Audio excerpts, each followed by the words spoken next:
Часть первая, глава первая. Ну что же теперь, а? Компания такая. Я, то есть Алекс, и три моих друга. То есть Пит, Джорджик и Тём. Причем Тём был и в самом деле парень темный, в смысле глупый. А сидели мы в молочном баре «Корова», шевеля мозгой насчет того, куда бы убить этот вечер. Подлый такой, холодный и сумрачный зимний вечер, хотя и сухой. Молочный бар «Корова» — это было заведение, где давали молоко плюс. Хотя вы-то, небось, уже и запамятовали, что это было за заведение. Конечно, нынче ведь все так скоро меняется. Забывается прямо на глазах. Всем плевать, даже газеты нынче никто не читает. В общем, в подвале там молоко плюс. То есть молоко плюс. Какая добавка. Разрешения на торговлю спиртным у них не было, но против того, чтобы подмешивать кое-что из новых штучек в доброе старое молоко, закона еще не было. А можно было его пить с велосетом, дранкромом, а тот еще кое с чем из штучек, от которых идет тихий балдеж. И ты минут 15 чувствуешь, что сам Господь Бог со всем его святым воинством сидит у тебя в левом ботинке, а сквозь мозг проскакивают искры и фейерверки. Еще можно было пить молоко с ножами, как это у нас называлось. От него шел торч, и хотелось дратинг. Хотелось гасить кого-нибудь по полной программе, одного всей кодлой. А в тот вечер, с которого я начал свой рассказ, мы как раз это самое и пили. Карманы у нас ловились от бабок, а стало быть к тому, чтобы сделать в переулке толчок какому-нибудь старому ханыге, обтрясти его и смотреть, как он плавает в луже крови, пока мы подсчитываем добычу и делим ее на четверых. Ничто нас, в общем-то, особенно не понуждало, как ничто не понуждало и к тому, чтобы делать крастинг в лавке у какой-нибудь трясущейся старой птицы, а потом рвать когти с содержимым кассы. Однако недаром говорится, что деньги — это еще не все. Каждый из нас четверых был прикинут по последней моде, что в те времена означало пару черных штанов в облипку со вшитой в шагу железной чашкой, вроде тех, в которых дети пекут из песка куличи. Мы ее так песочницей и называли, а пристраивалась она под штаны как и для защиты, так и в качестве украшения, которое при определенном освещении довольно ясно вырисовывалось. И вот стало быть, у меня эта штуковина была в форме паука. У Пита был рукер, рука, значит. Джорджик этакую затейливую раздобыл в форме тетужочка. А Тём додумался присобачить нечто вовсе паскудное, вроде как бы клоунский мордор. Лицо, значит. Так ведь с Тёма-то какой-то спрос. Он вообще соображал слабо. Как по жизни, так и вообще. Ну, темный, в общем. Самый темный из всех нас. Потом полагались еще короткие куртки, без лацканов, зато с огромными накладными плечами. С мышцой, как это у нас называлось. В которых мы делались похожими на карикатурных силачей из комиксов. К этому, полагались еще и галстучки. Беловатенькие такие, сделанные будто из картофельного пюре с узором, нарисованными вилкой. Волосы мы чересчур длинными не отращивали, и башмак носили мощный, типа говнодав, чтобы пинаться. Ну что же теперь, а? За стойкой рядышком сидели 3 кисы, девчонки, значит. Но нас, пацанов, было 4, а у нас ведь как бы либо одна на всех, либо по одному каждому. Кисы были прикинуты, дай бог, в лиловом, оранжевом и зеленых париках.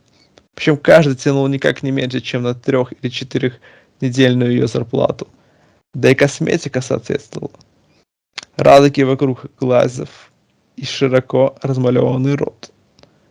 В ту пору носили черное платье, длинное и очень строгие, а на грудях маленькие серебристые значочки с разными мужскими именами. Джо, Майк и так далее. Считалось, что эти мальчики, с которыми они ложились спать, когда им было меньше 14, они все поглядывали в нашу сторону. Я чуть было не сказал тихонечко, разумеется, уголком рта, что не лучше ли троим из нас слегка порезвиться. А бедняга Тём пусть, дескать, отдохнет, поскольку нам всего-то и проблем, что позвать ему пол-литра беленького с подмешанной туда на сей раз дозой синтемеска, хотя все-таки это было не по-товарищески. С виду Тём был весьма и весьма отвратен, и вполне ему подходило, но в Махаче ему цены не было. Особенно лихо он пускал в ход говнодавы. Ну что же теперь, а? Ханурик, сидевший рядом со мной на длинном бархатном сиденье, идущем по 3 стенам помещения, был уже в полной отъезде. Глаза остекленевшие. Сидит и какую-то мурню бубнит, типа работы, хрюк-хряк Аристотеля, брым-дрым становится основательно офигевательным. Ханурик был уже в порядке, вышел, что называется, на орбиту. А я знал, что это такое. Сам не раз пробовал, как и все прочие. Но тот вечер мне вдруг подумалось, что это все-таки подлая штука. Выход для трусов, блин. Выпьешь это хитрое молочко, свалишься, а в башке одно. Все вокруг бред и хреновина. И вообще, все это когда-то уже было. Видишь, все нормально. Очень даже ясно видишь. Столы, музыкальный автомат, лампы, кисок и мальчиков. Но все это будто где-то вдалеке, в прошлом. А на самом деле ни хрена и нет вовсе. Уставишься при этом на свой башмак или, скажем, на ноготь и смотришь. Смотришь как в трансе. И в то же время чувствуешь, что тебя словно за шкирку взяли и трясут, как котенка. Трясут, пока все из тебя не вытрясут. Твое имя, тело, само твое я. На тебе плевать. Ты только смотришь и ждешь, пока твой башмак или твой ноготь не начнет желтеть, желтеть, желтеть. Потом перед глазами, как пойдет, все взрывается. Прямо атомная война. А твой башмак или ноготь.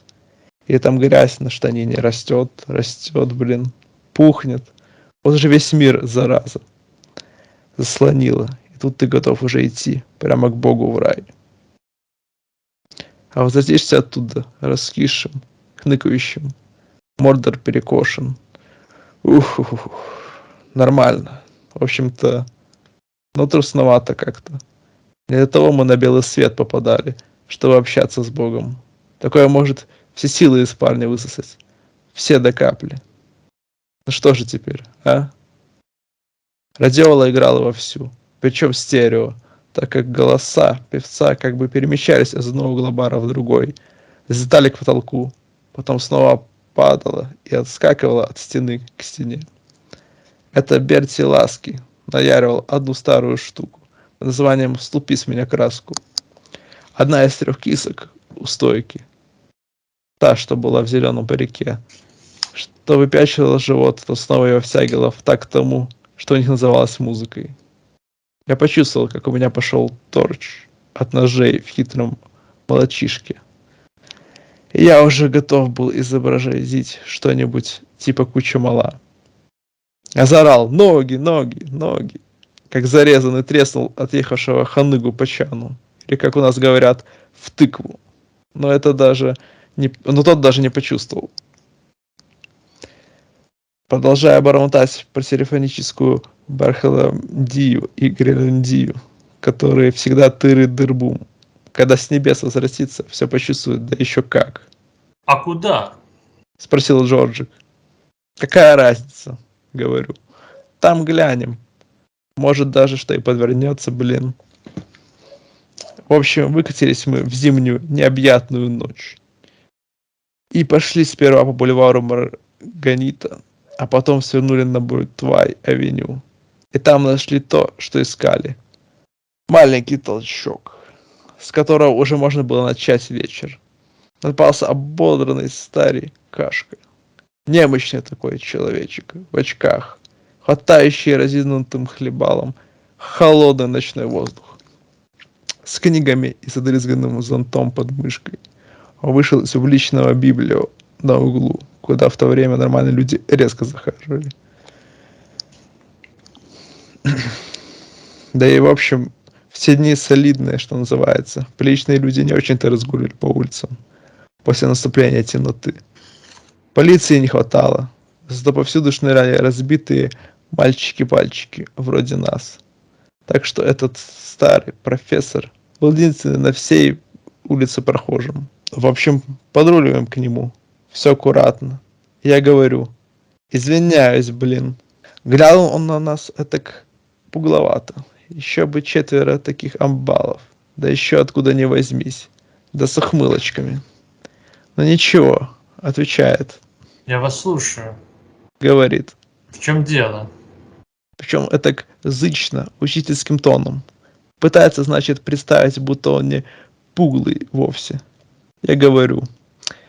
Вижу, вот книжонка у себя под мышкой, блин.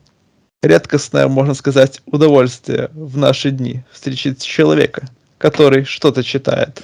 Да ну, Сказал он весь дрожа. неужто? Впрочем, да-да. А сам все смотрит на нас, на одного, другого, в глаза заглядывает, уже стоя посередине такого улыбчивого, аккуратного квадрата. Ага, говорю. Очень было бы интересно глянуть, блин. Если разрешишь, конечно. Что это у тебя за книжки такие? Больше всего на свете люблю хорошенькие, чистенькие книжки. Чистенькие? Удивился он. Чистенькие. И тут Пит хватит у него из-под мышки все его дребедень. И скоренько нам раздал. Каждому по книжке досталось, кроме Тёмы. Та, что оказалась в руках у меня, называлась «Введение в кристаллографию». Я раскрыл ее и говорю: здорово, первый сорт. А сам страницы листаю. И вдруг говорю таким голосом раздраженным: это что еще такое? Гадкое слово. Мне на него и глядеть-то стыдно. Ох, разочаровал ты меня, братец. Ох, разочаровал. Но где? Засуетился он. Где? Ого! Вступил Джорджик. И вот уж где грязь-то грязь. Вот, одно слово на букву Х, а другое на П. У него была книга под названием «Загадки и чудеса снежинок». Надо же. Присоединился к нам и балбесен Тём, глядя через плечо Пита и, как всегда, перебарщивая. И впрямь. Все как по нотам. И чё, куда, и на картинку показано. Слушай, Говорит. да ты же просто грязный козлина. И это в таком-то почтенном возрасте. Ай-яй-яй-яй. Заговорил снова я, принимаясь рвать попавшуюся мне в руки книгу валам. Мои друзья занялись тем же с остальными книгами. Особенно старался Тём с Питом. Вдвоем расправились с ромбоэдрическими структурами. Старый Интел сразу в крик. Они не мои. Хулиганство, вандализм. Это муниципальная собственность. Или что-то вроде. Попытался даже вроде как-то вырвать книги у нас из рук, но это уже вовсе была хохма. Что ж, придется тебя, братец, проучить, сказал я. Достукался. Причем оказавшийся у меня в руках учебник был переплетен очень крепко. Нелегко было устроить ему раздрызг. Еще бы, книга была старая, выпущенная во времена, когда все делали очень добротно. Вроде как не на один день. Но я все же выдирал из нее страницы, комкал и осыпал ими старикашку. Они кружились и летели в воздухе, словно огромные снежинки. При этом мои друзья делали то же самое. И только Тём просто плясал вокруг и кривлялся. Клоун и есть клоун, Вот тебе. приговаривал Пит. Получай под расписку, погонь, грязный порнографист. Поганое ты отродье, падла, сказал я, и начали мы шустрить. Пит держал его за руки, а Джорджик раскрыл ему пошире пасть, чтобы Тёме удобно было выдрать у него выставные челюсти, верхнюю и нижнюю. Он их швырнул на мостовую, а я поиграл на них в каблучок.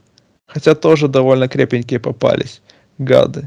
С какого-то, видимо, новомодного суперпластика. Кашка что-то там нечленораздельное зачмокал. Чак-чук-чок. Джорджик бросил держать его за губехи и сунул ему толчок кастетом в беззубый рот. Отчего Кашка взвыл и хнула кровь. Блин, коса да и только. Ну а потом мы просто раздели его, сняв все до нижней рубахи и кальсон. Старых. Тем чуть башку себе на них не отхватал. Потом Пит ласково лягнул его в брюхо, и мы оставили его в покое. На заплетающихся ногах он пошел прочь. Мы ему не очень-то сильный толчок сделали. Только все охал, не понимал, где он и что с ним. А мы похикали чуток и пошлись по его карманам, пока Тём выплясал вокруг с размызганным зонтиком. Но в карманах мы мало чего обнаружили. Нашли несколько старых писем, из которых некоторые написаны еще в 60-х. Начинались с «Милый мой дорогой» и всякое прочее дряни. Еще нашли связку ключей и старую пачкающуюся авторучку. Сенатём прервал свою пляску зонтиком. Конечно же, не выдержал. Принялся читать одно из писем вслух. Вроде как, чтобы показать всей пустой улице, что он умеет читать. Мой дорогой. Начал он своим писклявым голосом. Пока тебя нет со мной, я буду все время о тебе думать. А ты не забывай, пожалуйста, одевайся потеплее, когда выходишь из дома вечерами. Тут он выдал громкий такой смех. И притворился, будто вытирает этим письмо себе джаму. Ну ладно, сказал я. Завязываем, блин. Правда, брюк у старикашки нашлось немного бабок. Денег стало быть. Не больше 3 хрустов. Так что всю его мелочевку мы раскидали по улице. Потому что все это было куром насмех по сравнению с той капустой, что распирали наши карманы. Потом мы разломали зонтик. Всем тряпкам и одежде устроили раздрызг и разметали их по ветру. Блин, и на том со старым Кашкой учителем было покончено. Конечно, я понимаю, это был вариант, так сказать, усеченный, но весь и вечер еще только начинался. Так что никаких всяких там извинений я ни у кого за это не просил. Молоко с ножами к тому времени как раз начинало чувствоваться, что называется «будьте здрасте». На очереди стоило сделать смазку, то есть слегка разгрузиться от капусты. Тем самым, во-первых, обретя дополнительный стимул, чтобы трещать какую-нибудь лавочку. А во-вторых, купив себе заранее алиби. И мы пошли на Эмис-авеню и пивную Duke of New York, где не бывало дня, чтобы в закутке не сидели 3 или 4 бабуши. Лакая помойное пиво. На последние грошовые остатки своих ГП, государственных пособий. Тут мы уже выстучили этакими пай-мальчиками, улыбались, делали благовоспитанный здрастинг, хотя старые вешалки все равно от страха были в отпаде. Их узловатые, перевитые венами рукеры сотряслись, заплескивая пиво из стаканов на пол. Оставьте нас в покое, ребятки. Сказала одна из них, вся такая морщинистая, будто ей 1000 лет. Не трогайте бедных старух. Мы только зубами блесь-блесь расселись. Позвонили в звонок и стали ждать, когда придет официант.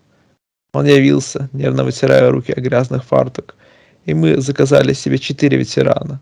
А ветеран — это в те времена был такой коктейль, очень модный, из рома и шерри бренди. А еще некоторые любили добавить туда сок лайма. Тогда это называлось канадский вариант. А я говорю официанту: а ну-ка обслужи бабушек по полной программе. Всем по одному виски, еще и дай им чего-нибудь взять с собой. Я вывалил из кармана на стол весь свой запас денег. И 3 моих друзей сделали то же самое. Ох, времена-то были. В общем, появились на столе у перепуглых старых вешалок стаканы с горючкой. А они сидели, ни живые, ни мертвые, не зная, чего сказать. На силу одна из них выдавила. Спасибо, ребятки. Но по ним было видно. Смекнули уже, что это дело нечисто. Ладно, выдали мы им по бутылке Young General. Коньяка, значит. Причем это уже с собой. А еще я дал денег, чтобы им с утречка принесли на дом по дюжине пива. А они, дескать, пусть только своими вонючие адреса рассыльному оставят. Потом на оставшуюся капусту мы скупили в забегаловке все пироги, крекеры, бутерброды, чипсы и шоколадки. И все это тоже для старых кочерыжек. Потом говорим, сейчас вернемся. И под бормотание старых куриц, мол, спасибо, ребятки, дай бог здоровья вам, мальчишки. Мы уже пошли на выход без единого цента денег в карманах. Ну и ну. Прям, что в самом деле какие-то мы добрые. Сказал Пит. Причем явно наш темный Тем ни зуб ногой не въезжает. Но он помалкал, чтобы мы не назвали его лишний раз глупым и безмозглым. Ну и пошли мы тут же за угол на Этли-авеню. Там в тот час еще работала лавка, где продавали сласти и цугарки. Мы сюда уже месяца 3 как не заходили. На улице было тихо, пустынно. Ни милисентов с автоматами, ни всяких там патрулей ополчения, которые в те дни все больше по ту сторону реки ошивались. Надели мы маски, тогда это было новшество. Чудненькие такие, как в самом деле балдежно сделаны, в виде лиц всяких исторических персонажей.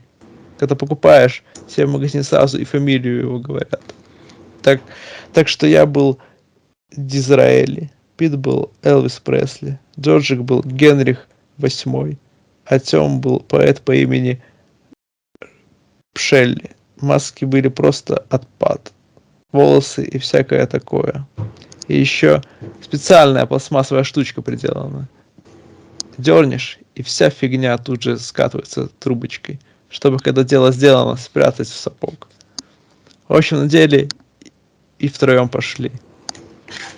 Пит остался снаружи, на стреме. Не то чтобы это так уж нужно было, просто на всякий пожарный. Очутившись в лавке, мы тут же бросились к Слаузу. А там хозяин был, толстый такой кашка, с пивным брюхом, который сразу же все понял и кинулся к себе в контору, где у него был телефон, а может даже и хорошо смазанная шестизарядная пушка. Тем лихо перемахнул прилавок, сметнув ворох пачек с куревом, которые с треском ударили в большой плакат, на котором какая-то киса демонстрировала покупателям зубы и груди для рекламы очередной марки махры. Все, что можно было видеть потом, это единый ком, в котором сплелись Серна Тем и Слаус, покатившийся за штору в подсобку. Потом можно было только слышать хрипы и удары за шторой, грохот падения каких-то вещей, ругань, а потом звон стекол. Зын-ля-ля. Мамаша Слаус, жена хозяина, так и замерла, словно примерзла к полу за прилавком. Ясно, что дай ей волю, она сразу подымет крик. Убивают, мол, и тому подобный кал. Поэтому я скоренько заскочил за прилавок, сгробасал ее и тоже смял в ком, ощутив в ноздрях вонь ее парфюмерии, а под руками ее трясущиеся обвислые груди. Я сжал ей рот своей граблей, чтобы она не базлала на весь белый свет о том, что ее грабят и убивают. Но эта подлая сумка так укусила меня за ладонь, что я сам испустил дикий крик. А потом уже и она завопила на всю вселенную, призывая ментов, то есть милисентов. В общем, пришлось выдать ей толчок гирей от весов, а потом поработать над ней ломиком, которым они ящики распечатывали. И тут уж она, как миленькая, заплясала под красным флагом. Поваляли мы ее по полу. Шмоты, конечно, на ней враздрызг, но это уж так, для балды. И слегонца попинали говнодавами, чтобы прекратила свой крик. А когда я увидел, как она лежит, выкатив наружу груди, я уже еще подумал, может заняться, но нет, это у нас намечено на потом. Взяли мы кассу, очень, кстати, неплохо приподнялись. И с несколькими блоками лучших цугарок. Блин. Свалили. Ну и тяжелый же хряк-то он оказался. Все повторял Тём. Ведь Тёма мне не понравился. Грязный какой-то, взъерошенный. Явно после драки, что, конечно, верно. Однако истина истинная, а вид, будь любезен, иметь подобающий. Галстук такой, будто по нему ногами ходили. Маска съехала, мордор в пыли. И мы тащили Тёму в переулок, где, посадив платки, чуток его подправили. Брали кое-какую грязь. Чего не сделаешь ради дружбы. Назад в пивную. Дюк оф Нью-Йорк. Возвратились очень скоро. Я почти сам проверил. У нас не было каких-нибудь минут 10. Престарелые бабушки все еще сидели, попивая пиво и виски, которые мы им поставили. И я сказал: «Привет, девчата, как житуха?» Они опять за свое. Спасибо, ребятки, дай бог вам здоровья, мальчики. А мы позвонили в колокол. Пришел на сей раз другой официант. И мы заказали пиво с ромом. Ужасно пить, блин, захотелось. Поставили выпивку и старым вешалкам на их выбор.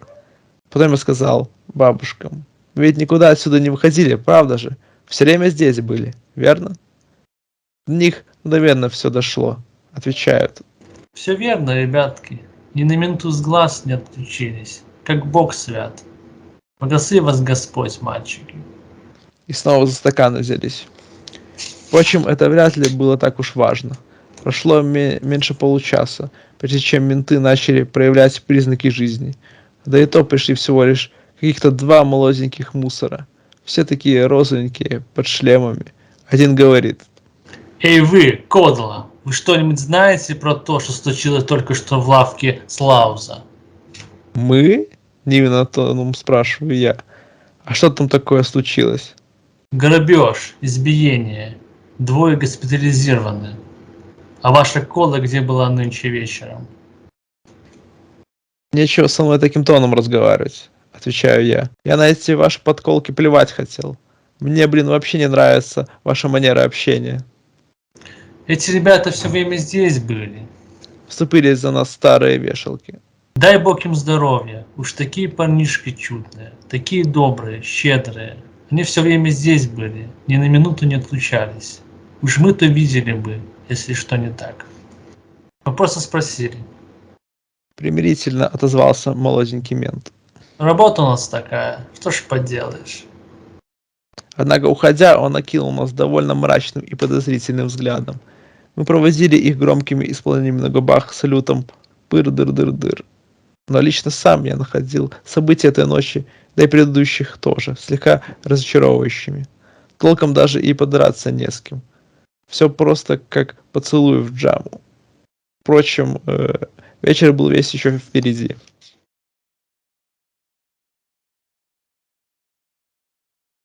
Глава 2. Выходя из пивной Duke of New York, мы сквозь ее широкую витрину насекли старого хроника. Ну, в смысле пьяницу, распевающего поганые песни своих поганых предков. А в промежутках икающего, рыгающего так, будто у него в прогнивших вонючих кишках целый поганый оркестр. Если есть вещь, которую я не выношу, так это именно такое поведение. Но не могу я смотреть, как мужик грязный качается, рыгает, пьяным своим выхлопом, сколько бы ему лет ни было. Однако, в особенности, когда это такая старая абразина, как этот. Он стоял, будто влипнув в стену, в жутком и изгвоздованном виде. Штаны мятые, на них грязь, кал и бог знает что еще. Пришлось за него взяться, раз хорошенечко врезать, но все равно он продолжал горланить. Песня была такая. Будем вместе мы, моя милая, хоть ушла ты далеко. Но когда Тём сделал ему несколько раз толчок кулаком по поганым его зубам, пьяница петь перестал и заголосил. Давайте кончайте меня, трусливые выродки. Все равно я не хочу жить. Не хочу я жить в таком подлом сволочном мире. Я велел Тёму слегка тормознуться, потому что иногда мне интересно было послушать, что эти старые хануги имеют сказать насчет жизни и устройства мира. Я сказал: «О, а чего этот мир, по-твоему, такой уж подлый?» Он выкрикнул. Это подлый мир, потому что в нем позволяют юнцам вроде вас на стариков нападать, и никакого уже ни закона не осталось, ни порядка. Он орал во всю мощь, в такт словам, размахивая рукерами. Однако кишки его продолжали изрыгать все те же блыр-дрыр, словно у него внутри что-то крутится, или будто сидит в нем какой-то настырный и грубый мужик, который нарочно его заглушает, и старикашке приходится воевать с ним кулаками, продолжая орать. В этом мире для старого человека нет места, а вас я не боюсь вовсе, потому что я так пьян, что бейте меня сколько хотите. Все равно я боли не почувствую, а убьете, так только рад буду сдохнуть. Мы похмыкали, похихикали, но ничего ему не отвечали, а он продолжал. Что это за мир такой, я вас спрашиваю? Человек на Луне, человек вокруг Земли крутится, как эти жуки всякие вокруг лампы. При этом никакого уважения нет, ни к закону, ни к власти. Давайте, давайте, что задумали хулиганы проклятые, выродки подлые. И после этого он выдал нам тот же исполненный на губах салют. Дыр-дыр-дыр-дыр-дыр. Точно такое же, каким мы провожали молоденьких ментов. И тут же снова запел. Я за родину кровь проливал, и с победой вернулся домой. Так что пришлось его слегонца загасить. Что мы и сделали. Веселясь и хача, но он все равно продолжал горланить. Тогда мы ему так врезали, что он повалился навзничь, выхлестнув целое ведро пивной блевотины. Это было так отвратно, что мы каждый по разу пнули его сапогом. И уже не песни и не блевотина, а кровь хнула из его поганой старой пасти. Потом мы отправились своей дорогой. Только это мы подошли к районной электроподстанции, как появился Билли Бой с своими 5 корешами. Дело тут вот в чем. В те дни, парни ходили большими 4 и 5, вроде как автомобильными командами, поскольку 4 это как раз экипаж для машины, а 6 уже вообще верхний предел. Временами несколько таких небольших шаек объединялись в одну большую, чтобы получилось что-то вроде армии для ночного сражения. Но чаще всего бывало удобней болтаться по городу мелкими группками. Бельбой меня дико раздражал, до тошноты. Я просто видеть не мог его толстый, ухмыляющийся мордор. К тому же от него еще и воняло, словно пережаренным жиром. Пусть даже он, как в тот раз, был раздет в лучшие шмотки. Мы засекли их, а не нас, и принялись мы друг за другом потихоньку наблюдать. Тут-то уж дело намечалось стоящее. Будь спок. Нож, цепь, бритва, а не какие-нибудь там кулачки с каблучками. Билли Бой с корешами тормознулись, бросив на полпути задуманное. Что-то они там такое собирались сделать с плачущей девочкой, которой было лет 10, не больше. Она у них уже в крик пустилась, но платье все еще было на ней. Причем Билли Бой держал ее за один рукер, а его первый друг Лео за другой. Они, видимо, занимались как раз матерной частью, а к материальной собирались перейти чуть позже. Увидели на подходе нас и тут же мелкую кису отпустили. «Иди, хныкалка, таких как ты на пятак ведро». И она бросилась прочь, посверкивая в темноте белизной тощих коленок. Продолжала повизгать. Ой-ой-ой. А я с такой еще улыбкой, широкой, дружеской. И говорю, кого я вижу? Надо же, неужто жирный и вонючий, неужто мерзкий наш и подлый Билли Бой. Козел и сволочь. Как поживаешь, кал в горшке? Пузырь с касторкой. А ну, иди сюда, оторву тебе бейтс, если они у тебя еще есть. Ты евнух дроченый. И с этого началось. Нас было 4 против 6, хотя это я уже говорил. Но зато у нас был балбесин Артем, который при всей своей тупости один стоил 3 по злости и владению всеми подлыми хитростями драки. У Тёма вокруг пояса была дважды обернута увесистая цепь. Он размотал ее и принялся швырять ею у недругов перед глазами. У Пита с Джорджиком были замечательные острые ножи. Я же, в свою очередь, не расставался со своей любимой старой очень-очень опасной бритвой, с которой управлялся в ту пору артистически. Пошла у нас заруба в потемках. Старушка Луна с людьми на ней только еще вставала над горизонтом. А звезды посверкивали, будто ножи, которыми тоже хочется встрять в наш драссинг. Одному из друзей Билли-Боя я ухитрился бритвой спороть спереди всю одежду. Аккуратненький такой разрез сделал, даже не коснувшись под шмотками тела. В драке этот приятель Билли-Боя не сразу обнаружил, что бегает весь нараспашку, как лопнувший стручок, сверкая голым животом и болтая бейтсами. А когда заметил, вышел из себя настолько, что Тём с легкостью до него добрался, сшась его цепью по глазам, и покатился болезненный кубарем, вопя и завывая.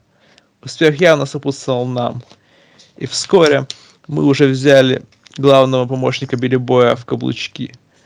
Ослепленный ударом цепи Тёма, он ползал и выл, как животное, но получил, наконец, хороший толчок под тыкве. Замолк. Из нас четверых вид, как обычно, хуже всех был у Тёма. Лицо в крови, шмотки грязным комом. Зато остальные были в полном порядке. Осталось мне только добраться до вонючки Билли-Боя, у которого я плясал со своей бритвой в руке, как какой-нибудь корабельный парикмахер в очень бурную погоду. Вот-вот попиши его по грязной его поганой харе. У Билли-Боя был нож, длинный такой, выдвижной клинок. Но он чуток отставал с ним от событий и особого вреда никому причинить не мог. Да, блин, истинное было для меня наслаждение выплясывать этот вальсок. Левая, 2-3, правая, 2-3. Чиркать его по левой щечке, по правой щечке, чтобы как две кровавые занавески вдруг разом задергивались при свете звезд по обеим сторонам его пакостной жирной физиономии. Вот уже льется кровь, бежит, бежит. Но Билли-Бой явно нифига не чувствует, по-прежнему топчется своим дурацким ножом, как разжиревший вонючий медведь. Отстать меня не может. Тут послышались сирены. На входе были менты с пушками наготове, выставлены во все окна полицейской машины. Тахныкалка, должна быть, уже приобедала. Будка для вызова мусоров была неподалеку, сразу за районной электроподстанцией. «Ладно, не боись», — крикнул я напоследок. «Козел вонючий, я тебе еще бейтсы поотрезаю». С тем они и побежали прочь. Все, кроме главного их молотилы по имени Лео, который посапывал, лежа на земле. Медленно отдуваясь, побежали они к северу, в сторону реки. Мы пошли в противоположном направлении. Как раз за следующим поворотом обнаружился переулок, пустой и темный, и с обоих концов открытый для отхода. И там мы передохнули. Сперва быстренько хватая воздух, потом все спокойней, и наконец стали дышать нормально.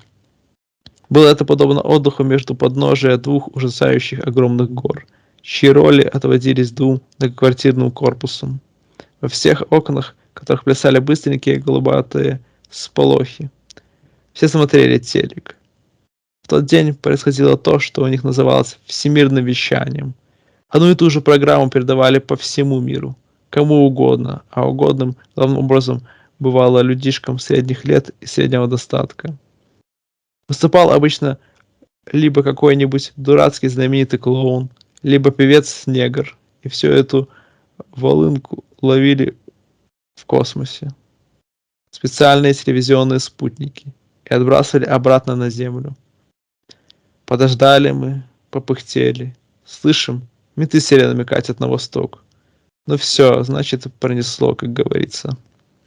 Один балбесный Тём не радовался, все глядел вверх на звезды, на планеты, на Луну эту самую. Причем с таким открытым ротом, будто он ребенок и никогда ничего подобного прежде его не видывал. Глядел, да и выдал. Интересно, есть там на них что-нибудь? Вообще, что там наверху может быть? Я сильно ткнул ему в бок, сказав: «Ну ты глупый ублюдок. И твоего ума дело. Скорее всего, там такая же жизнь, как здесь. Одни режут, а другие подставляют брюхо под нож. А сейчас, пока еще не вечер, пойдем-ка, дальше». Ребята посмеялись. На балбесе Артем поглядел на меня серьезно, а потом снова уставился на звезды и на луну. Мы пошли по переулку дальше, под голубоватыми сполохами этого самого всемирного вещания с обеих сторон. Теперь нам требовалось заполучить машину, и мы, выйдя из переулка, свернули влево, где раскинулась площадь. Присли Плейс, как мы определили по сразу же бросившейся в глаза большой бронзовой статуи какого-то старого поэта с обезьяньей верхней губой и высунутой в немощных дряхлый рот трубой.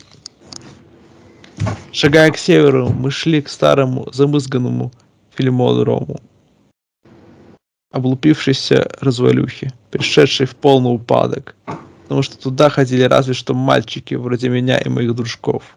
Это то лишь для того, чтобы сделать кому-нибудь толчок или разрез, либо заняться в темноте добрым старым Сунь-Уинь. Судя по закрывавшему фасад фильмодрома рекламному щиту, где кроме всего прочего имелось 2-3 засиженных мухами кадра из предлагавшейся картины, фильм по обыкновению был ковбойским боевиком, причем на стороне шерифа там, естественно, дерутся сплошные ангелы, которые со страшной силой лупят из револьверов по мерзавцам противникам. Это такая толбежно напыщенная вещь, из тех, что по милости Госфильма во множестве наводняли в те времена экраны. Машины, прикованные у киношки, в большинстве своем были, прямо скажем, не подарок, дряхлые и раздолбанные. Однако одна была поновее, Дюранго 95-го года. Я решил, что это подойдет. У Джорджика на связке с ключами имелись и отмычки, дубль диезы, как они тогда назывались. И вскоре мы были уже в машине. Тем с Питом сели сзади, начальственно попыхивая сугарки. А я включил зажигание, завел, и машина недурственно затарахтела, пробуждая в кишках приятное такое теплое трепетание. Ногу на педаль, со стоянки задним ходом, и понеслась. Только нас и видели. Мы немножко покрутились по задворкам, на переходах распугивая старикашек и бабушек, зигзагами гоняясь за кошками и так далее. Потом мы свернули к западу. Движения на дороге было немного. Я знал себе, давил на педаль до упора. Так что Дюранго заглатывала дорогу, как спагетти. Вскоре мимо побежали зимние деревья. Стало темно, как бывает только за городом. А в одном месте я переехал что-то большое с ошеренным зубастым ротом, мелькнувшим в свете фар. После чего это что-то заверещало, хрустнув под колесами, и стоя на тем на заднем сиденье, все башку напрочь не отхватал. Потом попался нам молоденький парнишка, который обжимался своей подружкой под деревом. Мы остановились, поулюлюкали чуток, потом немножко их для порядку потузили, дождались, когда они поднимут крик, и уехали. У нас была задумана операция «Незваный гость».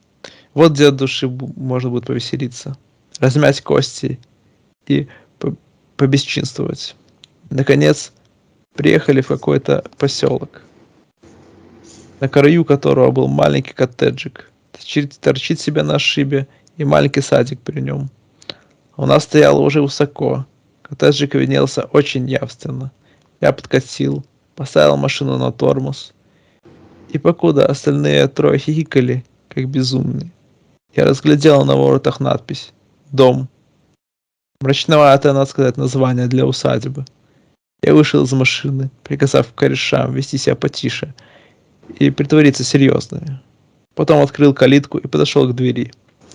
Вежливо и тихонько постучал, но никто не появлялся.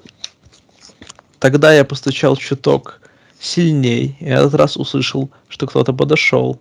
Щелкнул замок, дверь на дюйм другой приотворилась. Вижу, смотрит на меня глаз, а дверь на цепочке. Да, кто там? По голосу женщина, скорее даже киса. Поэтому я заговорил очень вежливо, тоном настоящего джентльмена. «Пардон, мадам, простите, что побеспокоил. Мы вот гуляли тут с приятелем, и вдруг что-то такое произошло, по-моему. С ним плохо. Он там на дороге упал и лежит, стонет и встать не может.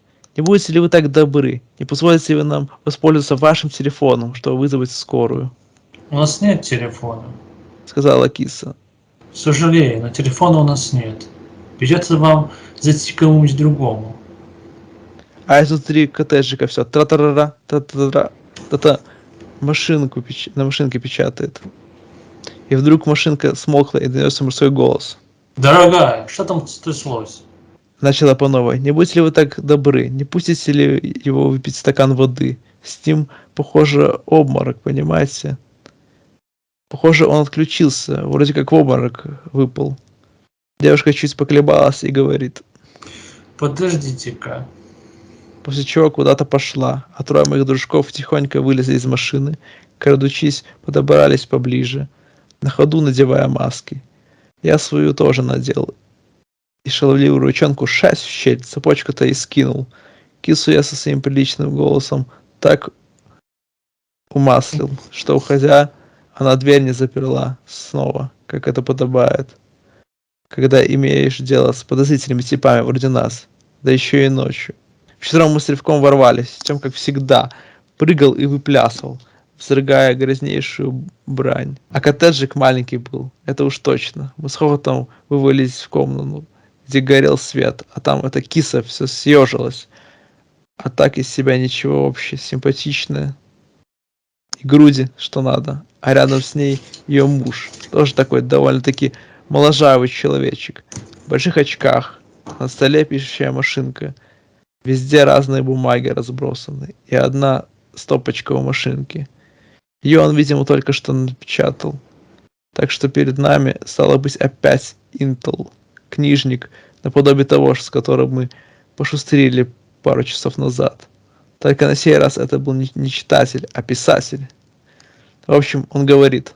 Что такое? Кто вы? Как вы смеете врываться без разрешения в мой дом? А у самого и голос дрожит, и руки тоже. А я ему в ответ.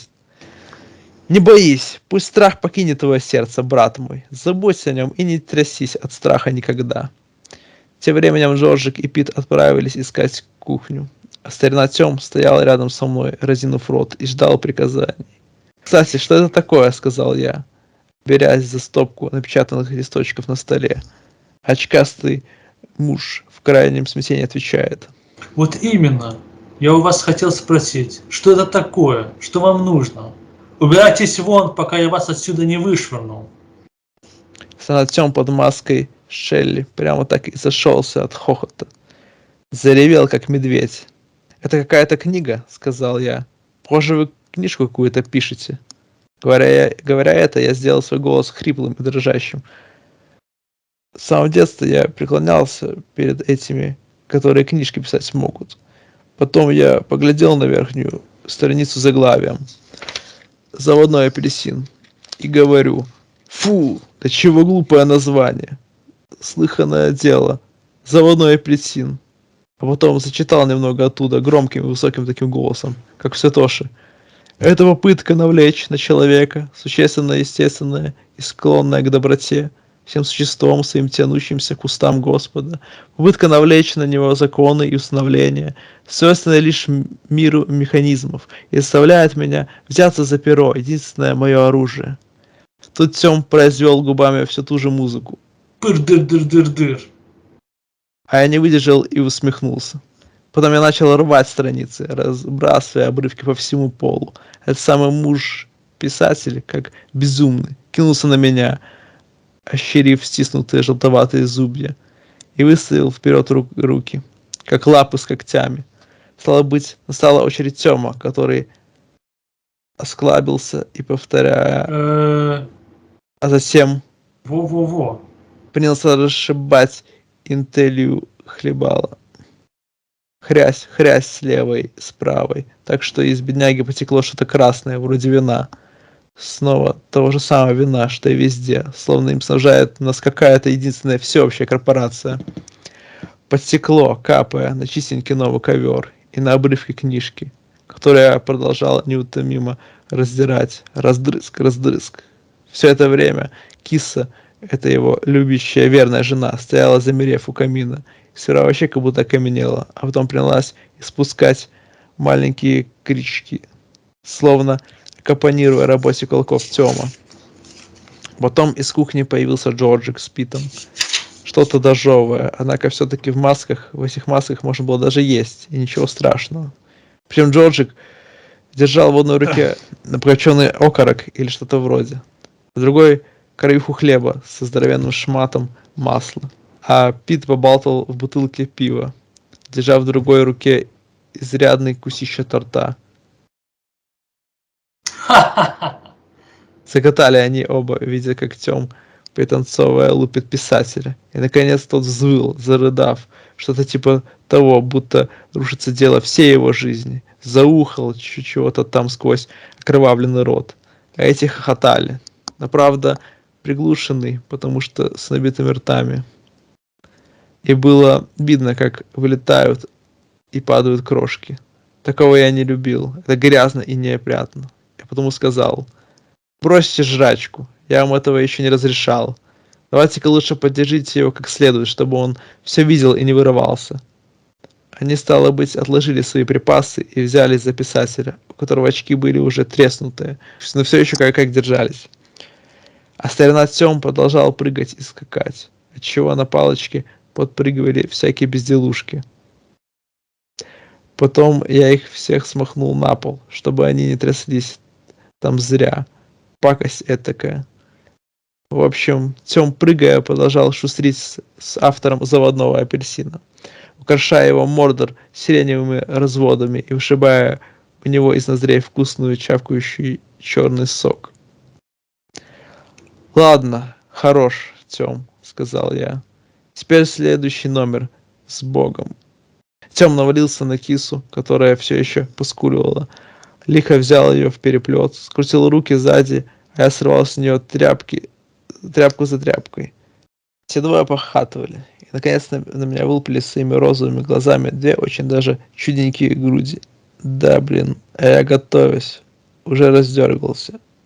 Въехав, услышав крики боли, а этот писатель, хренов, вообще чуть не вырвался, завопил как безумный, изрыгая ругательства, самые страшные из всех, которые были мне известны, и даже придумывая на ходу совершенно новые. После меня была очередь Тёма, и он в обычной своей скотской манере с задачей справился, не снимая бесстрастную маску Шелли. А я покуда держал кису, потом смена составов. Мы с Тёмом держали уже ослабевшего и почти не сопротивляющегося писателя, у которого сил только и оставалось, что бормотать невнятицу, будто он нахлебался молока с ножами, а Пит с Джорджиком шустрят с кисой. В общем, вроде как отстрелялись, а все равно, как-то кипит в нас эта ненависть. Такая ненависть, и мы пошли все ломать, что было можно: машинку, торшер, стулья. А Тём в своем репертуаре отлил, загасив огонь в камине, и приготовился наделать кучу на ковер. Тем более бумажек хватало. Но я сказал нет. «Ноги, ноги, ноги!» — скомандовал я. Писателя и его жены вроде как уже и не было в этом мире. Они лежали все в кровище, растерзанные. Звуки подавали. Жить будут. В общем, залезли мы в поджидавшую нас машину. Я, чувствуя себя не совсем в норме, уступил очередь за рулем Джорджику, и мы понеслись обратно в город, давя по дороге всяких визжащих и скулящих мелких зверюх.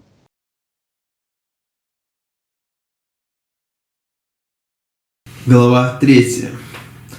Мы почти доехали до города, Уже вот-вот должна была показаться канава, которая тогда называлась Индустриальный канал. Вдруг смотрим, стрелка указателя топлива вроде как сдохла, подобно тому, как свалилась к нулю те стрелки, что указывали желание каждого из нас продолжать хохотать и веселиться. Двигатель машины забарахлил. Кашель, кашель, кашель. Нет, ничего страшного, конечно. Неподалеку вспыхивали и гасли голубые огни железнодорожной станции, причем совсем рядом. Осталось решить, бросить ли машину, чтобы ее потом подобрали менты, или, как повелевали нам ненависть и желание крушить и убивать, спихнуть ее в мутные воды и насладиться тем, как она там булькнет, и тем самым завершить вечер. Решили Пусть булькнет. Вышли, отпустили тормоз, вчетвером подкатили ее к краю канавы, где чуть не вровень с краями плавали грязь и кал. Потом толчок, и полетела родимая. Нам пришлось отскочить, чтобы одежда не забрызгала грязью, но она ничего, нормально пошла. Хрясь, буль-буль-буль. Прощай, ненаглядная. Выкрикнул Дроджик. Артем присовокупил к этому клоунский хохоток. Потом двинулись на станцию. Всего-то одна остановка до центра и оставалась. Мы, как поймальчики, купили билеты, дисциплинированно подождали на платформе. А потом с грохотом подкатил старый экспресс Рапида, и мы вошли в вагон поезда, в котором народу ехало очень мало. Чтобы не терять времени даром, все 3 минуты, за которые поезд доехал до центра, мы шустрили с обивкой кресел. Было в те времена такое. Кресло, да еще и с мягкой обивкой. Сделали ей полный раздрызг с опусканием внутренностей. А Сен Артем долго лупил по окну цепью, пока стекло не треснуло, разлетевшись на зимнем ветру. Что-то мы притомились, приутихли и скисли. Удалось же, кое-какую энергию порастрясти за вечер. И только из Тёма, клоуна неуемного, радость так и перла, хоть и был он весь грязный, а уж потом от него разило за версту. Тоже, между прочим, черта, которая мне в нем не нравилась. В центре мы вышли и медленно двинулись к бару «Корова», где слегонца позируя, показывая луне, звездам и уличным фонарям коренные зубы с пломбами. Все-таки мы были еще подростки, мальчики-пальчики, и с утра нам надо было в школу. А когда зашли в «Корову», народу там было еще больше, чем когда мы выходили оттуда ранним вечером. Но тот ханурик, который в полном отрубе что-то лопотал, накачавшись сентимеском, или чем там он накачался, все еще был на месте и продолжал бормотать. У дурмосов туда-сюда инстинкт обоняния дрыжек. Это, видимо, у него 3-й или 4-й отпад за вечер, потому что он уже приобрел некую нечеловеческую бледность. Вроде как стал ветхий, и его лицо было словно изваяно из мела. Вообще-то, если уж захотелось ему так долго болтаться на орбите, надо было сразу занять один из маленьких кабинетиков за перегородкой, а не сидеть в общем зале, потому что здесь кое-кому из мальчиков может прийти в голову слегонца пошустрить с ним. Хотя и не всерьез, поскольку во внутренних помещениях бара всегда сидят здоровенные вышибалы, которые запросто сумеют прекратить любую серьезную заваруху. В общем, Тём сел рядом с этим хануриком, едва втиснув под стол свою клоунскую песочницу, скрывающую его хозяйство. И изо всех сил треснул того по ноге своим грязным говнодавом. Однако ханурик, ни черта не почувствовал, потому что слишком он витал в облаках. Кругом большинство были 20-е, шустрили и баловались молочком со всякой дурью. 20-е – это те, кто раньше назывался тинейджерами. Но были некоторые и постарше, как веки, так и кисы. Но только не буржуи, этих ни одного. Сидели у стойки, разговаривали и смеялись. По их стрижкам, да и по одежде, в основном толстые вязаные свитера, было ясно, что это все народ с телевидения. Они там за углом на студии что-то репетировали. У кис в их компаниях лица были очень оживленные, большеротые, ярко накрашенные. Кисы весело смеялись, сверкая множеством зубьев, и ясно показывая, что на весь окружающий мир им плевать. Потом был такой момент, когда диск на автоматическом проигрывателе закончился и пошел на замену. То была Джонни Живаго,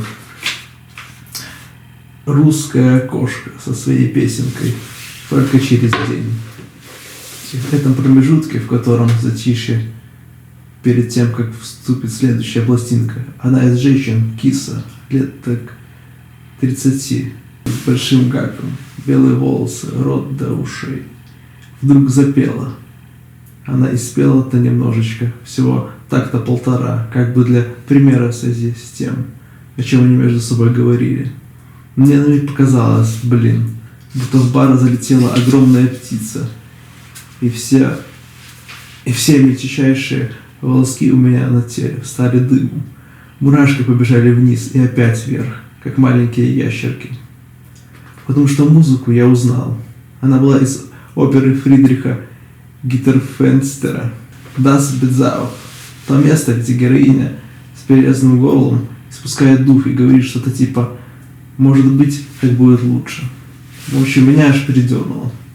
Однако паршивец Тём, сглотнув фрагмент арии, будто ломтик горячей сосиски, опять выдал одну из своих пакостей, что на сей раз выразилось в том, что, сделав пыр-дыр-дыр губами, он по-собачьи взвыл и дважды ткнул двумя растопыренными пальцами в воздух и разразился дурацким смехом. Меня от его вульгарности прям в дрожь бросило, кровь кинулась в голову, и я сказал: «Сволочь, дубина грязная, выродок невоспитанный». Потом я, перегнувшись через Джорджика, сидевшего между мной и Тёмом, я ткнул Тёму кулаком в зубья. Тёма это чрезвычайно удивило. Он даже рот раздвинул, вытер рукой с губы кровь и с изумлением стал глядеть то на кровавленную руку, то на меня. «Ты чего это, а?» — спросил он совершенно дурацким видом. Того, что произошло, почти никто не видел. А кто видел, не обратил внимания. Проигрыватель опять вовсю играл, причем какой-то жуткий электронно-экстранный кал. Я говорю: «От того, что ты, губошлеп паршивый, не умеющий себя вести и не способный прилично держать себя в обществе, Тём напустил на себя злокозненный вид и сказал: «Ну так и мне, знаешь ли, не всегда нравится то, что ты проделываешь. И я отныне тебе не друг и никогда им не буду». Он вынул из кармана огромный обсопливенный платок и стал вытирать кровавленные потеки, озадаченно на него поглядывая, словно думал, что кровь это у других бывает, только не у него. Он изливал кровь, словно во искупление пакости, которую сделал, когда та киса вдруг излила на нас музыку. Но та киса уже вовсю хохотала со своими корешами у стойки, сверкая зубьями, и всем своим зазывно размалеванным лицом явно не заметила допущенной Тёмом грязной вульгарности. Оказывается, это только мне Тём сделал пакость. Я сказал: «Что ж, если я тебе не нравлюсь, а подчиняться ты не хочешь, тогда ты знаешь, что надо делать, дружище». Но Джорджик довольно резко, так, что я даже обернулся к нему, проговорил: «Ладно вам, кончайте». «Это ж личное дело Тёма», — возразил я. «Не хочет, видите ли, всю жизнь ходить у меня шестеркой». Я твердо взглянул на Джорджика. Тёма, у которого кровь течь уже перестала, продолжал ворчать: «Интересно, кто дал ему право приказывать и делать мне толчок, когда ему вздумается? Я ему бейцы оторву, глаза цеплю вышибу, тогда будет знать».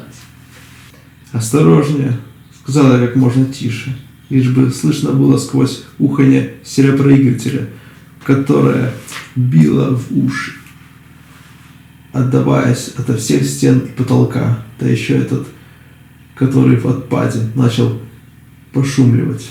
Искра приближается. Бутликсду. И еще я сказал: «Когда хотят жить, такими словами не бросаются, имей в виду», — Хрень себе. проговорил Тём, осклабясь. Большой такой толстый тебе хрен. Не следовало тебе делать то, что ты сделал. В следующий раз выходи лучше с цепью или бритвой. Больше я от тебя такого не стерплю. «Что ж, попишемся, когда скажешь. Точи нож», — рявкнул я в ответ. Тут и Пит подал голос. Ну ладно, хватит, заткнитесь оба. Друзья мы или нет, а? Нехорошо, когда друзья начинают цапаться. Гляньте вот Пацаны-то какие-то на нас скалятся. Прямо шты до ушей. Нельзя так ронять себя. Нельзя, согласился я. Но Тём должен знать свое место, верно? Ну-ка, отсюда поподробнее. Что-то я впервые слышу насчет того, что кому-то нужно было знать свое место. По правде говоря, Алекс, Поддержал его Пит. не следовало тебе давать Тему этот совершенно незаслуженный толчок. Это сказал я, и повторять не буду. Я говорю это с полным уважением, но если бы это мне от тебя достался, тебе пришлось бы отвечать. Больше ничего говорить не буду. И он опустил лицо к стакану с молоком. Я чувствовал, как внутри все вскипает. Однако, стараясь скрыть это, заговорил спокойно. Кто-то должен быть во главе. Дисциплина необходима, так или нет. Никто на это не сказал ни слова, даже не кивнул. Внутренне я вскипел еще больше и еще спокойней стал внешне. «Признаться, — сказал я, — что-то я давненько уже руковожу вами, верно? Так или нет?» Они все слегка покивали, довольно-таки нехотя. Тём оттирал последние следы крови. Он теперь и заговорил. Ладно, замнем. Тарамбумбия, сюрнатумбия. С устатку мы все, видать, немножко оборзели. Больше не говорим об этом. Меня удивило, даже, пожалуй, слегка испугало, то, что Тём заговорил так мудро. А он продолжал. Сейчас лучше все в теплую кроватку, а потом айда да по домам. Правильно? Меня все это до крайности удивляло. Двое других согласно закивали. Мол, правильно говорю. Про тот толчок, Тём, ты пойми меня правильно. Это вся музыка, понимаешь? Я становлюсь как безумный, когда какая-нибудь киса поет, а ей мешают. Из-за этого и получилось. Ладно, все идем домой. Маленькая спячка.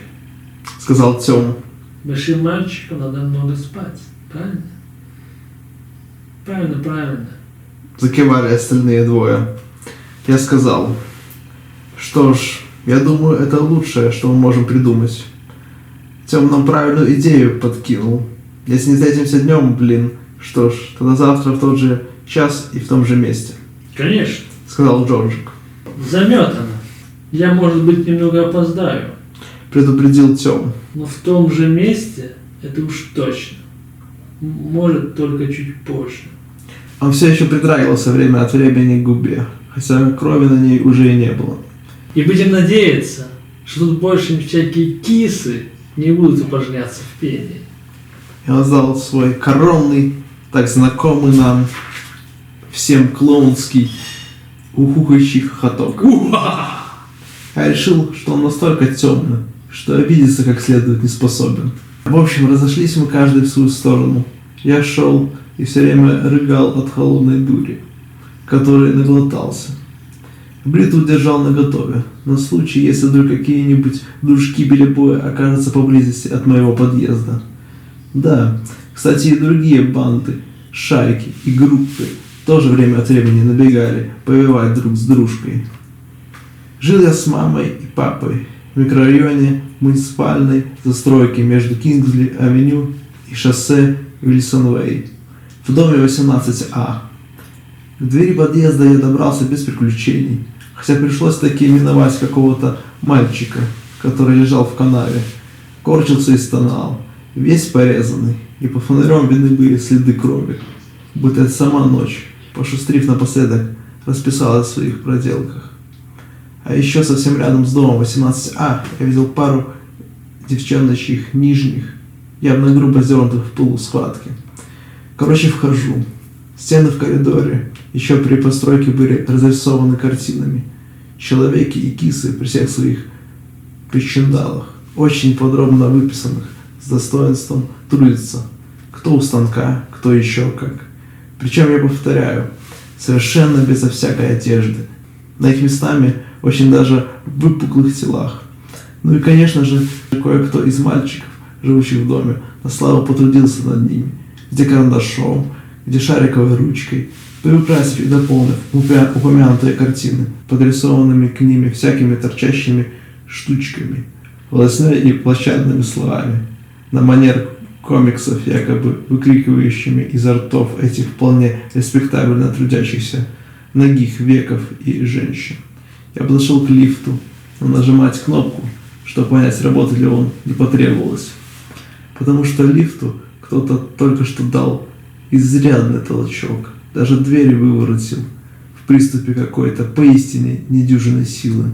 Поэтому мне пришлось все 10 этажей топать пешком.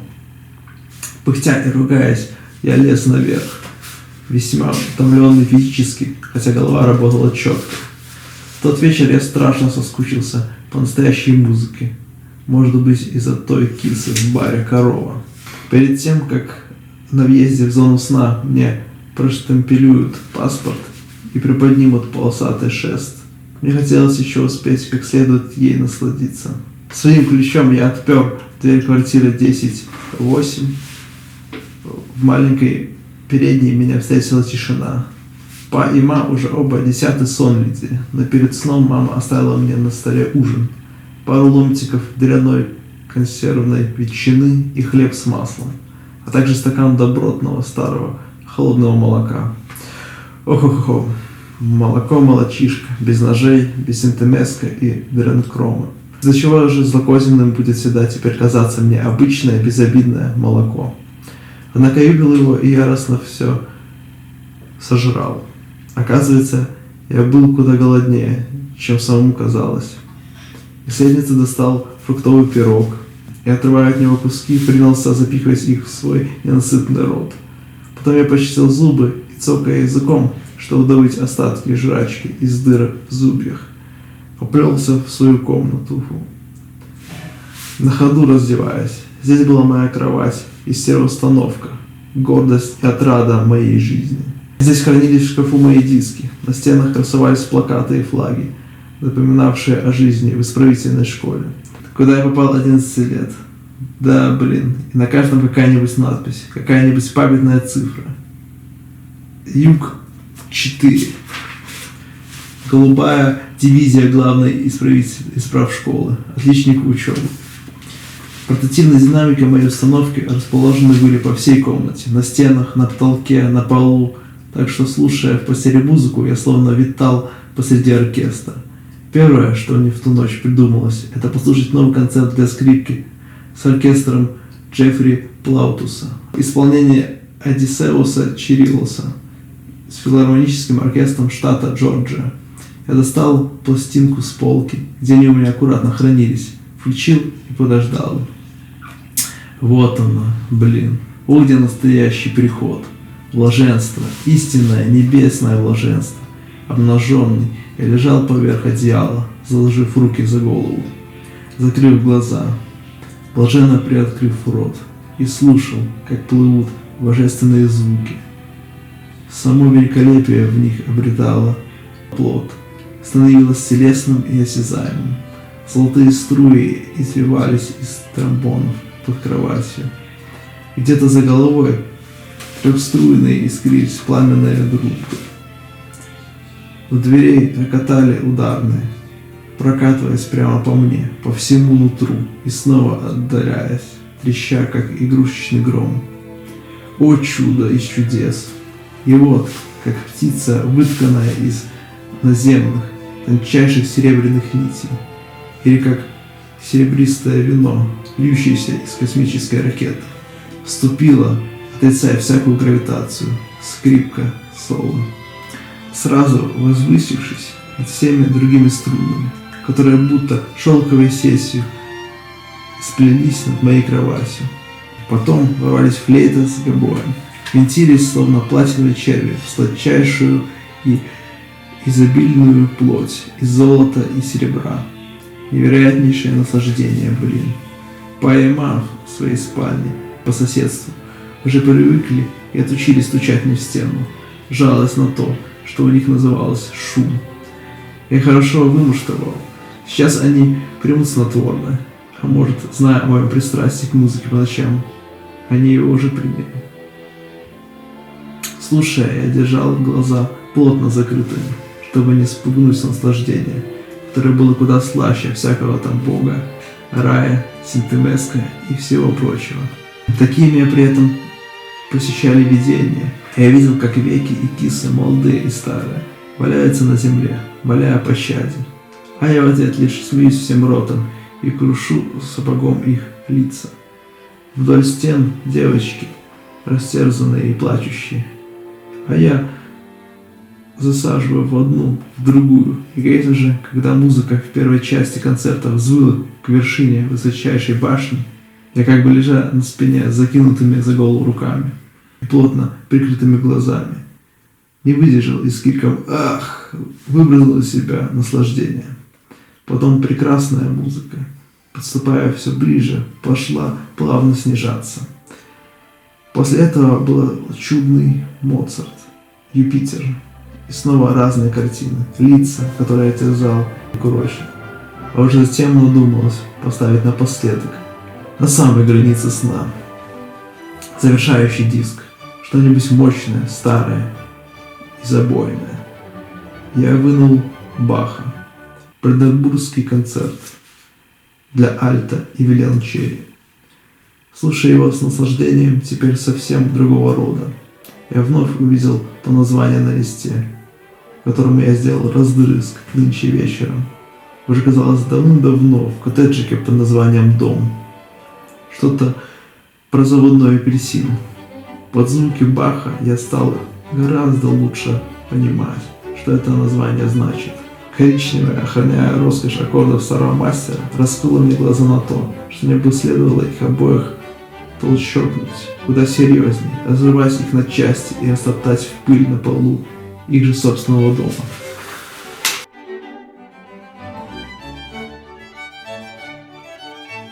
На утро я проснулся еле-еле. Ох, блин, 8 часов уже. Проснулся, чувствуя себя так, будто меня били, колотили и не давали опомниться. Глаза неодолимо слепались. Я решил и в школу не ходить. Решил маленько понежиться в постели. Скажем, часик-другой. Потом с линцой одеться, поплескавшись, быть может, сперва в ванной. Поджарить себе тосты, послушать радио или почитать газету в полном своем одиночестве. А уж потом, если возникнет такое мое желание, после большой перемены, можно и в школу наведаться. Глянуть, что там проходит в великом храме бессмысленного учения. Мне было слышно, как возится, ворчит и шаркает в прихожей папа, уходя работать на свой химзавод. А потом подала голос мама, очень вежливым тоном, который она усвоила с тех пор, как стал большим и сильным. Она напомнила: Уже 9 час, сынок. Ты ведь не хочешь снова опаздывать? Я ей в ответ: что-то голова побаливает, посплю чуток. Может, пройдет, а после полдника точно пойду, как штык. Послышался ее вздох и тихий голос: Завтрак на плите. Мне с мой уже идти надо. Что верно, то верно. Особенно в связи с законом о том, чтобы каждый взрослый здоровый гражданин трудился на благо общества. Мама у меня работала в одном из так называемых космагов, где она оставляла на полках консервированные супы, овощи и всякий прочий кал. Короче, я слушал, как она звякнула кастрюлей, ставя ее в духовку газовой плиты. Потом надевала туфли, снимала с вешалки за дверью пальто, и снова вздохнув, она сказала: Все, ухожу, сынок. Но тут я отплыл обратно в страну снов и, выдружая, надо сказать, отменно, причем снился мне очень странный и ясный сон. Почему-то про моего друга Джорджика. Во сне он был гораздо старше, был очень строг, суров, говорил о дисциплине и послушании, требовал, чтобы все подчиненные ему мальчики беспрекословно повиновались приказам и отдавали честь, как в армии. А я стоял с остальными вместе в одном строю и отвечал: «Да, сэр» и «Нет, сэр». А потом заметил, что у Джорджика на плечах звезды, и он вроде как генерал. Потом по его вызову появился Волбесина Тём с хлыстом в руке. Тём тоже был какой-то странный и седой. У него даже несколько зубьев не хватало. Я заметил это, когда он, увидев меня, усмехнулся. И тут Джорджик, мой старый друг Джорджик, сказал, указывая на меня: у этого века на одежде грязь и кал. И это было правдой. Да я закричал: не бейте меня, братцы, пожалуйста, не бейте. И бросился бежать. Я бегал от них как-то кругами. Тём настигал, хохоча во всю глотку и щелкая своим хлыстом, удар которого прожигал меня каждый раз до нутра. И одновременно еще раздавался какой-то звон, словно электрического звонка. Зынь, зынь, зынь. И этот звон тоже отдавался болью.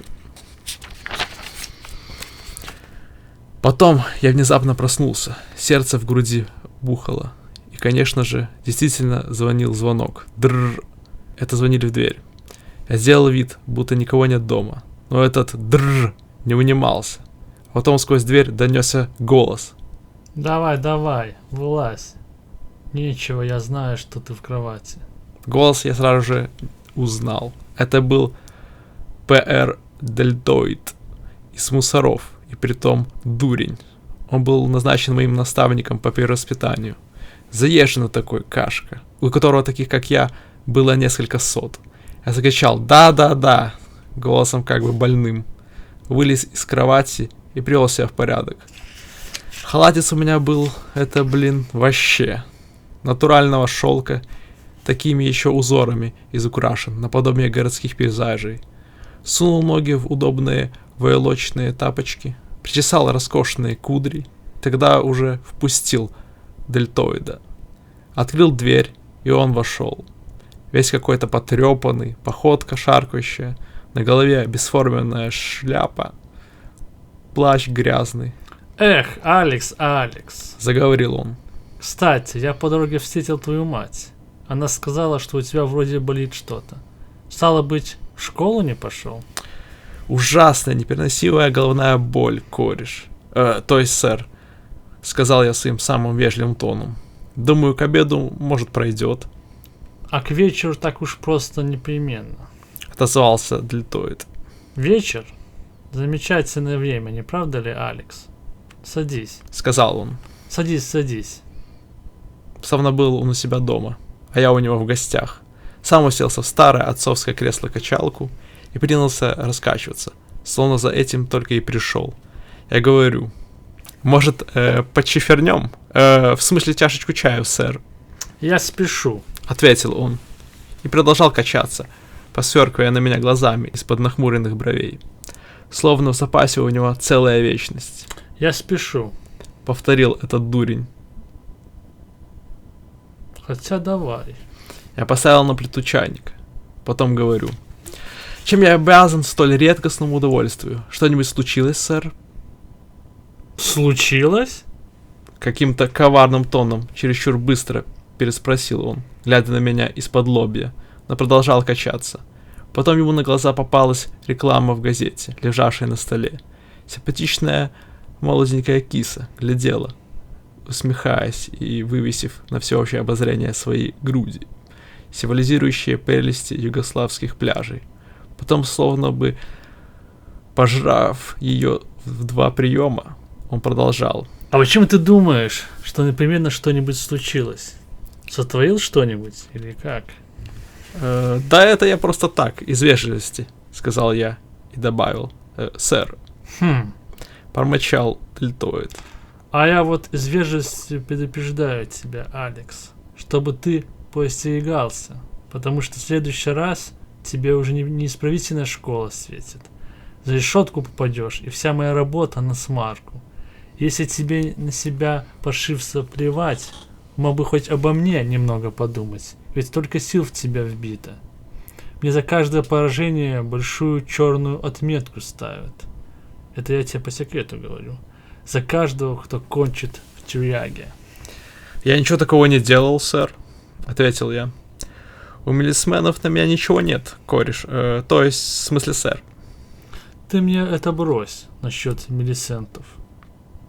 Устало процедил дельтоид, продолжая раскачиваться.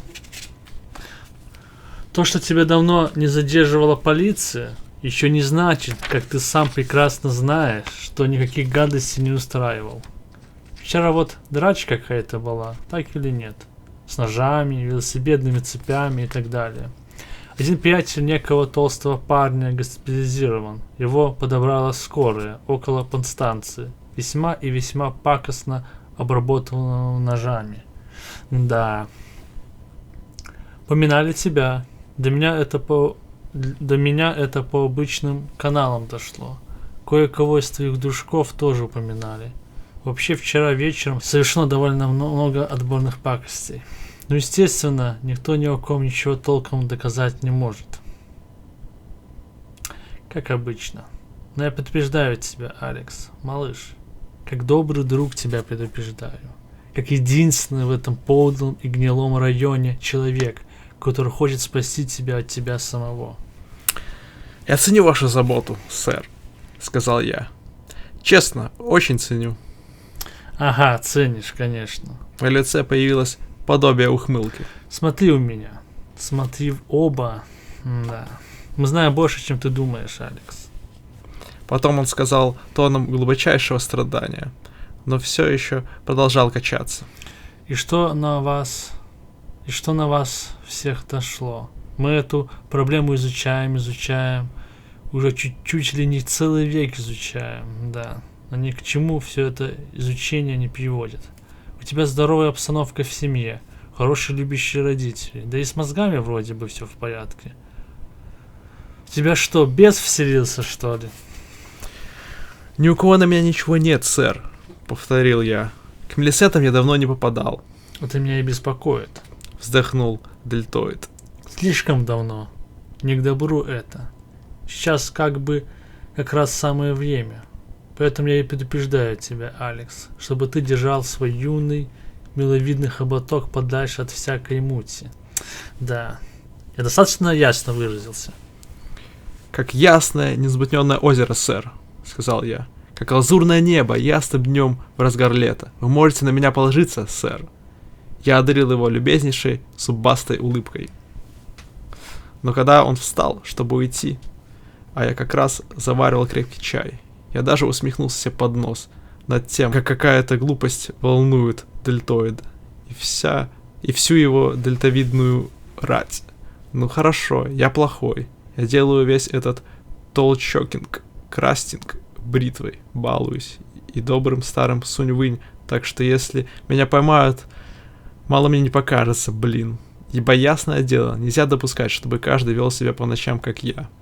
В общем, если меня поймают, сперва 3 месяца, потом 6. И, наконец, как дружески предупредил Дельтоид, несмотря на блаженное малолетство, долгая-долгая прописка в клетке поганейшего зверинца.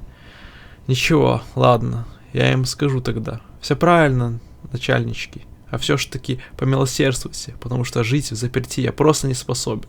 Что в будущем, которое потом когда-нибудь рано ведь раскроет мне снежно-белые линейные объятия, пока не наткнусь на нож, или не взметется последним судорожным взбрызгом кровь среди искореженного металла и битого стекла на шоссе. В этом прекрасном будущем все мои усилия, все старания будут направлены на одно, только бы больше не влипнуть. Это будет как минимум честно, но больше всего веселило меня, то усердие, с которым они, грызя ногти на пальцах ног, пытаются докопаться до причины того, почему я такой плохой, почему люди хорошие, они дознаться не пытаются, а тут такое рвение. Хорошие люди — те, которым это нравится, причем я никоим образом не лишаю их этого удовольствия. И точно так же насчет плохих. У тех своя компания, у этих своя. Более того, когда человек плохой, это просто свойство его натуры, его личности, моей, твоей, его. Каждого в своем одиночестве. А натуру эту сотворил Бог, или Гог, или кто угодно в великом акте радостного творения. Ни личность не может смириться с тем, что у кого-то эта самая личность плохая, в том смысле, что правительство, судьи и школы не могут позволить нам быть плохими, потому что они не могут позволить нам быть личностями. Да и не вся ли наша современная история, это история борьбы маленьких храбрых личностей против огромной машины.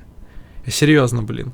Совершенно серьезно. Но то, что я делаю потому, что мне нравится это делать. И вот теперь, улыбчивым зимним утром, я пью крепчайший чай с молоком, добавляю туда ложку за ложкой сахар. Люблю сладенькое. А потом вытаскиваю из духовки завтрак, который моя бедная старушка-мама мне сготовила. Она оставила яичницу из одного яйца. Всего-навсего. Но я пожарил себе тост и съел яичницу с тостом и джемом, чавкая и причмокивая над газетой, которую заодно читал. Газета была по обыкновению полна описаний всевозможного насилия, ограбления банков, забастовок. Упоминалось также о том, что футболисты подвергли всех в шок, пригрозив отменить матч в следующую субботу, если им не прибавят жалования. Эки ведь противные хулиганчики. Еще там говорилось о новых полетах в космос, увеличении экранов стерео-ТВ и о том, что если пришлешь им сколько-то этикеток от жестянок с супами, то получишь бесплатный пакет мыльных хлопьев. Поразительная щедрость, о которой меня разобрал смех. Дальше шла большая статья о современной молодежи. Обо мне, значит. Я даже отвесил газете поклон, ухмыляясь, как безумный. Статью написал какой-то умный лысый папик. Я внимательно ее читал, прихлебывая чаек. Чашку за чашкой, хрустя ломтиками черного тоста, намазанного джемом и накрытого яичницей. Этот ученый папик, но не говорил. Все как обычно. Об отсутствии родительской дисциплины, его термин. Нехватка приличных, нормальных учителей, которые вышибли дурь из неразумных недорослей, заставив их, рыдая, просить прощения. Все это была сплошная мурня, от которой меня разобрал смех. Однако приятно было знать, что мы продолжаем быть притчей во языцах. Блин. Каждый день в газете было что-нибудь про современную молодежь. Но лучшую вещь написал какой-то старый поп в воротнике, наподобие собачьего ошейника. Причем писал он якобы все обдумав, да еще и как человек божий. Дьявол приходит извне. Извне он внедряется в наших невинных юношей. Ответственность за это несет мир взрослых. Войны, бомбы и всякий прочий кал. Что ж, это нормально. Видимо, он знает, что говорит этот человек божий. Стало быть, нас, юных невинных мальчиков-пальчиков, и винить нельзя. Это хорошо, это правильно. Пару раз с детской непосредственностью, сыто икнув, я принялся вынимать из шкафа свой будничный костюм, предварительно включив радио. Передавали музыку, очень даже приличный струнный квартет Клаудиуса Бёрдмана, вещь, которую я хорошо знал. Не выдержав, я еще раз усмехнулся по поводу того, что прочитал в одной из таких статей про современную молодежь. Насчет того, что эта самая молодежь была бы куда как лучше, если бы ей прививался живой интерес к искусству. Великая музыка, говорила с ней, великая поэзия. Усмирили бы современную молодежь, сделав ее более цивилизованной. Цивилизуй мои цивилизованные бейтсы. Что касается музыки, то она как раз все во мне всегда обостряла, давала мне почувствовать себя равным Богу, готовым метать громы и молнии, терзая кис и веков, рыдающих моей ха-ха-ха безраздельной власти. А потом, слегка плеснув водой в лицо и на руки, и одевшись, будничный мой костюм был чисто ученического толка. Синенькие брючата и свитер с буквой А, потому что Алекс. Я подумал, что наконец у меня есть время сходить в магазин пластинок. Кстати, не только время, баба в кармане полно. Чтобы спросить насчет давно обещанной и давно заказанной пластинки с записью 9-й, она же хоральная, симфония Бетховена. Фирма Мастер Строук, дирижер Эл Мухайвер. Туда я и отправился. Днем все не так, как вечером и ночью. Ночь принадлежит мне, моим корешам и всем прочим нассатым.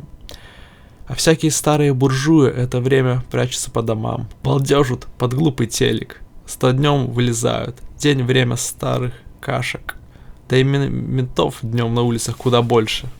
Я сел на углу в автобус, доехал до центра, потом чуть вернулся к Тейлор Плейс, где находился любезный моему утонченному сердцу магазин грампластинок.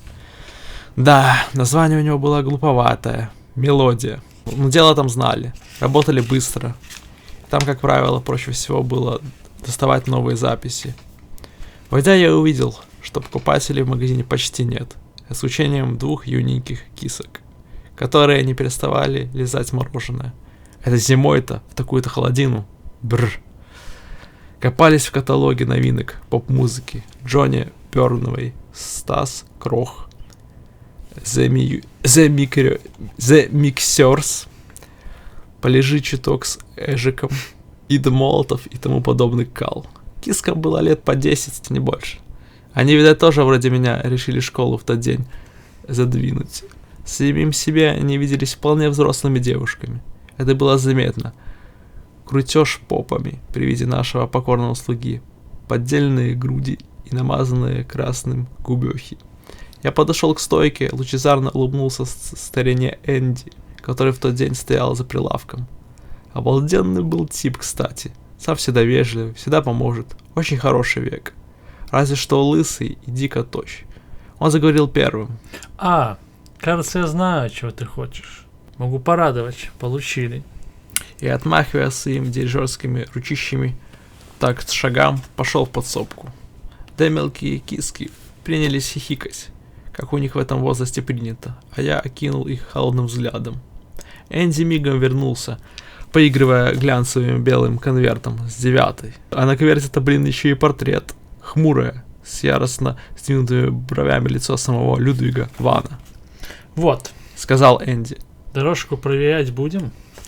Но мне хотелось поскорее унести ее домой, поставить на свой аппарат и в одиночестве слушать, упиваясь каждым звуком. Я вынул денег заплатить. Тут же одна из киск сказала. И кто это к нам пришел? И чем это он оборахлился? У мелких кис была своя манера говоритинг. Кто у тебя в прихвате, папик? Heaven 17, Люкстерн, Гоголь-Моголь? И оба захихали, вихляя попами. Тут вдруг мне пришла идея. Я прямо, что чуть в осадок не выпал от поразительного предвкушения. Да, блин. Я аж вдохнуть не мог. Секунд 10. Пришел в себя, ощерил свои недавно чищенные зубья и говорю. Что ж, сестрички, оттягивайтесь. Пилить диск на скрипучей телеге? А я уже заметил, что пластинки, которые они купили, сплошь были всячески надсатый кал. Наверняка же у вас какие-нибудь портативные фуфлужи, крутилки. В ответ на это они только горестно выпятили нижние губки.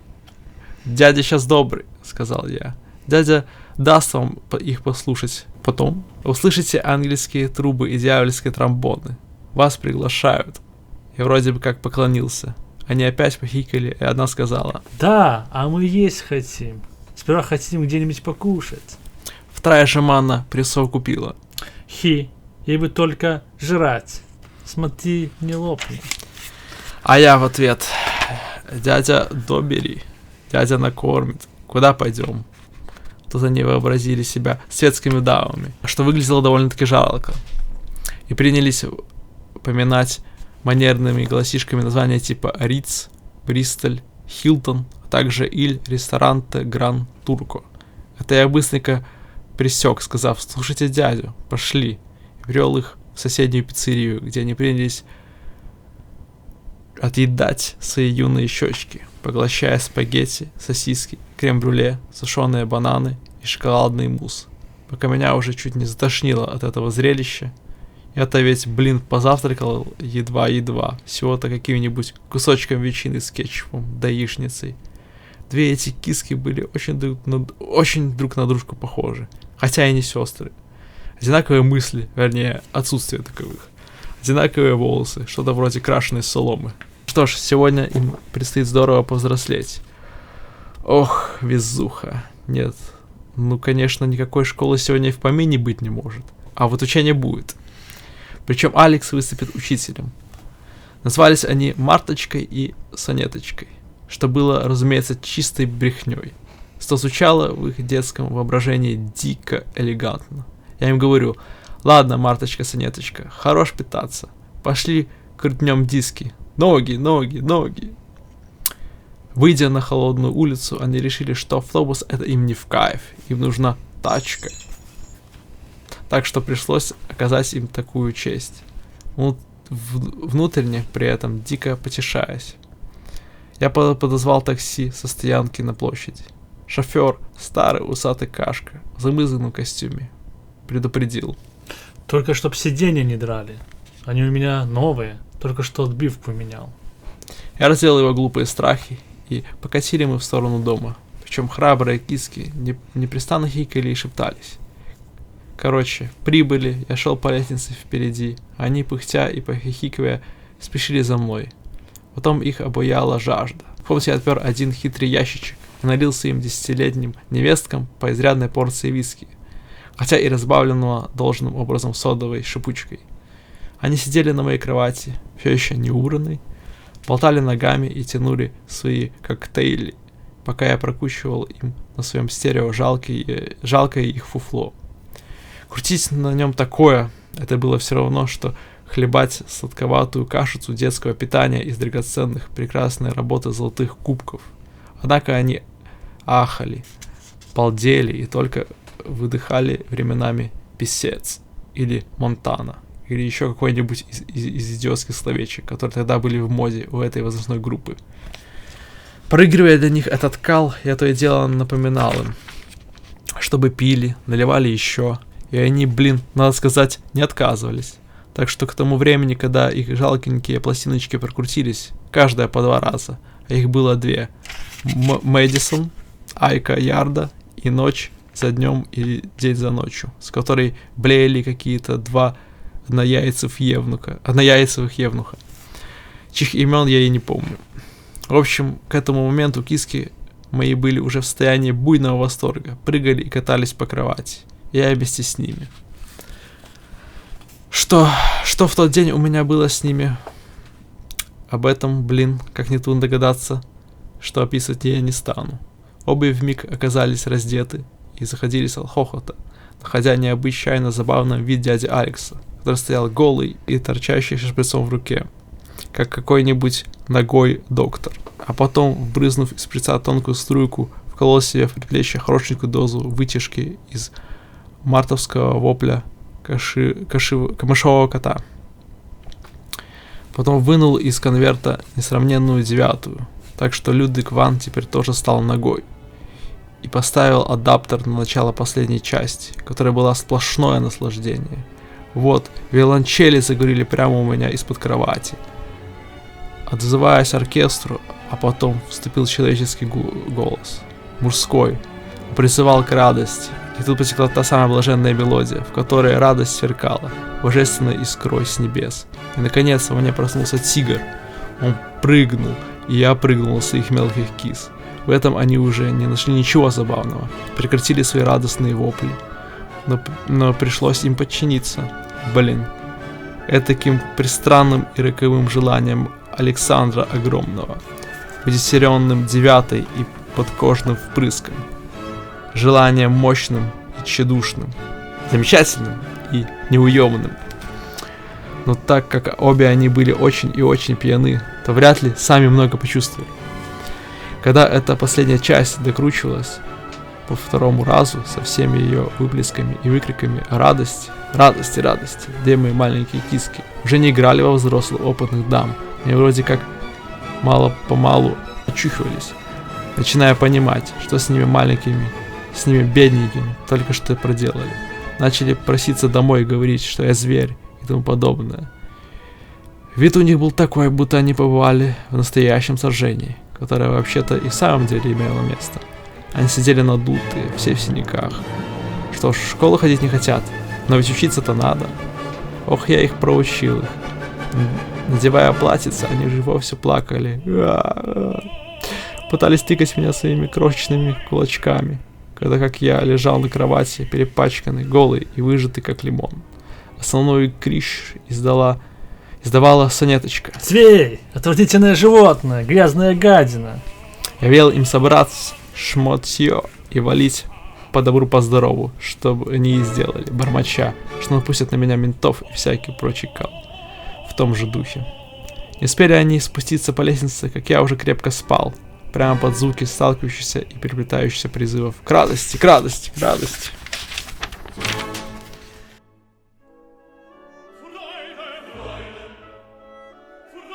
Глава 5. Проснулся я, однако, несколько поздновато. На моих часах было около 7:30, что с моей стороны было, как казалось, не слишком умно. Дело в том, что в этом сволочном мире все идет в счет. Надо учитывать, что всегда одно цепляется и тянет за собой другое. Так. Проигрыватель уже не пел ни о радости, ни о том, чтобы обнялись миллионы. А это значило, что какой-то век нажал на выкл. Скорее всего, то был па или ма. Родители уже вернулись с работы. Судя по доносящемуся из столовой позвякиванию посуды и причмокиванию, с которыми они тянули горячий чай из чашек. Усталый обед двух трудящихся после рабочего дня, у одного на фабрике, а у другой в магазине. Бедные кашки, жалкая старость. Я надел халат и, прикинувшись смиренным чадом, выглянул со словами: «Привет, привет, привет!» Вот отдохнул хорошенько, и все прошло. Готов теперь вечерок поработать, надо ведь и зарабатывать хоть чуть-чуть. Дело в том, что, по их сведениям, именно этим я вечерами в последнее время занимался. Ням-ням-ням, мамочка, хочу ням-ням. На столе был какой-то стылый пудинг, который она разморозила, подогрела, и в результате он не слишком-то аппетитно выглядел. Но ничего не поделаешь. Отец не очень радостно и как-то даже подозрительно посмотрел на меня, но ничего не сказал, зная, что связываться не следует. А мать чуть озарилась подобием усталой улыбки, типа: «Сыночек, дитяточка моя, кровиночка». Я зарулил в ванную, наскоро принял душ, и я в самом деле почувствовал себя липким и грязным. Потом вернулся в свою берлогу, переодеться в вечернюю. Потом сияющим, причесанным, чистым и блистающим сел пообедать ломтиком пудинга. Заговорил па-па-па. Пойми меня правильно, сын. Я не хочу лезть в твои дела. Но хотелось бы знать, где именно вечерами работаешь. Ну, в общем-то, с набитым ртом прочавкал я. По мелочам, на подхвате. То там, то здесь, где придется. Я бросил на него резкий, ядовитый взгляд, как бы говоря: «Не лезь ко мне, и я к тебе не полезу. Я ведь денег у вас не прошу, правда же? Ни на развлечения, ни на тряпки, верно? Ну так и чего же тогда спрашиваешь?» Отец смущенно похмыкал, покашлял и говорит: «Ты прости меня, сын, но я иногда за тебя беспокоюсь. Сны всякие снятся. Ты, конечно, можешь сколько хочешь смеяться, но бывает такое приснится. Вот вчера тоже видел тебя во сне, и совсем мне тот сон не понравился». «Да ну, мне даже интересно стало, что же он такое про меня увидел. Мне тоже что-то вроде бы снилось, но я никак не могу вспомнить, что именно. Расскажи». «Причем так явственно», — начал отец. «Вижу, ты лежишь на мостовой, избитый другими мальчишками. Ну, вроде тех, с которыми ты проводился, перед тем, как последний раз попасть в исправительную школу». «Да ну». Внутренне я посмеивался над несдачливым своим папой, который верил или думал, что верит, будто я там действительно исправился. И тут я вспомнил свой собственный сон, который мне как раз в то утро приснился, где был Джорджик, который по-генеральски распоряжался, и Тём со своей беззубой ухмылкой, обжигающим хлыстом. Однако сны, как мне когда-то говорили, сбываются с точностью да наоборот. «Отец, не изволь беспокоиться за единственного своего сына и наследника», — сказал я. «Оставь пустые страхи. Он сможет сам за себя постоять, и с большим успехом».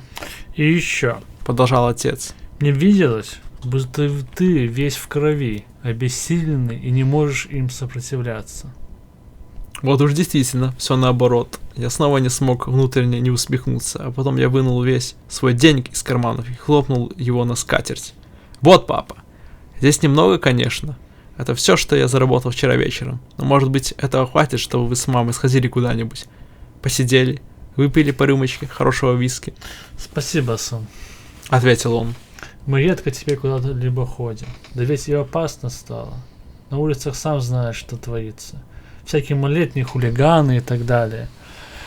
Все же спасибо. Завтра я куплю на них бутылочку, и мы с мамой посидим дома». С этими словами он сгреб мои нетрудовые бабки и сунул их в карман брюк. а мать пошла на кухню мыть посуду. И я ушел, со всех сторон обласканный улыбками. Дойдя до нижней лестничной площадки, прямо, скажем, удивился. Удивился — это даже не то слово. Застыл, можно сказать, с открытым ротом. Меня пониматели пришли встречать. Стояли на фоне всех этих искорябанных стенных росписей, которыми полагалось воплощать величие подвига во имя трудовой славы, увековечивать его в виде голых веков и кис, сурово проникших к рычагам индустрии, изрыгая при этом скорбезности, пририсованные к их ротам хулиганственными мальчишками. У Тёмы в руке был тюбик черной масляной краски, и он как раз обводил очередное ругательство большим овалом. Как всегда, одновременно похохатывая. Но когда Пит и Джорджик со мной поздоровались, вовсю щеголяя ощеренными и дружескими улыбками зубьями, он завопил во всю глотку. Наконец-то их величество прибыли! Ура! И сделал что-то не вполне понятное на манер салюта с прищелканием каблуками. Мы беспокоились. Сказал Джорджик. Сидим, пьем чертово молоко с ножами, а потом думаем, вдруг на себя нападут или еще чего-нибудь. Вот и пришли на подмогу. Как, Пит, я правильно излагаю? Верно. Ухмыльнулся Пит. «Извините», — осторожно проговорил я. «У меня немножко тыква разболелась. Пришлось это дело заспать. А родители не разбудили меня, когда я им велел. Что ж, мы собирались, тем не менее, и вместе возьмем то, что нам предложит старушка Ночь. Да, я поймался на том, что подхватил это дурацкое лишнее «да» у Дельтоида, моего наставника по вероиспытанию. Очень странно». «Насчет тыквы. Сочувствую», — сказал Джорджик, как-то даже чересчур участливо. «Много думаешь, не иначе. Приказ, дисциплина, то сё. Но она пошла, ты уверен? Уверен, что тебе не захочется снова пойти прилечь».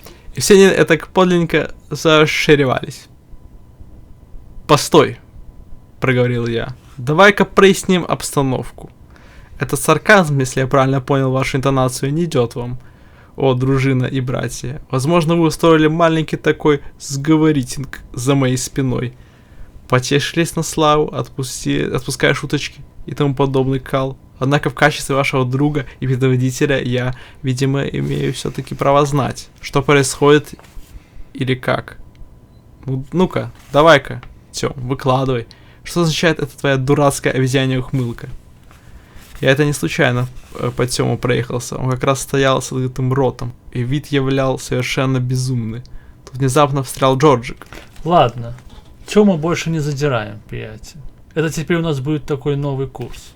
«Новый курс?» — удивился я. «Что это еще за новый курс? Я смотрю, вы успели основательно все обсудить за моей сонной спиной.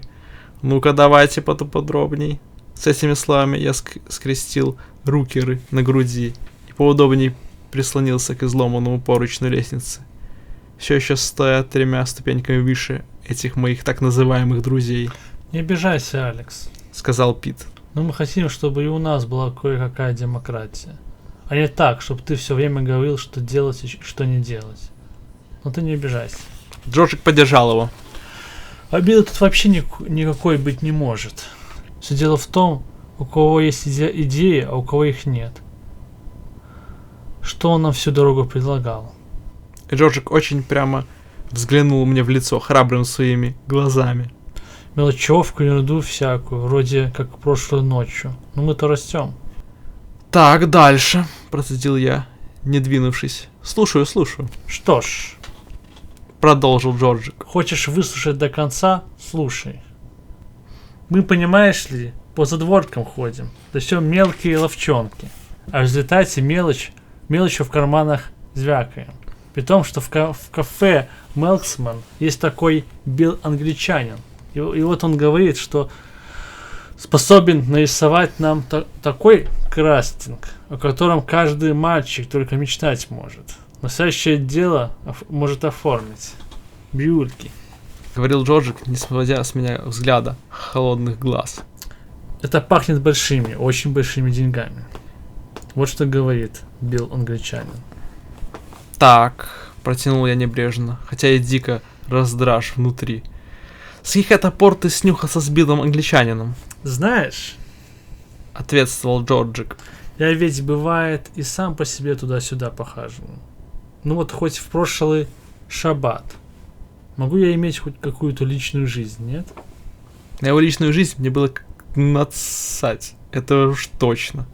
А что интересно, делать ты будешь с этими большими бабками? Или деньги, как ты их столь почтительно именуешь? Тебе что, не хватает чего-нибудь? Нужна тачка? Срываешь ее прямо с дерева. Нужен кайф, его тоже ловишь. Да или нет? Чего это тебе вдруг так захотелось стать жирным капиталистом? Махнул рукой Джорджик. Ты иногда думаешь и говоришь, как маленький ребенок. Тут Тём снова заухал филином. Сегодня Заявил Джорджик. сделаем взрослый крастинг. Стало быть, сон был все-таки в руку. Джорджик стал генералом, говорит, что делать и чего не делать. А Тём, этот ухмыляющийся безмозглый бульдог, того и гляди вытащит хлыст. Однако я разыграл свою роль как по нотам. Очень осторожно разыграл, улыбчивый, совсем согласный. Ладно, чудненько. Кто долго ждет своего часа, тот дождется. Я многому научил вас, други мои. Но может, ты хоть посвятишь меня в свои планы, Джорджик? Ну, С хитрецой ухмыльнулся Джорджик. что ж планы? Любимое молоко плюс. Видимо так, а? Надо сперва взбодриться, всем надо. Это тебе особенно. У тебя сегодня трудный день. Ты прямо как будто мысли мои читаешь. Я изобразил улыбку. Как раз хотел предложить наведаться в добрую старую корову. Чудно, чудно. Наведи нас, Джорджик.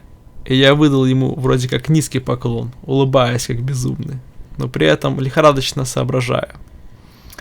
Однако, когда мы вышли на улицу, я понял. Думает глупый, а умный действует по озарению, как Бог на душу положит. И снова мне помогла прекрасная музыка. Мимо проехала машина.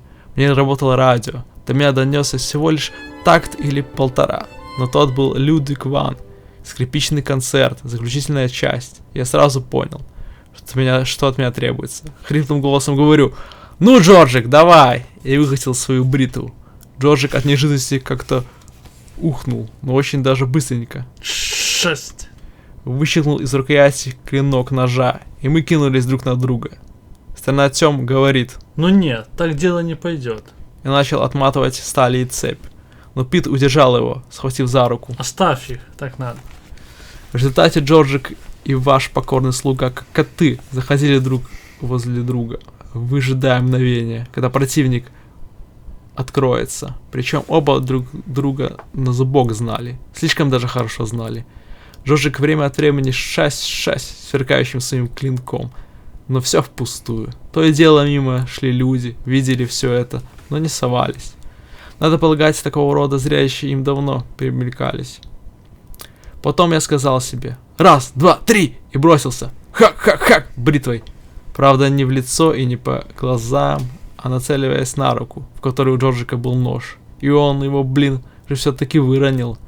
Да, выронил, и нож, дзынь-блям, на зимний звонкий тротуар. Я лишь слегка мазнул Джорджика по пальцам бритвой, а он стоит и смотрит, как набухает по фонарям капельки крови. А ну, повернулся я к Тему. Причем теперь начинал я первый, потому что Пит перед этим дал Тему совет не разматывать цепь, и Тем внял ему. Ну, Тем, теперь с тобой разберемся, ладненько? Тем, как какой-то большой безумный зверь с криком «Гах!» мгновенно размотал опоясавшую его цепь. Да так ловко, обалдеть можно. Тут правильной тактикой для меня было держаться как можно ниже, прыгая по лягушачьи, чтобы защитить лицо и глаза. Я так и сделал. Что беднягу Тёма изрядно изумило. Он-то привык листать по открытой Мордор. Хлесь. Однако он, надо признать, здорово лепил мне по спине. Меня аж до нутра прожгло. Эта боль только пробудила меня скорей с ним разделаться. Но я мазнул его бритой по левой ноге, через штанину. Штанина тесная, разом на пару дюймов разъехалась и брызнула немного крови, отчего Тём стал вообще как безумный.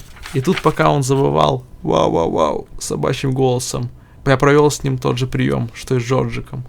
Вложил все в одно движение, вверх, вбок, вжик, и почувствовал, как бритва вошла в мякоть его запястья, отчего он выронил змеиную свою цепь и заверещал, как ребенок. Потом пытался всосать всю лишнюю кровь в запястье, одновременно не переставая верещать. Но крови было слишком много, и он захлебнулся ею. А кровь хлестнула фонтаном, хотя и ненадолго. Я говорю: «Ну что, други, вам все ясно? Ты как, Пит?» А я разве что говорил? Отозвался Пит. Я ничего не говорил. Слушай, как бы Тём до смерти не стек кровью. «Не сдохнет», — сказала я. «Сдохнуть можно только один раз, а Тём сдох еще до рождения. Вся эта кровища сейчас перестанет». Я знал, что главные кабели у него целы. Вынул свой чистенький платок из кармана, чтобы обернуть рукер бедному умирающему Тёму, который вопил и стенал. И кровь действительно вскоре остановилась. Да и куда бы она делась-то? Будут теперь знать, кто истинный вождь и хозяин. Бараны чертовы, подумал я. Довольно быстро я обоих раненых бойцов успокоил в уюте бара Duke of New York, поставив перед ними двойные бренди, купленные на их же бабки. Поскольку свои я все отдал отцу. И сделав пару примочек из пропитанных водой носовых платков. Старые вешалки, с которыми мы в предыдущий вечер отнеслись с такой заботой, снова были тут как тут и наперебой твердили: Спасибо, ребятки. Дай бог вам здоровья, мальчики. Прямо удержу на них не было, хотя мы вовсе не собирались вновь расшибаться перед ними в лепешки. Однако Пит сказал: Что будем пить, девушки? И принес им пивка с прицепом, как будто у него денег куры не клюют, и тут уж их совсем зациклило. Уж как мы вам рады, как рады, мальчики. Никогда не заложим вас, ребятушки. Вы самые лучшие в мире ребятки. Вот вы кто. Наконец, я говорю Джорджику: ну что, возвратимся туда, откуда начали, да? Ссоры забыты, все как было. Правильно? Во-во-во, Сказал Джорджик. Однако Стернатем все еще смотрел несколько ошалело и даже так высказался. А я ведь достал бы гада. Ну как я этой цепью? Просто мне какой-то век под локоть попался. Словно он все еще продолжал дратсинг. Причем даже не со мной, а с каким-то другим противником. Я говорю: ладно, Джорджи бой, так что там у тебя на уме было? Да ну, Отмахнулся Джорджик. не сегодня. В эту ночь, видимо, все же не надо. Ты большой сильный человек, сказал я. Так же, как и мы все. Мы ведь не дети, правда, Джорджи бой? А посему скажи мне, не томи, что ты надумал в глубине души своей? Эх, по глазам бы гаду цепью. Бормотал Тём. А старые сумки все никак не смогли уняться со своими благодарностями и благословениями. Помнишь, нам один дом попался? Проговорил Джорджик. Еще 2 фонаря там у ворот. Название у него какое-то дурацкое. Не припомню. Какое дурацкое название? Да что-то там, то ли усадьба, то ли засадьба. Какая-то чушь. Там живет одна старая птица со своими кошками. И у ней полный дом старинного дорогого добра. Например? Ну, золото, серебро, а может даже брюлики. Это мне Билли англичанин сказал. Пони, сказал я вас пони. Я действительно понял, что за дом имелся в виду. В Олдтауне, сразу за парком Победы. Что ж, настоящий предводитель умеет выбрать момент, когда пойти на уступку. Сделать широкий жест, чтобы умаслить своих подчиненных. Очень хорошо, Джорджик, сказал я. Идея хорошая, и мы ее примем. Давай-ка сразу туда отправимся. Следом одна из бабушек прошептала: Мы никому не скажем, ребята.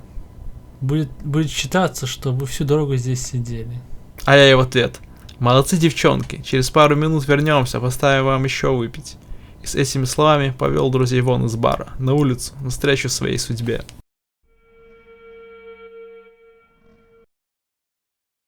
Глава 6. Когда идешь от бара Duke of New York к востоку, сперва попадаются всяческие конторы, потом старая развалюха Библио, потом большой парк, названный Парком Победы, в честь победы в какой-то незапамятной военной кампании, а после попадаешь в район старой застройки, который называется Олдтаун. Некоторые старинные дома там действительно попадаются очень даже ничего, блин. И люди, которые живут там, тоже в большей части старые, тощие, гавкающие полковничьи кашки. С палками, старые вешалки, вдовы да глухие старые девы, которые прожили век среди своих кошек и никому за всю жизнь ни разу не дали к себе прикоснуться. Там действительно могли храниться кое-какие вещицы, за которые можно выручить хороший денег у иностранных туристов. Всякие картины, камешки и прочий доисторический кал. В общем, подобрались мы потихоньку к этому дому, над воротами которого была надпись «Усадьба», а по обеим сторонам на железных стеблях горели шарообразные фонари, стоявшие как часовые. Причем внутри дома свет притушен, еле светит. Да и то в одной лишь комнате на первом этаже. И мы, держась в тени, подобрались к окошку ближе, чтобы взглянуть, кто там и что. Однако окно было с решеткой, будто это не дом, а тюрьма какая-то.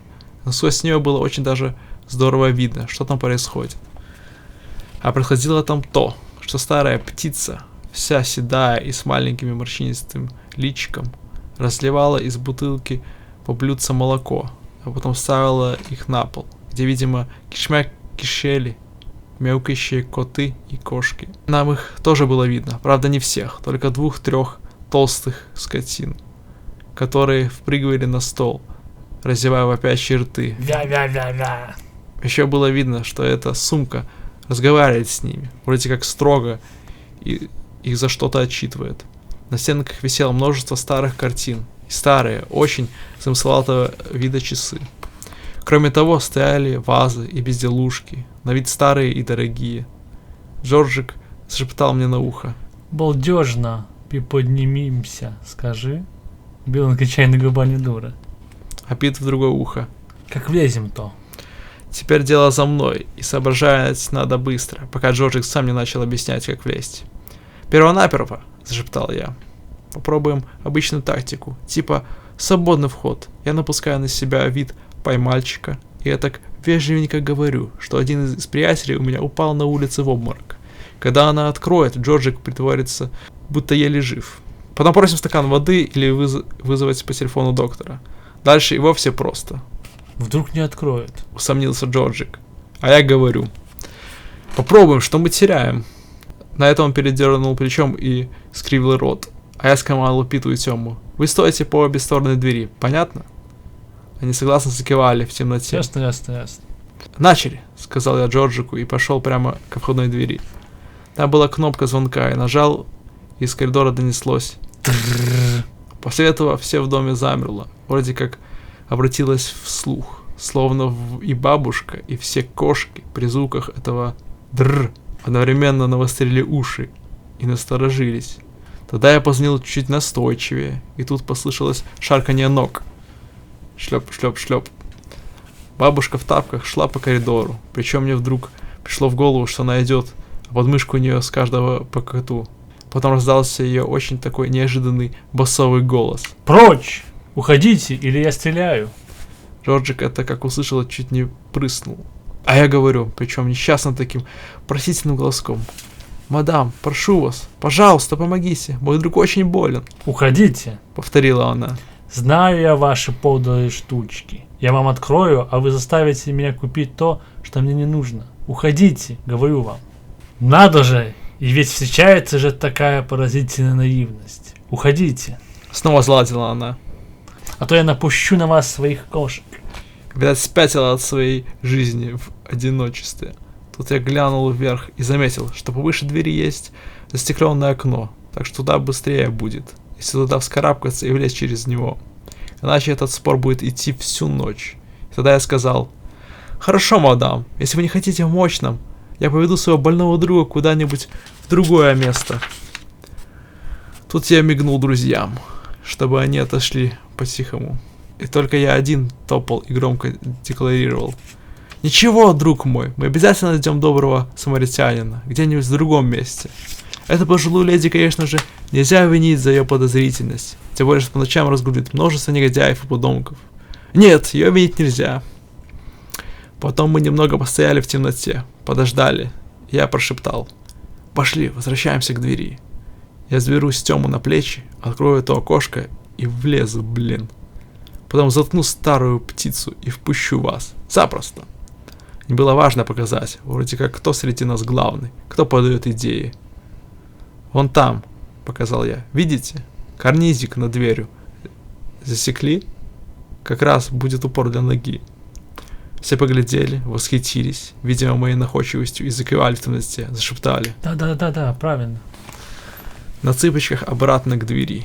Тём был у нас самым рослым и сильным, поэтому Пит с Джорджиком скинули меня на его крутые мужские плечи. Благодаря очередной дурацкой передаче Всемирного ТВ, а главное благодаря тому, что из-за нехватки полиции люди боялись ночи, за все это время на улице не появлялось ни души. Забравшись на Тёма, я убедился, что карнизик над дверью как раз годится, чтобы на него встать. Подтянулся, уцепился коленом, и готово дело. Окно, как я и ожидал, будто заперто, но я вынул бритву, легонько стукнул костяной рукояткой. Стекло треснуло. Снизу доносилось озабоченное сопение моих друзей. Вынув кусок стекла, я просунул руку, отпер окно, и рама, как миленькая, поехала вверх. И осторожно, будто опускаясь в горячую ванну, полез внутрь. А эти, как бараны, стоят, смотрят снизу, аж ты, пооткрывали. Я оказался в темноте, ощетинившийся со всех сторон углами каких-то шкафов, кроватей, тяжеленных табуреток, книг в коробках и книг россыпью. На ощупь я стал пробираться к двери, из-под которой сквозь маленькую щелочку виднелся свет. Дверь сделала скрип, а дальше был пыльный коридор и опять всякие двери. Этакие хоромы пропадают. В том смысле, что сколько комнат, и всего для одной старой вешалки с ее кошками. Пусть даже у котов и кошек разные спальни и отдельная столовая, где их по-королевски кормят сметаной и рыбьими головами. Снизу уже доносился голос птицы, которая повторяла. Да, верно. Но это она, видимо, разговаривала с своим мяукающим выводком, громко домогающимся добавки молока. Тут я заметил ступеньки, ведущие в холл нижнего этажа, и решил показать этим безмозглым балбесам, что я один стою их всех, вместе взятых. Я все проверну сам, одинокий. Сделаю растерзать старой птице. Передушу, если понадобится, всю ее катавасию, и, набрав полные руки всего, что покажется полезным, айда в темпе джаза обратно. Поливать золотыми и серебряным дождем терпеливо ожидающих меня гостей. Тогда уж они как следует узнают, кто настоящий вождь. Тихонько, мягко ступая, пошел вниз, любуясь по дороге на грязные картины, изображающие старинную жизнь. Длинноволосые девочки в платьях с высокими воротниками. Картинки вроде как из деревенской жизни, с деревьями и лошадьми. Бородатый святой век, весь ногой, висящий на кресте.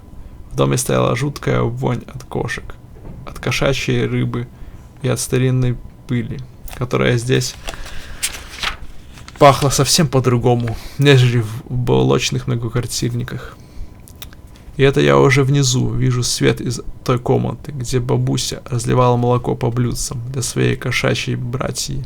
Более того, я уже видел множество огромных перекормленных скотин, которые бродили туда и сюда, шевеля хвостами и вроде как притираясь к дверным косякам. На большом деревянном сундуке в темном холле я заметил красивую маленькую статую, сиявшую в отблесках света из комнаты. Я решил ее скрасть и оставить потом для себя. Симпатичная такая молодая девочка, стоящая на одной ноге, раскинув руки. Главное, сразу видно, сделана из серебра. Так что она была уже у меня в руках, когда я входил в освещенную комнату со словами «Привет, привет, привет! Давненько не виделись. Наши краткие переговоры сквозь замочную скважину, пожалуй, нельзя сказать, чтоб так уж удались, не правда ли?» Нет, спорить не будем. Я сказал, не будем спорить, старая ты поганая вонючка. От яркого света в комнате, где была старуха, я даже сморгнул. Там кишмя кишели коты и кошки. Катались по ковру, в воздухе летала шерсть. Причем эти жирные стервы были всевозможного вида и расцветки. Черные и белые, полосатые и рыжие. Чуть ли даже не в клеточку. И всех возрастов. От крошечных котят, которые гонялись и играли с друг другом, до взрослых кошек и еле державшихся на ногах, но зато чрезвычайно зловредных старых кошатин. Их хозяйка, эта старая птица, взглянула на меня в упор, по-мужски, и говорит: Как ты сюда забрался? А ну не подходи, подлый звереныш, или мне придется тебя ударить.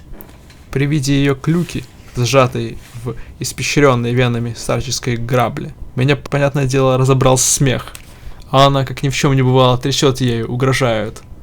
Но я и усмехнулся, блесь-блесь зубами, и подбираюсь к ней ближе, не забывая по дороге ее убалтывать. А тут еще вижу вдруг на буфете очень симпатичненькую вещицу, прекраснейшую вещицу, штуку, которую мальчик, вроде меня, понимающий и любящий музыку, может только надеяться увидеть воочию, потому что это была голова и плечи самого Людвига Вана, то, что у них называется бюст. Сделана она была из камня, с каменными длинными волосами, слепыми глазами и длинными развивающимся шарфом.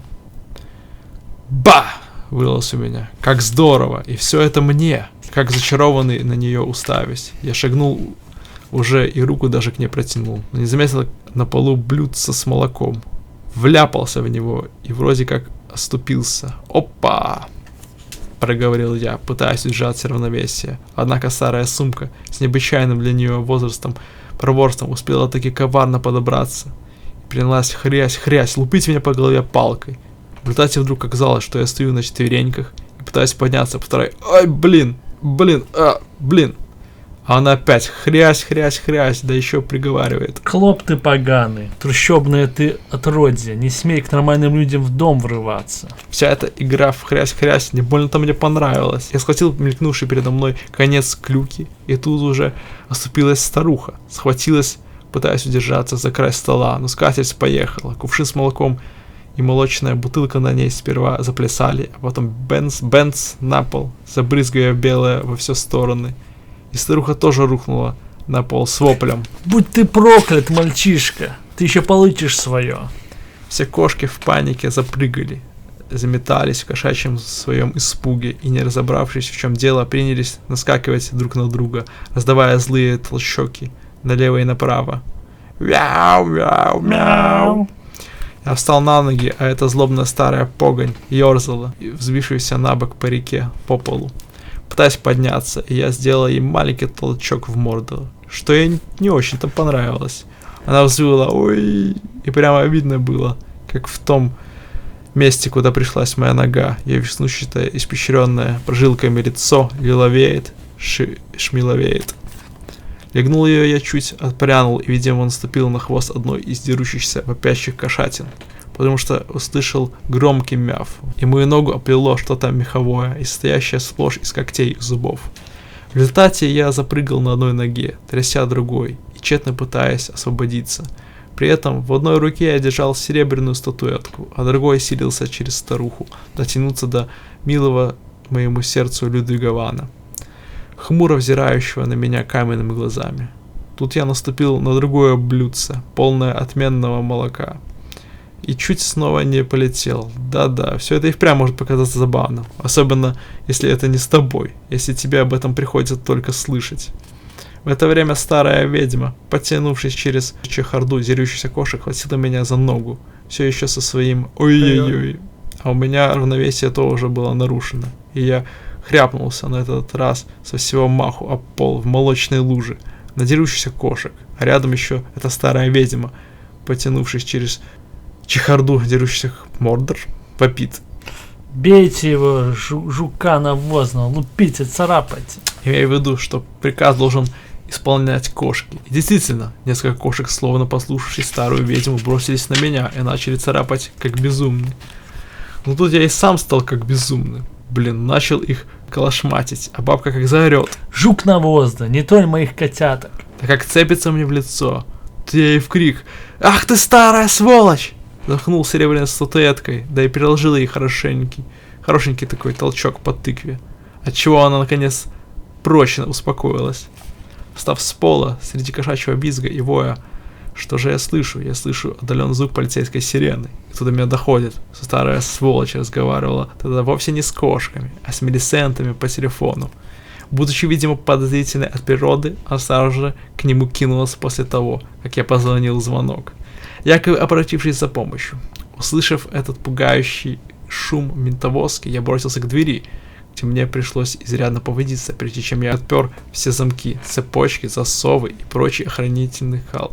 Ну, открыл, наконец и вижу, на пороге стоит Тём, а оба других моих так называемых друга вовсю рвут когти. «Атас!» — крикнул я Тёму. «Менты!» А Тёма в ответ: Нет уж, ты останься, поговоришь с ними. «Глянь, в руке у него цепь. Он ею разбегнется, да как полоснет. Жах меня ею по глазам. Одно слово — артист. Я только и успел что зажмурить вовремя веки. Я завопил, завертелся, пытаясь хоть что-то видеть сквозь ослепленную боль. А теперь говорит. О чем и говорит. Мне, знаешь ли, не нравится, как ты себя стал вести, приятель. Не надо было так со мной поступать. Ох, не надо было, братец. И тут же до меня донеслось бухание его раздолбанных говнодавах. Сваливает гад со своим ха-ха-ха во тьму. А всего секунд 7 спустя слышу, подкатил ментовский фургон со своей сиреной, поющий, как какой-нибудь зверь безумный. Я тоже выл без умолку, кинулся куда наугад, не туда, грохнулся головой об стену, потому что глаза у меня были зажмурены, а из-под век текло ручьями, дико больно. В общем, когда пришли менты, я вслепую возился в прихожей. Видеть я их, естественно, не видел, зато почуял вонь этих ублюдков. То есть это сперва, а потом я ощутил их остервенелую хватку, когда те взламывают руку назад и волокут. Еще я услышал голос одного из ментов, который донесся из комнаты, той самой полной котов и кошек. Досталось ей крепко, но пока дышит. И все время бил по ушам дикий кошачий мяв. Какое приятное знакомство. Услышал я другой ментовский голосок, и меня с размаху зашвырнули в машину. Коротышка Алекс собственной персоной. Я выкрикнул в ответ: «Я ничего не вижу, я слеп, бога вам в душу, мать! Пидоры грязные!» Не выражаться. Донесся голос, вроде как с усмешкой, и мне кто-то сунул толчок кассетом в рот. Я за свое: «Ах ты погонь, выродки! Вам все равно не жить, где остальные? Где вонючие предатели? Меня один из них, из этих выродков грязных, полоснул цепью по глазам. Поймайте их, пока они не сбежали окончательно. Это все они затеяли, братцы, поверьте. Я не хотел, меня заставили, я не виноват. Вас покарает Бог». К этому времени менты потешались надо мной уже всей кодлой, группа запинав меня в угол фургона, а я все продолжал выкрикивать что-то насчет моих так называемых друзей, пока до меня вдруг не дошло, что это совершенно без толку, потому что они, скорее всего, уже сидят в уюте бара Дюков Нью-Йорк, поют в вонючих старых вешалах, чем не попадя от пива до лучшего виски, а те, зная, повторяют. Спасибо, мальчики, благослови вас Господь, милые. Вы здесь сидели все время, это как Бог свят. Ни минуту никуда не отличались. Ей-ей. А мы в это время под вой сирен мчались к полицейскому участку. Причем меня, стиснутого между двух ментов, попеременно то пинали, то били в мордор эти развеселившиеся козлы. Через некоторое время я обнаружил, что способен слегка разлепить веки и сквозь слезы смутно видеть, как проносится мимо дымный город, и все его огни сливаются, будто липнут друг к другу. Несмотря на резь в глазах, я уже видел двух охотящих ментов по бокам. Видел шофера с тонкой шеей, а рядом с ним быкоподобного выродка, того, который с таким сарказмом сказал: «Ну, коротышка Алекс, теперь нам предстоит чудесный вечерок. Ты чуешь?» Я говорю: откуда вы знаете, как меня зовут? Паршивые вонючие козлы. Чтоб вам всем провалиться, сгореть к чертовой матери, выродки, пидоры грязные. Они все над этим похотали, а потом один из ментов стал крутить мне ухо. Толстый, который рядом с водителем, отвечает: Так ведь коротышка Алекса с его дружками кто ж не знает. Довольно большую известность привел наш юный коротышка Алекс. Это те, другие, продолжал я Крищенко. Джорджик, Пит и Тём, они и не друзья мне вовсе, это засранцы. Что ж, произнес Толстый. Теперь у тебя целый вечер впереди. Что сможешь рассказать и про лихие вылазки этих юных джентльменов, и про то, как они сбивали с пути истинного, бедного, невиновного коротышку Алекса. В это время послышался звук другой сирены, но проехавшая мимо машина шла в обратном направлении. «Это за ними? За этими засранцами, что ли?» — спросил я. «Ваши козлы их уже сапали?» Это — сказал тот с бычьей шеей. скорая помощь. А вызвали ее к твоей жертве. Отвратный ты, подлый негодяй. «Это все они!» — вскрикивал я, превозгая резь в глазах. Они пьют сейчас в баре Дюков Нью-Йорк. Заберите их, черт бы их взял. Пидоры вонючие». Тут снова раздался смех, и мне еще раз слегка сунули толчок в рот. О, блин, бедный мой раскровавленный рот. Вскоре мы подъехали к ментовской. Пинками и ударами мне помогли выбраться из машины. На ступеньках участка вновь меня ждал изрядный толчок. Я понял, что ничего похожего на справедливость, на честную игру от этих подлых гадов, черт бы их побрал, не дождешься.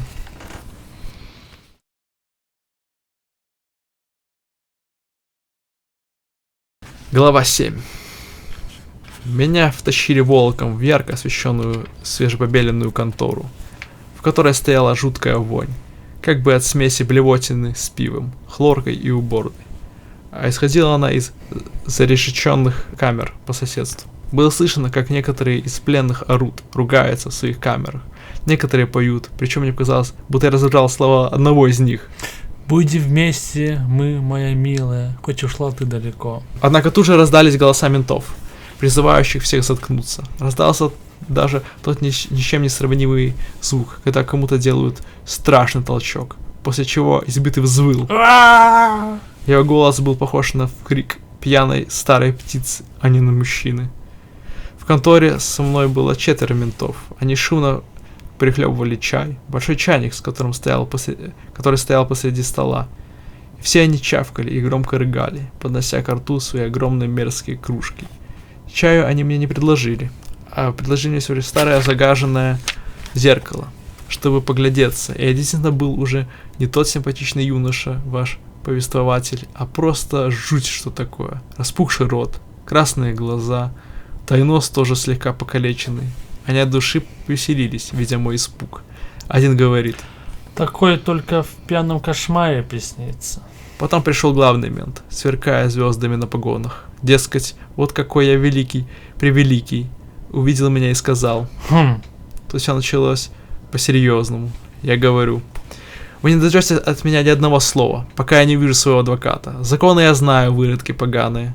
Конечно же, это вызвало у всех громкий смех, а мент со звездами сказал: Отлично, отлично, ребята. Начнем с того, чтобы показать всему, что мы, во-первых, тоже законы знаем, а во-вторых, что знание законов — это еще не все. У него был голос светского джентльмена. Говорил он с этакой утомленной ленцой и при этом кивнул и дружески улыбнулся тому, похожему на быка, толстому ублюдку. Толстый снял китель, так что стало еще виднее его пивное брюхо. В развалку подошел ко мне, и когда он открыл рот, в зловещей усмешке, я почувствовал вонь чая с молоком, который он только что пил. Для мента он был не слишком-то хорошо выбрит. На рубашке под мышками виднелись разводья застарелого пота. А когда подошел еще ближе, от него пахнуло чем-то вроде серы из ушей. Потом он сжал в кулак вонючую свою красную ручищу и сунул его мне под дых. Низость какая. А все остальные менты, кроме главного, хохотали в свое удовольствие, тогда как главный продолжал только утомленно и скучающе ухмыляться.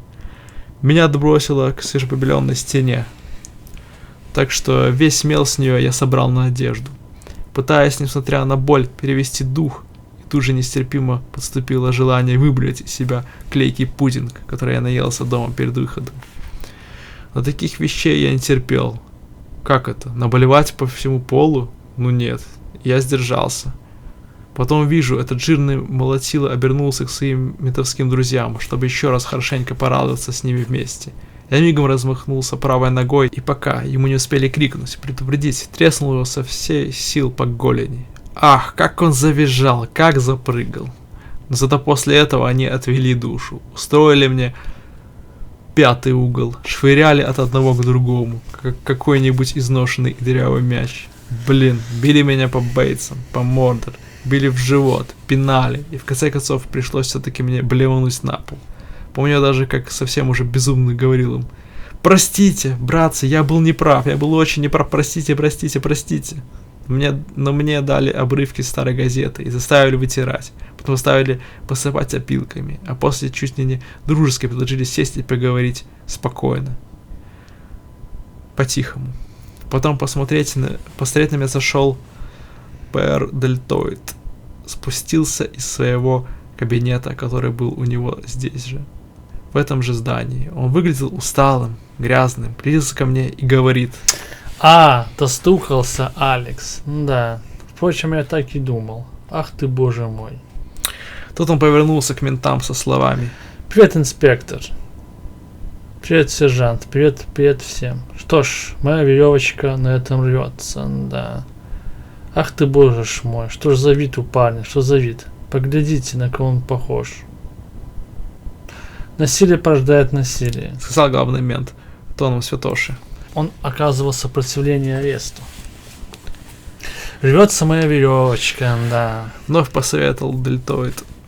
Глянул на меня своими холоднющими глазами, так, словно я стал вещью, не был уже избитым, окровавленным и очень усталым человеком. Похоже, завтра мне придется присутствовать на суде. Это не я, кореш, то есть сэр, проговорил я со слезой в голосе. Замолвите там за меня словечко, сэр. Пожалуйста, я не такой плохой. Меня обманом завлекли мои дружки, сэр. Соловьем поет. Прямо разливается. С усмешкой проговорил главный мент. И песня такая жалостная. Того и гляди, все растаем. Я скажу свое слово. Ледяным тоном пообещал Дельтоид. Завтра буду там, не волнуйся. Если хотите ему пару раз врезать, нас не стесняйтесь. Сказал главный мент. Его поддержат. Надо же, как вас опять подвели. И тут Дельтоид сказал то, чего я никак не ожидал от такого человека, как он. От человека, которого положено превращать всяких плохишей вроде меня в поймальчиков. Особенно при том, что вокруг было полно ментов. Он подошел чуть ближе и плюнул. Да-да, плюнул мне прямо в лицо, а потом вытер свой обслюнявленный рот тыльной стороной ладони. А я принялся вытирать оплеванное лицо кровавым платком, на разные лады повторяя: «Благодарю вас, сэр. Спасибо вам большое, сэр. Вы очень добры ко мне, сэр. Спасибо». После этого Дельтоид вышел, не сказав больше ни слова. Теперь мусора принялись составлять протокол моего допроса, чтобы я потом подписал. А я подумал: ну и пусть. Будь оно все проклято. Если эти выродки стоят на стороне добра, тогда я с удовольствием займу противоположную сторону. Ладно, сказал я им, ублюдки грязные, пидоры вонючие. Пишите все до конца. Я не собираюсь больше ползать тут на брюхе. Мерзкие вы гады. Откуда хотите, чтобы я начал, поганые животные? С того момента, когда меня последний раз выпустили из исправительной школы? Хорошо. Начнем оттуда. Я как пошел им выдавать, выкладывал. А стенографист, тихий человечек с испуганным лицом, совсем не похожий на мента, исписывал страницу за страницей и выдавал им по полной программе: избиение, крастинг, драстинг, делишки с добрым старым Сунь-Уинь. Все в кучу, вплоть до последней вещи, с участием богатой старой птицы, ее вопящих котов и кошек. И я уж постарался, чтобы мои так называемые друзья были замазаны, что называется, по уши. Когда закончился стенографист, казалось, вот-вот свалится в обморок, бедный Кашка. Главный мент участливо сказал ему: ну молодец, сынок, отдохни теперь, попей чайку, потом зажми покрепче нос и перепечатай всю эту грязь и мерзость в 3 экземплярах. Потом дадим их нашим симпатичному юному другу на подпись. А тебе, повернулся он в мою сторону, сейчас покажу твои апартаменты с водопроводом и всеми удобствами. Ну, взяли. Это он уже обращался к двоим самым здоровущим ментам, причем голос у него стал опять утомленный. Уберите его. Меня опять скрутили, поволокли, награждая по дороге пинками и затрещинами, и вбросили в камеру к 10 или 12 другим пленным, многие из которых были пьяны. Были среди них действительно ужасные, звероподобные существа, один с полностью сгнившим носом и ртом, отверстным, как пустая черная дыра. Другой валялся на полу и храпел, а из рта у него не перестанно сочилась какая-то слизь. Третий весь свой кал откладывал себе в штаны. Тут же оказались двое, видимо, голубых, которые я вроде как которым я вроде как приглянулся. Один прыгнул на меня сзади, и пришлось устроить ужасный дратинг. Действительно ужасный, потому что от напавшего исходила жуткая вонь, как бы смесь гнилого болота с дешевой парфюмерией. Такая гадкая, что мне вновь захотелось блевнуть, только желудок теперь у меня уже был пуст, блин. Потом руки распускать стал другой голубой. Между ними разгорелась крикливая свара по поводу того, кому из них достанется моя плоть. Поднялся ужасный шум. Явились двое ментов с дубинками, слегка обработали ими голубых, и те затихли, спокойно уселись, глядя в пространство. Причем по лицу одного из них кап-кап-кап стекали каплями кровь. В камере были нары, но мест на них не оказалось. Я залез на верхний ярус, ярусов было 4, и нашел там храпящего пьяного кашку, заброшенного туда, по всей вероятности, ментами. Короче, скинул я его обратно вниз, он был не очень тяжелый, и он рухнул на какого-то другого толстого пьяницу, лежавшего на полу. В результате оба проснулись, подняли крич и затеяли бессильную и жалкую толкотню друг с другом. А я улегся на вонючие нары и, несмотря на боль во всем теле, забылся тяжелым сном. Однако это получился вроде как и не сон, а какой-то переход в другой лучший мир. И в этом другом лучшем мире, блин, я оказался вроде как на широкой поляне среди цветов и деревьев. И там же был вроде как козел с человеческим лицом, играющий вроде как на флейте. И тут как солнце восстал сам Людвиг Ван с лицом громовержца, с длинными волосами и развивающимся шарфом. Я услышал 9-ю, заключительную ее часть, только слова в ней слегка смешались и переменились. Причем как-то сами собой, как, впрочем, и положено во сне. Выше огненных созвездий, брат, верши жестокий пир. Всех убей, кто слаб и сир, всех по морде рвот возмездие, взад пинай вонючий мир. Но музыка была та, это я твердо знал, проснувшись через 2, а может через 10 минут, а может через 20 часов, или дней, или лет. Часы меня давно отняли. Внизу я словно за 10 миль от меня стоял мент. Он тыкал меня длинной палкой с острием на конце и говорил: Проснись, сынок, проснись, красавчик. Проснись, теперь начнутся настоящие неприятности. Кто, что, почему, куда, что такое? Это у меня звучала мелодия «Оды к радости» из 9-й. Звучало чисто и мощно. Мент продолжал: Спускайся, узнаешь. Тебе тут хорошенькие новости подоспели, сынок. Я кое-как слез, весь затекшись, с ломотой в костях и совершенно сонный. Так что пока мент, от которого дико несло сыром и луком, выпихивал меня из загаженной храпящей камеры и гнал по коридорам, внутри у меня все еще звучала и звучала сверкающая музыка. Радость, пламя, неземное. Потом мы вошли в какую-то чистенькую контору с машинками и цветами на столах. И там сидел за начальственным столом главный мент, который хмуро смотрел на мое заспанное лицо зеняющим взором. Я говорю: ну-ну-ну, что так соскучились по мне, а, кореш? Какого фига в этот час, среди тишайшей ночи?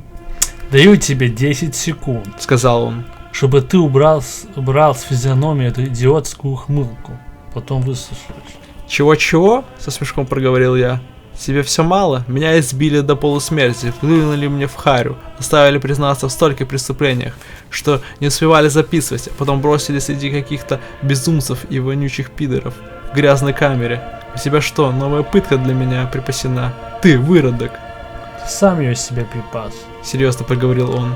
Клянусь, мне не хотелось бы, чтобы ты от нее спятил.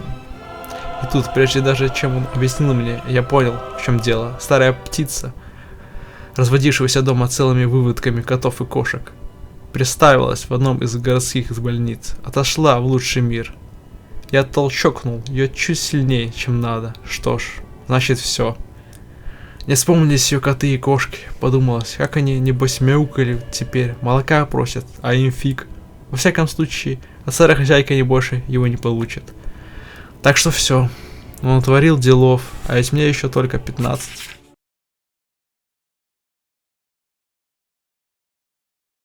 Часть 2, глава 1. Ну что же теперь, а? Ладно, поехали. Начинаю самую жалостную, даже трагическую часть своей истории. О, братья мои и други, единственные, которая разворачивалась в гостюрьме, номер 84F. Вряд ли вам так уж захотелось бы слушать полностью ужас и погони, рассказ о том, какой у отца был припадок, как он бился о стену, богохульствуя и покрывая руки ссадинами и синяками, о том, как у матери перекосила рот от плача, ой-ой-ой, когда она поняла крик о единственном сыне, родной кровиночке, которая так всем изгадила жизни. Потом был суд нижней инстанции, проходившийся в старом мрачном здании магистрата, где говорились всякие жесткие слова о вашем друге и скромном повествователе. Это было уже потом, после всех злобных поношений, побоев и плевков, которыми его наградил П.Р. Дельтоид с ментами, будь они все прокляты. Потом его держали в грязной камере среди вонючих и извращенцев и преступников. Потом суд более высокой инстанции, уж с адвокатами, присяжными, и, надо сказать, там тоже говорили всякие пакости. Причем весьма торжественным тоном. А потом... Виновен. А после слов 14 лет, крик моей мамы. Блин. И вот я уже сижу, 2 года уже сижу с тех пор. Как меня пинками под лязгание запоров впихнули в гостетюрьму 84F, одетого по последней арестантской моде, то есть в комбинезон цвета кала, да еще и с пришитыми над тикалкой на грудь и на спину номерами, так что, как ни повернись, перед вами номер 6655321, а вовсе не Алекс, ваш юный друг. Ну что же теперь, а? Ничего облагораживающего в том, чтобы сидеть 2 года в грязной клетке человеческого зверинца, конечно же, не было, а были одни побои, толчоки со стороны зверюк-надзирателей, и было знакомство с миром вонючих злобных заключенных, среди которых оказалось полно настоящих извращенцев, готовых в любой момент наложить лапу на соблазнительного юного мальчика, вроде вашего покорного слуги. И была необходимость работать в мастерских, делать спичечные коробки и ходить по двору вроде как для разминки, а по вечерам иногда какой-то старый век, с виду как бы учитель, читал лекции о жуках или о Млечном Пути, а еще бывало на тему загадки и чудеса снежинок. Это вообще смех. Потом сразу вспомнился тот раз, когда мы сделали толчок кашки, высшему из публичного библио, зимней ночью, в те времена, когда мои кореша еще не стали предателями, а я был счастлив и свободен. Об этих своих бывших друзьях я здесь услышал всего 1 раз, когда навестить меня пришли Па и Ма. Рассказали мне, что Джорджика уже нет. Да, погиб, блин. Мертв как собачий кал на дороге. Джорджик привел остальных 2 в дом к какому-то очень богатому веку. Они ему сделали толчок, загасили и попинали еще на полу, а Джорджик начал делать раздрызг занавеском, подушкам, а Стенатем стал бить какие-то очень дорогие безделушки, статуи и тому подобное. Этот избитый бач взъярился как безумный и бросился на них с тяжеленным железным прутом.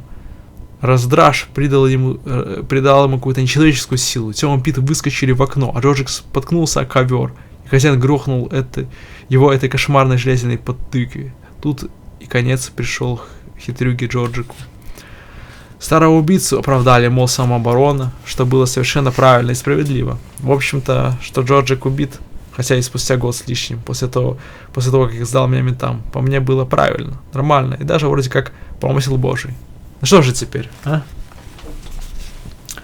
Дело было в боковой часовне воскресным утром. Тюремный свищ наставлял нас в законе Божьем. Моей обязанностью было управляться со стареньким проигрывателем, ставить торжественную музыку перед и после, а также в середине службы, когда полагается петь гимн. Я был во внутреннем пределе боковой часовни. Всего их в гостетюрьме 84F было 4. Неподалеку от того места, где стояли надзиратели и вертухаи с их винтовками и подлейшими синячоками отъевшимися харями. И мне хорошо было видно слушавших закон Божий зэков, сидевших внизу, в своих комбинезонах цвета кала. От них подымалась особая какая-то грязная вонь. Причем не то чтобы они были действительно немытые, не в том дело было. Это была особая, необычайно гадкая вонь, которая исходит только от преступников, блин.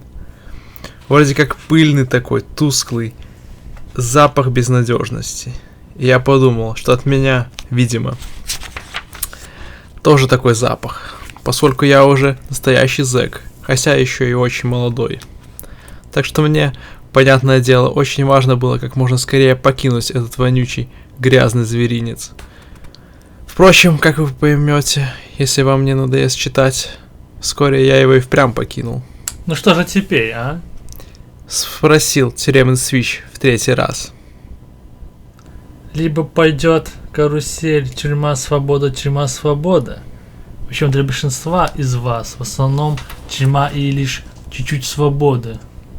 Либо вы прислушаетесь к священному писанию и поймете, что не раскаявшихся грешников ждут кары еще и в том грядущем мире после всех мытарств этого. Сборище отпетых идиотов. Вот вы кто. Большинство, конечно. Продающих первородцев за жалкую миску холодной похлебки. Возбуждение связано с кражей, с насилием, лечение к легкой жизни. Стоит ли эта игра свеч, когда у вас есть веские доказательства? Да, непрерывное свидетельство того, что ад существует. Вы уже в аду. Я знаю, друзья мои. До меня не сходили озарения, и в видениях я познал, что существует место мрачнее любой тюрьмы, жарче любого пламени земного огня, и там души не раскаявшихся преступных грешников вроде вас. И ничего мне тут хихикать, что за смешки, будь вы неладны, прекратите смех. Да вроде вас... Да. Вроде вас, говорю, вопят от бесконечной непереносимой боли, задыхаясь от запаха нечистот, давясь со скаленными экскрементами. При этом кожа их гниет и отпадает, а в чреве бушует огонь, пожирающий лопающиеся кишки. Да, я знаю. В этом месте, какой-то зэк в заднем ряду сделал губами пыр-дыр-дыр-дыр. И тут же налетели звери, надзиратели, кинулись туда, откуда им послышался этот шум. Раздвая направо и налево толщеки и забутычины. Они схватили какого-то бледного дрожащего зэка, тощего, маленького и довольно старого. Выволокли его, хотя он кричал им, не переставая: «Это не я! Это не я, это он!» Смотрите. Но им было все равно. Его жестоко избили, воющего, вопящего вылокли из часовни. Теперь, сказал тюремный свищ, внемлите слову Господа нашего. Затем он взял в руки толстую книгу, переснул страницы, плюя все время для этого на пальцы. Тьфу. То был огроменный дородный буйвол, очень красный лицом. Но он испытывал ко мне слабость, потому что я был молод и очень интересовался его книгой. Считалось, что для дальнейшего моего образования мне нужно читать эту книгу и даже слушать тюремный проигрыватель, пока читаю. И это было, в общем, неплохо. Меня запирали и давали слушать духовную музыку. Баха, Генделя. Пока я читал про всех этих древних аидов, которые друг друга убивали, напивались своего еврейского вина и вместо жен тащили в постель их горничных. Довольно забавное чтиво. Только оно и помогало мне продержаться, В последних главах этой книги я-то не очень-то копался. Там все больше шла душещипательная говорильня, а про войны и всякие там сунь-вынь почти ничего не было. Но однажды свищ сказал мне: «Ах, номер 6655321, пора бы тебе о страстях Господних подумать. Сосредоточься на них, мой мальчик». При этом от него пахнуло богатым духом хорошего виски, и он удалился в свою каморку, чтобы выпить еще. Прочитал я про бичевание, про надевание тернового венца, потом еще про крест и всякий прочий кал. И тут до меня дошло, что в этом что-то есть. Проигрыватель играл чудесную музыку Баха. И я, закрыв глаза, воображал, как я принимаю участие, и даже сам командую бичеванием, делая весь толчокинг и вбиваю гвозди, одетый в тогу по последней римской моде. Так что пребывание В гостюрьме 84F проходила для меня не совсем впустую. Даже сам комендант был доволен, когда ему сказали, что я пристрастился к религии. И вот тут-то для меня забрежила надежда. В то воскресное утро Свищ читал из книги про человеков, которые слушали слово и не кинулись, тут же очертя голову, исполнять его. Будто бы они подобны тому, кто строил свой дом на песке. А тут как раз дождь, хлесь-хлесь, гром, бабах, и дом развалился. Однако я подумал, что это только очень темный век будет строить свой дом на песке. А кроме того, еще и все его соседи-приятели должны быть полными подонками, если не подскажут ему, какой он темный, разотевая такое строительство. Потом Свищ сказал: Эй, вы там, заканчивай. Поем сейчас гимн номер 435 из тюремного сборника. Раздался хлоп, тресь, шварк, хлысь, хлысь. Это жеки раскрывали, роняли и перелистывали, плюя на пальцы свои грязные маленькие книжки гимнов. А зверюги вертухая покрикивали: А ну, не разговаривать, мерзавцы. Эй, номер 920537. Я тебя вижу. У меня, естественно, пластинка уже была поставлена. Я сразу врубил орган. Взревевшие бу! Зэги начали петь, и это уже было на самом деле ужасно. Чтобы Чай окреп в стакане, не спеши его судить. Там так и и мы будет. другим не станем на свободу выходить. Они выли и горланили эти глупые слова под непрестанные понукания Свища, Громче! Будь вы неладны, всем петь как следует. перемеживающиеся рявканьем надзирателей. Смотри у меня, номер 774922. Или, Ща вот пойду, получишь у меня. Дерьмо. наконец, пение кончилось. Свищ сказал: Да пребудет с вами Святая Троица. Да совершит она ваше исправление. Аминь. И скрипучая телега тюремного проигрывателя заиграла симфонию номер 2 Андриана Швайзельберга «Премилый фрагментик», отобранный вашим скромным повествователем, блин.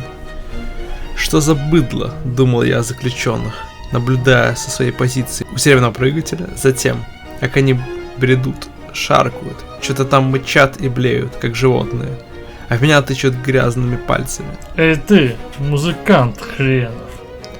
Потому что, по их мнению, я просто жуть как высоко вознесся. Когда последний зэк, по обезьяне сутурясь и свесив руки, вышел вон, удостоившись напоследок громкого подзатыльника от надзирателя. Проигрыватель у меня уже был выключен. Подошел, попыхивая цугаркой Свищ, все еще в богослужебной одежде, белой и украшенной кружевами, как у девчонки. Подошел и говорит: Спасибо. Ты меня, как всегда, не подвел, малыш. 66 55 321. Что новенького сегодня расскажешь? Тут дело в том, что наш Свищ, как я уже знал, собирался очень высоко подняться в среде тюремного клира и хотел заработать наилучшие рекомендации от коменданта, которому старался как можно чаще сообщать о всяких там подлых, черных замыслах арестантов. А информацию, всякий такой кал, он вознамерился получать от меня. Обычно я все врал, но иногда говорил и правду. К примеру, в тот раз, когда в нашей камере услышали, как кто-то с кем-то перестукался по трубам. Тук-тук, туки-тук, туки-тук-тук-тук. Что Верзила Гарриман планирует побег. Он собрался, когда пойдет выносить помои, толщокнуть надзирателя и бежать, переодевшись в его мундир. Потом еще был случай, когда зэки договорились за обедом все вместе выбросить вон мерзкую жрачку, которой нас кормили, а я узнал об этом и рассказал. Свищ передал дальше и заработал вроде как благодарность от коменданта за общественную жилку и чуткое ухо. На сей раз я ему сказал совершенную чушь. Вы знаете, сэр, тут по трубам стучали, будто в одну из камер 5-го яруса каким-то необычайным способом передали пакет кокаина, и он оттуда поползет по всей тюрьме. Я все это на ходу придумал, как и многие из своих сообщений, однако тюремный Свищ дико обрадованно сказал: Молодец, молодец. Передам это самому. Это он так называл коменданта. А я говорю: сэр, а я ведь на славу постарался, правда же? Причем, общаясь с начальством, я всегда строил из себя джентльмена, говорил таким вежливым и приятным тоном. Делаю все, что могу, верно? Думаю, Проговорил Свищ. что в целом это верно. 66 55 321. Ты действительно помогаешь и, по-моему, вызываешь искреннее желание исправиться. Если так пойдет и дальше, ты без труда заработаешь себе уменьшение срока. «Я вот о чем, сэр», — продолжал я. «И как насчет новой методы, о которой все только и твердят? Как насчет того, вроде как лечения, пройдя которое можно чуть ли не завтра же выйти из тюрьмы? Причем с гарантией, что больше туда не попадешь в жизни». Каким-то тусклым голосом протянул он. Где ты об этом услышал? Кто вам такие вещи рассказывает? «Да так, идут тут всякие толки, сэр. Может, надзиратели между собой разговаривали, а кто-то случайно услышал. А потом еще кто-то в мастерской нашел кусок газеты, и там тоже об этом говорилось. Как насчет того, чтобы вы устроили мне это дело, сэр? Если, конечно, мне позволено просить об этом. Видели бы вы, как он ломал голову, пыхтя своей цигаркой? Никак не мог решить, можно ли и что именно можно мне рассказать о той штуке, про которую я упомянул. Потом говорит: Я так понял, что ты имеешь в виду метод Людовика. Голос его все еще оставался тусклым. «Я не знаю, как это называется, сэр», — настаивал я. Знаю только, что таким образом можно быстро выйти на свободу с гарантией, что обратно не попадешь. Это правда. Проговорил он, глядя на меня из-под напряженных, сдвинутых бровей. Это чистейшая правда. Номер 66 55 321. Хотя эта методика пока еще не на стадии экспериментальной доводки. Она проста, но действует весьма крепко. «Но ведь ее применяют здесь, правда же, сэр?» Не унимался я. «Вот в том новом белом здании, у южной стены, верно, сэр?» Пока еще не применяют. Сказал Свищ. Во всяком случае, в этой тюрьме, номер 66 55 321. У самого насчет нее большие сомнения. Должен признаться, что и я его сомнения разделяю. Весь вопрос в том, действительно ли с помощью лечения можно сделать человека добрым. Добро исходит изнутри, номер 606 55 321. Добро надо избрать. Лишившись возможности выбора, человек перестает быть человеком. Подобный кал Свищ мог извергать часами. Он бы еще продолжил, но тут послышались шаги следующей партии зэков. Блям-бум, блям-бум. Спускались они по железным ступеням за своей порцией религии. Поэтому Свищ сказал: Вот что. Поболтаем об этом как-нибудь в другой раз. А сейчас запускаем соло на органе. Пришлось мне опять включать старый проигрыватель, ставить хоральный прелюд Вашет Баха, пока в часовню втекал поток грязных, вонючих выродков, преступников и извращенцев, которые тащились, как побитые обезьяны. И надзиратели и вертухаи пинками и рявканьем подгоняли их, и Свищ уже вопрошал: Ну, что же теперь? И в этот момент начинала звучать музыка. В то утро у нас было 4 таких ломтика тюремной религии.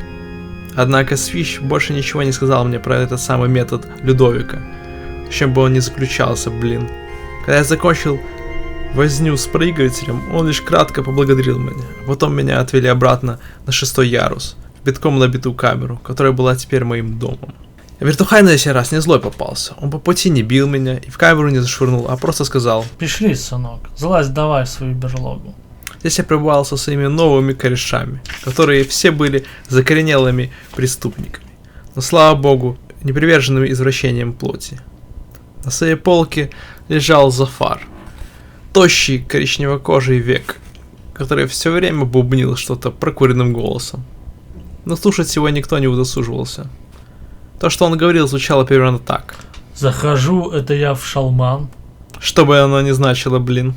И как раз того фраера встречаю, что на бану мне затырил. Ну и что, я говорю, я до Скичмана подломил, ну и что, сейчас буду кусать. Он говорил на настоящем воровском жаргоне, но очень старом, который давным-давно отошел. Еще там такой был одноглазый, Вол. Он как раз в честь воскресенья занимался отдиранием кусков ногтей на ногах. Еще был еврей, вечно потный, очень шустрый век. Этот лежал на своей полке ничком, как мертвый. Если кому мало, там были еще Джо Джон и доктор. Джаджон был жилистый, очень резкий и злобный. Его специальностью были преступления на сексуальной почве, когда как доктор сел за то, что притворялся, будто лечит сифилис и гонорею, но вкалывал просто воду. А кроме того, убил 2 девочек, которым обещал избавить их от нежелательного бремени. Компания мерзкая и грязная. Их общество нравилось мне не больше, чем вам сейчас. О, други мои братья. Но вскоре моя судьба должна была перемениться. Кроме того, хотелось бы заострить ваше внимание на том, что эта камера при строительстве была рассчитана на 3, а сделала нас там 6. Все друг к другу в притирку, среди вони и пота. То же самое творилось в те дни во всех камерах, всех тюрем, блин. Какое паскудство, человеку даже ноги некуда протянуть. К тому же, вы не поверите. В то воскресенье к нам впилили еще одного арестанта. Мы к тому времени получили ужасную нашу жрачку, вонючее варево с клёцками. Лежали, каждый на своей полке, мирно покуривали, и тут в этакую толчею впихнули еще одного. Это был Кашка с костистым, торчащим вперед подбородком. И сразу же он затеял криш. Мы еще даже и понять ничего не успели. Он тряс прутья решетки и вопил. Нарушены мои права, черт бы их драл. Здесь такие так полно, это произвол. Вот что это такое. Но к нему подошел один из вертухаев и сказал, чтобы тот выкрутился как умеет. Может, кто его на свою полку пустит, а нет, так спать ему на полу. Кстати, Добавил охранник. дальше лучше не будет, а только хуже. Вы же сами такое положение создали. Звал вас как собак нерезанных, воруё паскудное.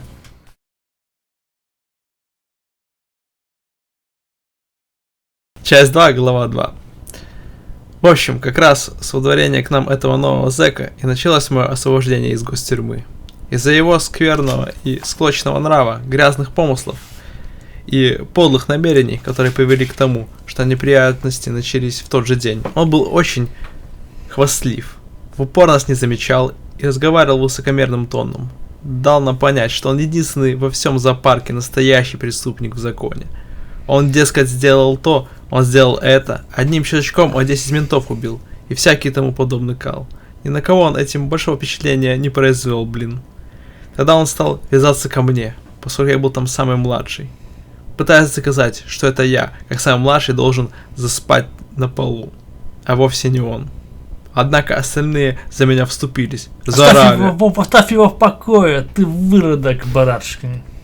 И тогда он затянул старую-престарую песню про то, что его никто не любит. Короче, в ту же ночь я проснулся от того, что этот ужасный зэк и впрямь улегся ко мне на полку, которая и так была дико узкой, она была в нижнем из 3 ярусов. Мало того, он еще принялся нашептывать мне какие-то грязные любовные словечки и гладить. Но тут я стал совсем безумный и сходу выдал ему. Хоть я и не различал ничего толком, потому что горел только маленький красный свет на площадке. Но я знал, что это он, вонючий козлина. Когда начался настоящий переполох и включили свет, я увидел его подлую харю, которая была вся в крови, текущей из губы, рассеченной ударом моего кулака. Дальше все пошло как всегда. То есть мои сокамерники проснулись и стали присоединяться к драке, шедшей немного несураз из-под полутьмы. От шума проснулся чуть не весь ярус. Там и сям послышались крищи и громыкание жестяными мисками о стену. Всем зэкам во всех камерах почудилось, будто вот-вот начнется большой бунт. Зажегся свет, набежали, размахивая дубинками вертухаи в своих кепи и рубашках на выпуск. Стали видны наши разгоряченные хари, мелькающие в воздухе кулаки. Стоял криш и ругань. Я высказал свою жалобу, но вертухаи в один голос заявили, что, видимо, это я сам, ваш скромный повествователь, все и затеял, потому что на мне не было ни царапинки, когда как тот ужасный зэк обливался кровью из разбитого моим кулаком рота. От этого я вконец обезумел. Сказал, что ни одной ночи не стану спать в этой камере, если тюремная администрация позволяет всякому вонючему пидору приставать ко мне, когда я сплю и не смогу постоять за себя. Жди до утра. Ответили мне. Или может. вашему высочеству подавать отдельную комнату с ванной и телевизором? Утром разберемся. А в данный момент, дружок, хватит выступать и давай-ка преклони башку на сломанный тюфяк, да чтоб никаких больше заварух не затевал. Ты хорошо понял? Тем они удалились, дав всем напоследок хорошенькую накачку. Вскоре погасили свет, но я сказал, что весь остаток ночи проведу сидя, а тому гады говорю: давай, лезь на мою полку, если хочешь, мне она больше не нравится, из-за того, что такой кал, как ты, к ней прикасался. Для меня она теперь опоганена. Но тут вмешались сокамерники, все еще оттирая пот после ночной битвы. Еврей сказал: Нет уж, знаешь ли, так и не пойдет, братец. Нечего всяким паскудникам сдавать позиции. А новенький говорит: Ну ты жид заплыви говном. в том смысле, что заткнись. Но так звучало обидней, отчего еврей тут же изготовился к толчоку. А доктор говорит: Ну-ну, джентльмены, зачем нам неприятности? Что за чушь? причем тоном этаким светски небрежным. Однако новенький продолжал нарываться. Явно видел себя жуть каким крутым громилой, которому при 6 других сокамерниках спать на полу прямо-таки западло. А лезть на милостиво предложенную койку обидно. В своей издевательской манере он прицепился и к доктору. Ты неприятностей не хочешь, пупсик? Но тут Джон, жилистый, резкий и злобный, сказал: Если уж не выходит поспать, займемся образованием. Нашему новому другу хочется, чтобы мы преподали ему урок. Несмотря на специальность насильника, речь у него была неплохая. Он говорил веско и точно. Новый зэк презрительно осклабился. У-тю-тю-тю-тю-тю, как страшно. И вот с этого все началось всерьез. Причем как-то так по-тихому, никто даже голоса не повысил. Сперва новенький попытался было пискнуть, но Уолл заткнул ему рот. А еврей держал его прижатым к прутьям решетки. И он лишь едва постановал. Был он... Продолжим, да ты читал, сам даже закрыл книгу. Жесть какая-то. Был он не бог, весь каким крепышом, отбивался слабенько. Видимо, для того он и шумел, для того и хвастался, чтобы возместить свою слабость. Стоя, увидев в красном полутьме красную кровь, почувствовал в кишках прилив знакомого радостного предвкушения. Мне его оставьте, говорю. Дайте-ка, братцы, я его проучу. Еврей поддержал меня. Правильно, ребята. Режь ему, Алекс. И они все отступили в темноту, предоставив мне свободу действий. Я извратил его всего кулаками, а работал ногами. На них у меня были башмаки, хотя и без шнурков. А потом шнул его, хрясь, головой о пол. Еще разок я ему хорошенько приложил сапогом по тыкве. Он всхрапнул, вроде как засыпая, а доктор сказал: Ладно, по-моему, хватит, урок запомнился.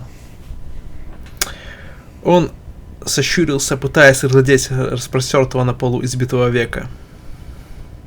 Пусть ему сон приснится, как он отныне будет паинькой. Мне все устало расползлись по своим полкам. А во сне, мне приснилось, будто я сижу в какой-то огромном оркестре, где, кроме меня, еще сотни и сотни исполнителей, а дирижер вроде как нечто среднее между Людвигом Ваном и Генделем. То есть он и глухой, и слепой, ему вообще на весь остальной мир плевать. Я сидел в группе духовых, но играл на каком-то розоватом фаготе, который был частью моего тела и рос из середины живота. Причем только это я в него дуну. Тут же, щекотно. Прямо не могу, до чего щекотно. И от этого Людвиг Ван весь стал жутко раздраж, как безумный. Подошел ко мне вплотную, да как закричит мне в ухо. И я весь в поту проснулся. Разбудил меня, конечно же, совсем другой шум. Это заверещал тюремный звонок. Зынь, зынь, зынь. Утро. Зима. Глаза слипаются. Будто там сплошной кал. Разлепил я их и сразу же безжалостно резянул врубленный на всю тюрьму электрический свет. Вниз глянул. Смотрю, новенький лежит на полу в кровище. Синий и до сих пор не пришел в себя. Я вспомнил ночные дела и себе под нос ухмыльнулся. Однако, спустившись с полки и тронув его босой ногой, я ощутил ею нечто твердое и холодное. Тогда я подошел к полке доктора и стал его трясти, потому что вставал доктор всегда дико тяжело. Но на сей раз он скоренько соскочил с полки, так же, как и остальные, кроме Уолла, который спал как чушка, Какое невезение. сказал доктор. Видимо, сердце не выдержало. Потом добавил, переводя взгляд с одного из нас на другого. Зря вы его так. Кто только догадался. Но Джон тут же окрестился. Вот еще, док. Ты ведь и сам дубасил его за милую душу. Ко мне повернулся еврей и говорит: Я так скажу. Наш Алекс чересчур горяч. Тот последний удар был очень нехорош. тут уже я взъелся. А кто начал-то? Кто начал-то, а? Я немножко в самом-то конце добавил. Скажешь нет? И пальцем на Джона. Это его-то идея была. Тут Уолл всхрапнул громче обычного. И я сказал: разбудите же этого вонючего выродка. Это же он ему пасть затыкал, пока еврей держал у решетки. А доктор в ответ: Никто не отрицает. Все к нему по чуть-чуть приложились. Чисто символически. Надо ведь учить уму-разуму. Но совершенно очевидно, мой дорогой мальчик, что именно это ты со свойственной юности, горячностью, и я бы сказал, неумением соизмерить силу, взять да и замочил беднягу. Жаль, жаль, жаль. «Предатели!» — возмутился я. «Лжецы и предатели!» Вижу опять в точь-точь-точь, как 2 года назад. Мои так называемые друзья, того и гляди, злут меня со всеми потрохами ментам. Никому, блин, никому на белом свете нельзя верить. Джон подошел, разбудил Уолла. Тот сразу же с готовностью подтвердил, что это я, ваш скромный повествователь, совершил весь этот раздрызг и насилие. Когда пришли сперва вертухаи, потом начальник охраны, а потом и сам комендант, все мои как бы товарищи по камере, перекрикивая друг друга, бросились наперебой рассказывать, что и как я делал, чтобы убивать этого никчемного извращенца, чей окровавленный труп мешком валялся на полу. Странный был день, блин. Мертвую плоть утащили, после чего во всей тюрьме всех заперли по камерам до особого распоряжения. Жачку не выдали, не разносили даже чай. По площадкам ярусов расхаживали вертухаи и надзиратели, то и дело покрикивая: Молчать! или Заткните хлебало. едва только им послышится, что где-то в камере раздался шепот. Потом около 11 утра движение как-то напряженно стихло, и в камеру извне начал проникать вроде как вонь страха. А потом мимо нас торопливо прошли комендант, начальник охраны и какой-то очень важного вида человек. При этом они спорили между собой, как безумные. Похоже, что они дошли до самого конца яруса, потом стало слышно, что они возвращаются, на этот раз медленнее, и уже выделяется голос коменданта, толстенького, вечно потного, белобрысенького человека, который в основном говорил: Да, сэр. И Ну что тут поделаешь, сэр? И все в том же духе. Потом вся компашка остановилась у нашей камеры, и начальник охраны отпер дверь. Кто среди них главный, было видно сразу. Высоченный такой, голубоглазый дядя. В таком роскошном костюме, блин. Каких я в жизни не видывал. Солидным и в то же время модным до невозможности. Нас, бедных зэков, он словно в упор не видел, а говорил поставленным, интеллигентным голосом. Правительство не может больше мириться с совершенно устаревшей, ненаучной пенитенциальной системой. Собирать преступников вместе и смотреть, что получится. Вместо наказания мы создадим полигоны для отработки криминальных методик. Кроме того, все тюрьмы нам скоро понадобятся для политических преступников. Я не очень-то, блин, пони, но опять-таки он весь не ко мне обращался. Потом говорит: А обычный преступный элемент, даже самый отпетый, это он про меня, блин, валил в одну кучу с настоящими преступниками и предателями к тому же. Лучше всего информировать на чисто медицинском уровне. Убрать криминальные рефлексы и дело с концом. За год полная перековка. Наказание для них ничто, сами видите. Им это, их так называемое наказание даже нравится. Вот, начинают уже и здесь убивать друг друга. И он обратил жестокий взгляд голубых глаз на меня. А я храбро так и говорю. При полном к вам уважении, сэр, я категорически возражаю. Я не обычный преступник, к тому же не отпетый. Другие, может, здесь и есть отпетые, но не я. При этих моих словах начальник охраны весь стал лиловый. Да как закричит. А ну, сволочь, заткни свое пакостное хлебало. Не знаешь, что ли, перед кем стоишь? Да ладно, ладно. Отмахнулся от него важный век. Потом обернулся к коменданту и сказал: Вот его первым в это дело и запустим. Молод, смел, порочен. Бродский с ним завтра займется. А ваше дело сидеть и смотреть, как работает Бродский. Не волнуйтесь, получится. Порочный молодой бандюга изменится так, что вы его не узнаете. Вот эти жестокие слова, блин, как раз и оказались вроде как началом моего освобождения. Сколько там? Да уже половину прочитали. Большая голова дальше. Ну, мы же почти прочитали. Да, почти половину. Сегодня хватит, да? В смысле? 40 минут. В смысле на сегодня хватит? Ты уже все? Злился по всем? Да, я сегодня еще работал, еще работать сегодня ехать. Куда? А, ну да, ну что. Ну да, если послушаемся на видео. Еще раз. Понимаешь, что целуйте. большая голова осталась. Если Да, она, представляешь, если она отключится прямо во время, будет тоже опять. Ну да, ладно. Так что это.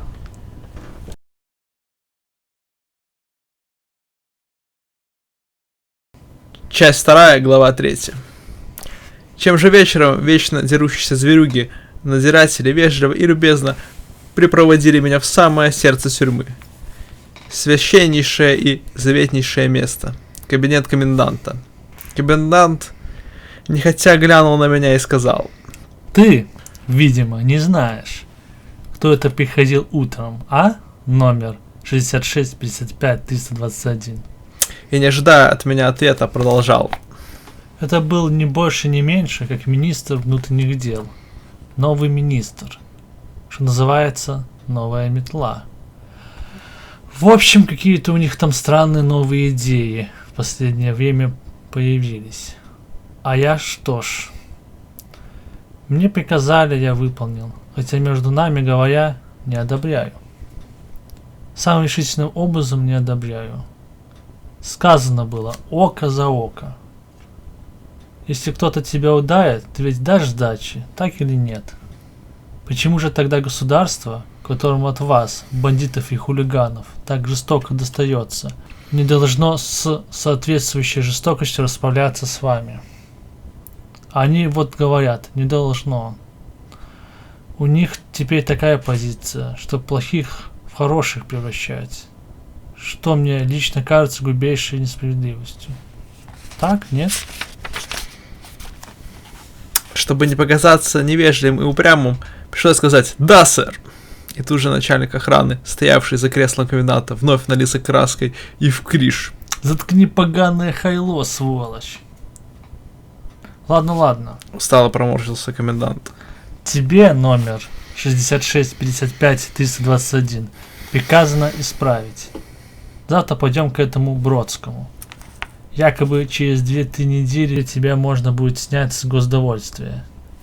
Через 2-3 недели выйдешь за ворота и ступай на все 4 стороны, уже без всякого номера на груди. Думаю. Он слегка как бы хрюкнул. Такая перспектива тебя радует. Я ничего не сказал и снова рявкнул начальник охраны. Отвечай, грязная свинья, когда комендант тебя спрашивает. Да-да, конечно, сэр, ответил я. Большое спасибо, сэр. Я все время старался исправиться. Правда, сэр. Я благодарен всем, кто заметил это. Ох, не за что. Со вздохом качнул головой комендант. Это не награда. Далеко не награда. Вот, подпиши бумагу. Здесь говорится, что ты просишь, чтобы остаток срока тебе заменили на то, что тут обозначается как Странное, однако, название. Исправительное лечение. Подпишешь? Конечно, обязательно подпишу, сэр, сказал я. И большое вам спасибо. Сразу же мне выдали чернильный карандаш. Я подписал свою фамилию, сделав еще в конце красивый росчерк. Комендант откинулся в кресле. Хорошо. Ну, собственно, вот и все, наверное. Опять ожил начальник охраны. С ним хочет поговорить тюремный священник, сэр. Меня вывели вон и повели по коридорам к боковой часовне. Причем на этот раз один из вертухаев все время норовил то щелкнуть меня по затылку, то по спине. Однако делал это неуверенно, а может просто ленился. В общем, пошли через зал часовни, поднялись к конторе Свища, впихнули меня внутрь. Свищ сидел за столом, распространяя вокруг себя сильную мужскую вонь крепких цугарок и хорошего виски. Посидел и говорит. Ну, номер 66-55-321, садись. И вертухаем. Подождите в коридоре, ладно? Они вышли. Тогда он очень серьезно и доверительно заговорил со мной. Слушай, я хочу, чтобы ты понял одно, малыш. От меня это не исходит никаким образом. Если бы мой протест имел смысл, я бы протестовал. Но протестовать смысла нет. Тут дело не в том, что это бы мне испортило карьеру, но и в том, что мой слабый голос ничего не значит по сравнению с огромным рыком из неких высших политических сфер. Я достаточно ясно выражаюсь. Мне было как раз ничего не ясно, но я кивнул, дескать, да. Затрагиваются очень трудные этические проблемы. Продолжал он. Тебе номер 66-55-321 собираются превратить в хорошего мальчика. Больше никогда у тебя не возникнет желания совершать акт насилия или нарушить каким бы то ни было образом порядок в государстве. Я надеюсь, ты понял, о чем речь. Я надеюсь, ты идешь на это абсолютно ясно и все осознавая. Я отвечаю. Но ведь приятно же быть хорошим, сэр. А сам внутри смеюсь, потешаюсь. Блин. А он говорит. Может быть, и вовсе не так уж и приятно быть хорошим, малыш 66-55-321. Может быть, просто ужасно быть хорошим. И говоря это тебе, я понимаю, каким это звучит противоречием. Я знаю, у меня от этого будет много бессонных ночей. Что нужно Господу? Нужно ли ему добро или выбор добра? Быть может, человек, выбравший зло, в чем-то лучше человека доброго, но доброго не по своему выбору. Это глубокие и трудные вопросы, малыш 66-55-321. Но тебе я хочу сказать сейчас лишь одно. Если в будущем настанет такой час, когда ты вспомнишь этот день, вспомнишь меня, нижайшего и скромнейшего из прислужников Божьих, молю тебя, не думай плохо обо мне в сердце своем. Не думай, будто я каким-либо образом связан с тем, что должно с тобой случиться. И, кстати, раз уж речь зашла о молениях, я с грустью понимаю, что и молиться за тебя бессмысленно. Ты уходишь в пространство, где молитва не имеет силы. Ужасная штука, если вдуматься. Правда, в некотором смысле, избрав путь, лишающий тебя возможности этического выбора, ты определенным образом и в самом деле совершаешь выбор. Так что мне об этом еще думать и думать. В общем, номер 66-55-321. Я еще буду думать, и да поможет нам всем Господь. И тут он заплакал. Впрочем, я не обратил на это большого внимания, блин. Я про себя только потешался, потому что видел, Свищ здорово приложился к бутылке виски. Вот и опять он вынул из ящика стола бутылку и принялся наливать себе изрядную порцию в грязный захватанный стакан. Осушил его и говорит. Может, все к лучшему, кто знает. Пути Господни неисповедимы. И запел громким, хорошо поставленным голосом псалом. Затем дверь отворилась. Вошли вертухаи, чтобы оттащить меня обратно в вонючую камеру. Но старый Свищ, не прерываясь, продолжал петь свой псалом. В общем, на следующее утро пришло время прощаться с гостюрьмой. Мне было даже слегка грустновато. как это всегда бывает, когда покидаешь место, к которому кое-как все ж таки привык. Но путь мой оказался недалек, блин. Пинками и затрещинами меня погнали к новому белому зданию на другой стороне двора, в которой нас выводили на прогулки. Здание было новёхенькое, в нем стоял клейкий такой запах новостройки, от которого даже мурашки бежали по коже. Я стоял в дико огромном, пустом вестибюле, привыкая к новым запахам. К ним мой нос очень даже чуток, пахло вроде как больницей, а человек, который вертухаи меня передали, был в белом халате. Значит, видимо, врач. Он за меня расписался, а один из зверюк-вертухаев, которые привели меня, и говорит: Он как был мерзавцем и громилой, так и опять им станет. А то, что все время к тюремному капеллану подлизывался, да Библию читал, так это притворство.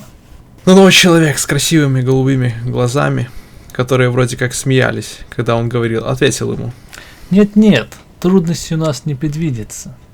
Мы ведь будем друзьями, не правда ли? И он дарил меня такой лучезарной улыбкой, в которой участвовали не только его глаза, но и красивый очерченный рот, блеснувший белизной зубьев. Такой улыбкой, что я вроде как сразу ему поверил. Между тем он передал меня другому человеку в халате, видимо рангом пониже, хотя этот был очень вежлив, и меня ввели в чудненькую чистенькую комнатку с занавесками, настольной лампой, кроватью. Надо же, это все мне одному. При этом ваш скромный повествователь дико про себя потешался, решив, что все-таки он большой везунчик. Мне велели снять ужасную тюремную робу и дали замечательный пижамный костюм. Блин, бледно-зеленый и даже сшитый по последней моде. Кроме того, дали чудесненький теплый халат и мягкие тапочки, чтобы не ходить босиком. Так что я подумал: ну, Алекс, ну, парень, ну, бывший номер 66 55 321. Четко ты вписался, безошибочно. Здесь прямо не жизнь, а сказка. После того, как мне дали большую чашку настоящего хорошего кофе и несколько старых газет и журналов, чтобы мне не скучно было завтракать, пришел первый век в белом халате, тот, который за меня вроде как расписался, и говорит: Ба! Вот вы где. что, в общем-то, было довольно-таки глупо, но почему-то глупо не прозвучало. Насколько этот человек был приветлив. Меня зовут Сказал он: доктор Браном. Я ассистент доктора Бродского. С вашего разрешения я бы хотел провести небольшой осмотр. Так, на всякий случай. и вынул из правого кармана старенький стетоскоп. Надо ведь убедиться, что вы в форме, не правда ли? Надо, а как же?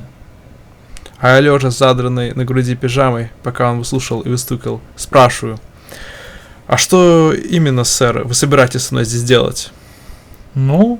Проговорил доктор Браном, прикладывая к моей спине холодный стетоскоп. В принципе, ничего особенного. Просто покажем вам кое-какие фильмы. «Фильмы?» – удивился я. Я не мог поверить собственным ушам. Блин, и вы понимаете почему.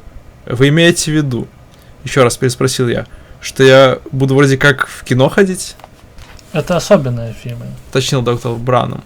Очень специфические. Первый сеанс будет сегодня после обеда. Да. Произнес он, выпрямляясь. Похоже, вы вполне здоровы и в хорошей форме. Разве что немного потеряли в весе из-за тюремной пищи. Можете застегнуть пижаму. После каждой еды один укольчик в руку. Не повредит. Я почувствовал прилив благодарности к симпатичному доктору Браному. Спрашиваю: это что, сэр, будет? Фетамины? Что-то вроде. Душевно и дружески улыбаясь, сказал он. Один укольчик каждый раз после еды. С этими словами он вышел, а я лежал на кровати, радуясь такой райской жизни, и читал оставленные мне журналы: World Sport, Cine, журнал для любителей кино, и Goal. Потом я откинулся на подушку, прикрыл глаза и стал думать о том, до чего же здорово будет выйти на свободу, и как днем я стану ходить на какую-нибудь непыльненькую работенку. Из школьного-то возраста я уж немного вырос. А там, глядишь, новая шайка подберется для ночных вылазок, и первое наше дело будет изловить старину Тёма с Питом. если до них еще не добрались менты. Но этот раз буду смотреть в оба, чтобы не попасться. Мне ведь дают такой шанс. Мне, который совершил убийство и все прочее. Так что просто даже нечестно было бы на меня столько сил потратить, фильмы, от которых я стану поймальчиком, показывали, и после этого взять и снова попасться. Внутренне я дико потешался над наивностью всех этих спецов. А когда мне принесли завтрак, да еще и на подносе, вообще чуть голову напрочь не отхотал. Как раз этот самый Век, который провожал меня в палату из вестибюля, его мне и принес. Да еще говорит. А вы тут, я смотрю, хорошо устроились. Это приятно. Жрачка, которая была на подносе, оказалась добротной и аппетитной. 2-3 ломтика горячего ростбифа с картофельным пюре и овощами, мороженое и горячий чай в красивой чашке. Прилагались даже одна цугарка и коробок с одной спичкой в нем. Так что, похоже, жизнь мне улыбалась, блин. Затем, примерно через полчаса, когда я полусонный лежал на кровати, вошла медсестра, очень даже симпатичная киса, с большими грудями. Их я не лицезрел уже 2 года. При ней был поднос со шприцем. Я говорю: «А, витамины, что ли?» И подбегнул ей. Но она не обратила внимания. Сразу же вколола мне иглу в левую руку. И пшш, в мышцу пошел витамин. После этого она удалилась. Клик-клак, клик-клак. Туфельками на высоких каблучках. Потом появился тот санитар в белом халате, катя перед собой кресло на колесах. Эта деталь меня слегка удивила. Я говорю: «Слышь, кореш, а это еще зачем? Я и сам дойду, если куда идти надо». Но он не согласился.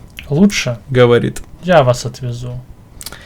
И впрямь, блин, спустив ноги с кровати, я обнаружил, что меня слегка пошатывает. Неужто действительно сказывается тюремный недокорм, о котором говорил доктор Бранум? Ничего, витамины после каждой еды быстренько поставят меня торчком. Тут и сомневаться нечего.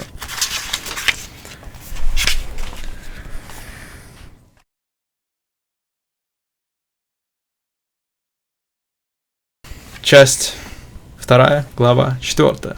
Помещение, куда меня привезли, было вроде кинозала, но такого, каких я прежде не видывал.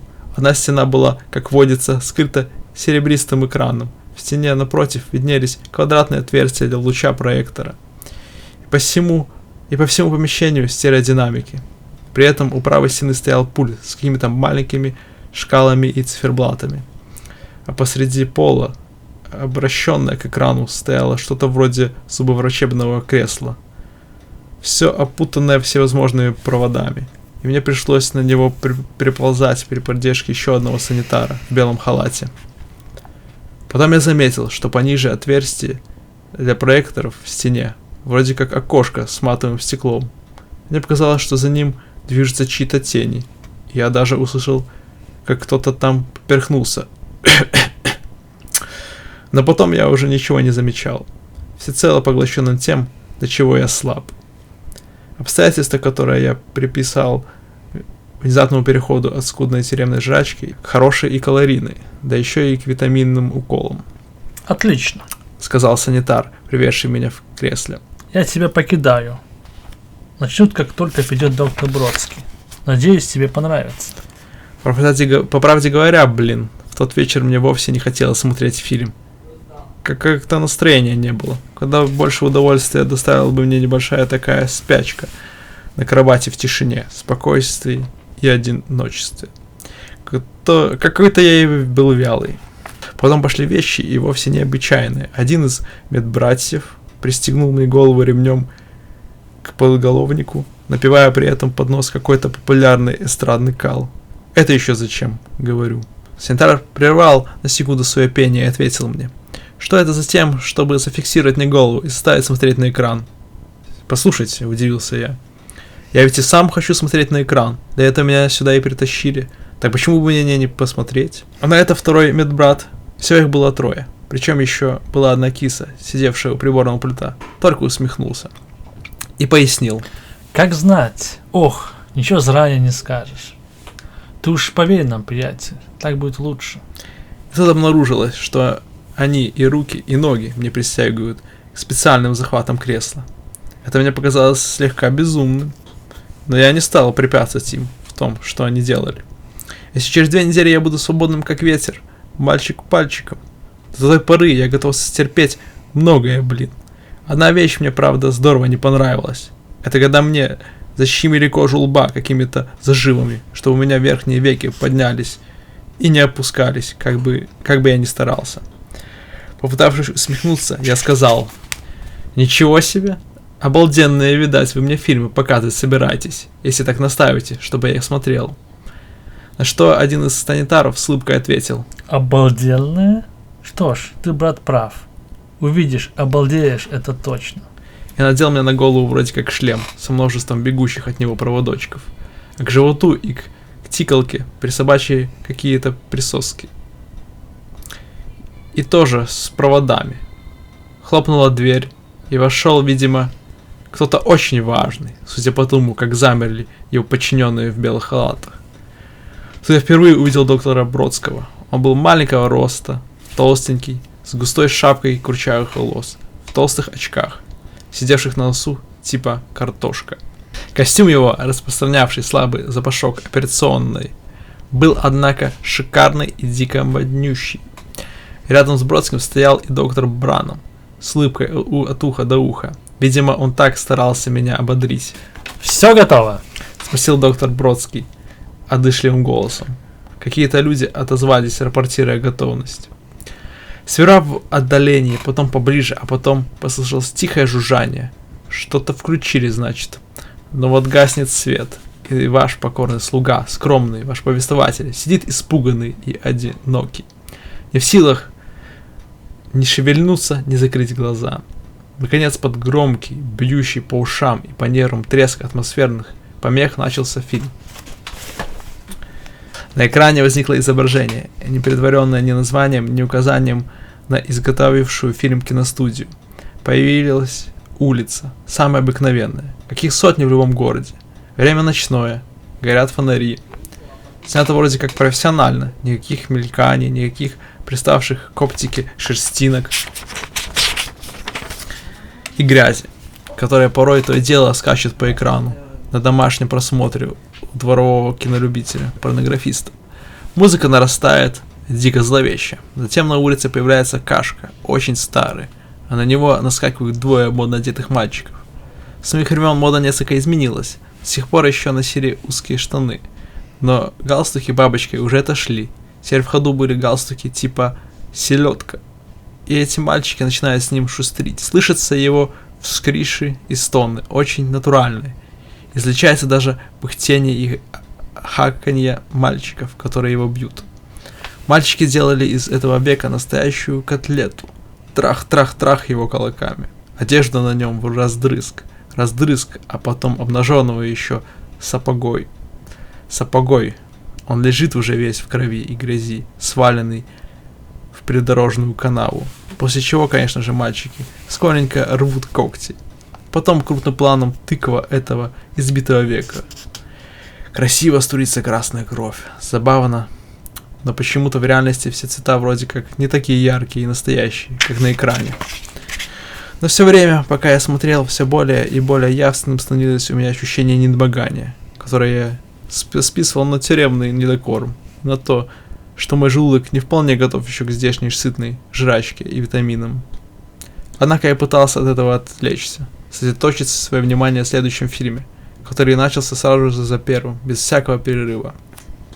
В этот раз на экране сразу появилась молоденькая киса, с которой проделывает старый добрый Сунь Уинь. Сперва один мальчик, потом другой, потом третий и четвертый.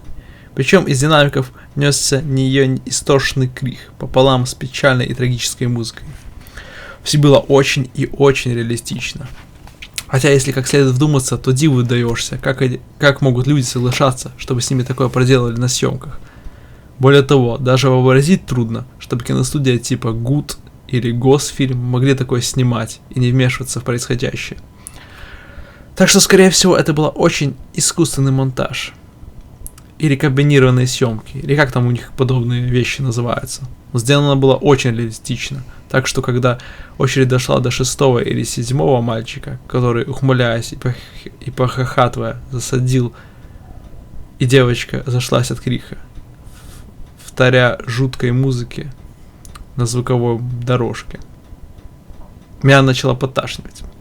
По всему телу пошли боли. Временами я чувствовал, что вот-вот меня вытошнит, и подступила тоска, от того, что меня привязали, я не могу пошевельнуться в кресле.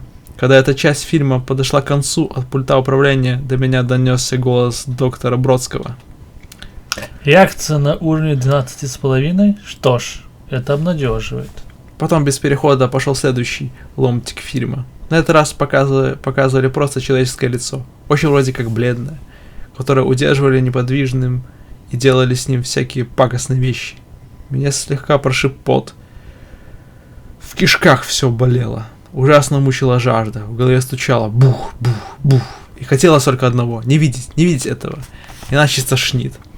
Но я не мог закрыть глаза, и даже скосив зрачки в сторону, я не мог отвести их с линии огня этого фильма. Так что хочешь не хочешь, я видел все. Все, что делали с этим лицом. И слышал кошмарные, исходящие от него криши. Я говорил себе, что это не может быть за правду. Но муки мои не уменьшались. Меня всего корчили спазмы. Но стошнить почему-то не удавалось. Я смотрел, как сперва бритвой вырезали глаз, потом полоснули по щеке, потом вжик-вжик по всему лицу, и красная кровь брызнула на линзу объектива. Потом плоскогубцами по одному выдергивали зубы. И такой пошел криш. Такие потоки крови, что это просто немыслимо. Потом послышался довольный голос доктора Бродского. Замечательно, великолепно. Следующий ломтик фильма посвящался тому, как старенькую женщину, хозяйку лавки, под громкий смех пинает ногами кодла парней, которые потом громят и поджигают лавку. Показано, как бедная старая птица, вопя и стеная, пытается ползком выбраться из пламени, но мальчики сломали ей ногу, и она не может двинуться с места. В результате ее хватает ревущее пламя, ее искаженное страданием умоляющее лицо проглядывается сквозь огонь и исчезает, после чего доносится самый громкий, кошмарный и душераздирающий крик, который только может вырваться из человеческой глотки. Теперь я уже определенно должен был блевануть, и я закричал: «Меня тошнит! Пожалуйста, дайте мне стошнить! Ради бога, принесите мне что-нибудь, во что стошнить!» Но доктор Бродский в ответ: Это только твое воображение. Тебе не о чем беспокоиться. Следующий фильм, поехали. Должно быть, это была какая-то шутка, потому что следом из темноты донесся вроде как смех, после чего меня заставили смотреть отвратительную ленту о японских пытках. Речь шла о войне 1939-1945 годов. И там солдат прибивали к столбам гвоздями, разводили под ними костры, отрезали им бейцы, а одному отрубили голову мечом. И пока голова с живыми глазами и ртом еще катилась, он продолжал бежать, извергая из шеи фонтан крови. А потом упал, и все это под громкий смех японцев. Резь в животе, головная боль и жажда мучили меня невыносимо, причем все это как бы навалилось на меня с экрана. Я закричал: «Остановите, пожалуйста, остановите фильм! Я больше не могу!» И голос доктора Бродского: Остановить? Как ты сказал? Остановить? Ну что ты, мы еще только начали. И он с остальными вместе громко рассмеялся.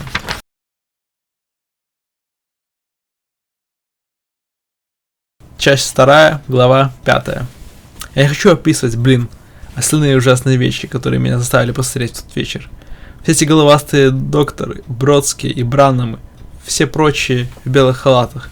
Вы помните, так ведь была еще и девочка, которая крутила ручки на приборном пульте. Все они, по-моему, куда гаже и отвратнее любого из преступников в гостюрьме. Но в самом деле, я ведь даже и помыслить не мог бы, чтобы кому-то пришло в голову делать такие фильмы, которые меня заставили смотреть привязанным к креслу, да еще с насильно открытыми глазами.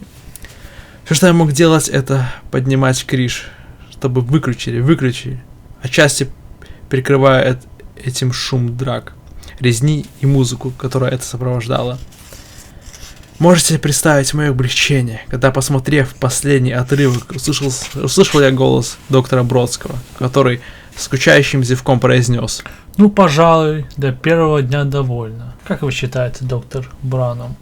Выключили свет, а мою голову все еще распирало буханье, словно бы какой-то огромной машины, производящей боль. В рту был кал и сухость, и такое чувство, будто я сейчас выблюю всю жрачку, которая съедена мной. С тех пор, как я был младенцем. Ладно. Сказал доктор Бродский. Пусть отправляется обратно в постель. Затем он вроде как потрепал меня по плечу и говорит: Неплохо, неплохо. Очень многообещающее начало. я весь рот, осклабившись, поплелся вон. Доктор Браннам пошел следом, однако перед уходом одарил меня дружелюбной и участливой улыбкой, словно он со всем происходящим не имеет ничего общего, а втянут в это силком, так же, как и я. В общем, отвязали они меня от кресла, освободили кожу над глазами, чтобы я мог открывать и закрывать их, и я их закрыл. О, блин, какая боль и бухание было у меня в голове.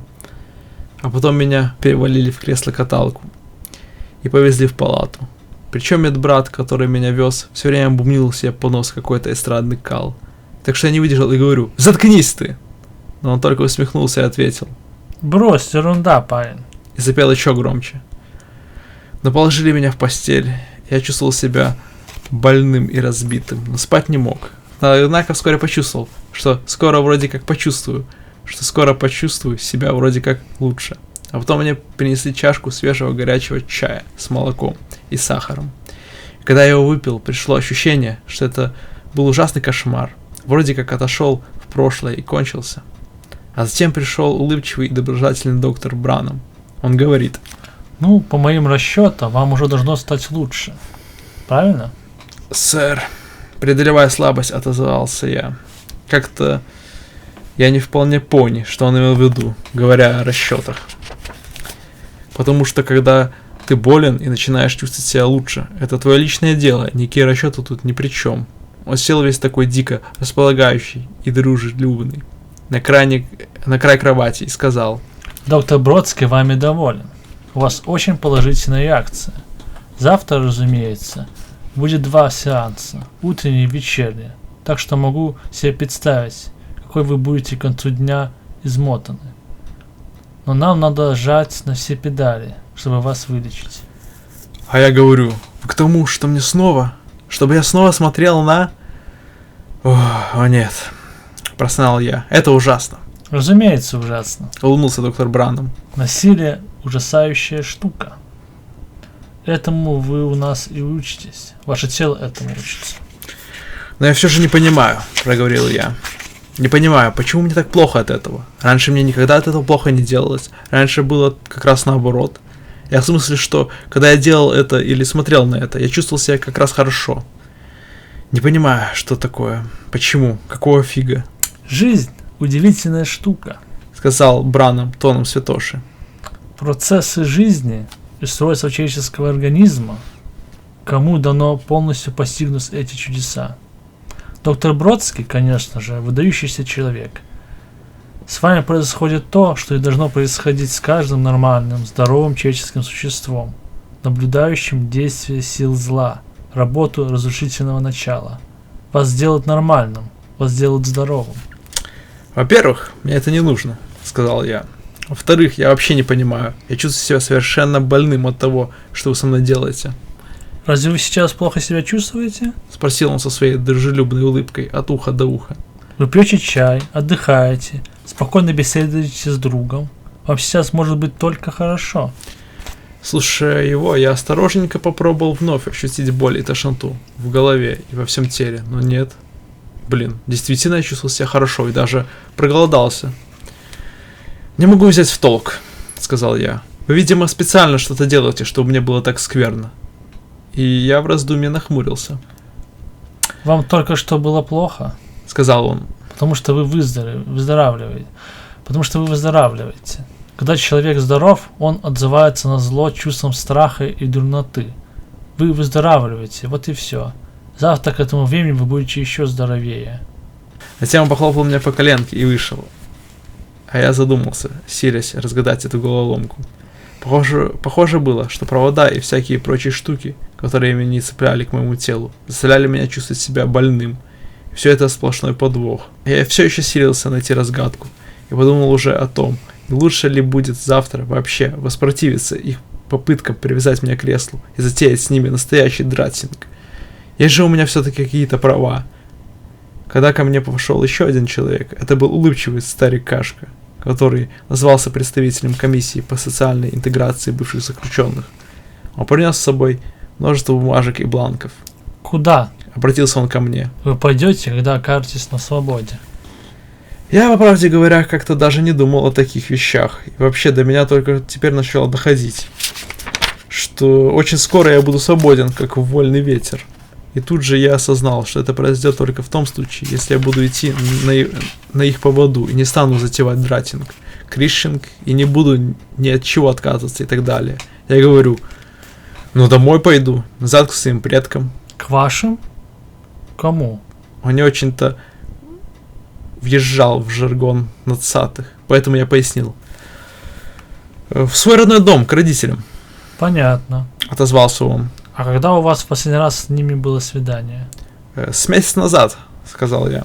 Или что-то около того.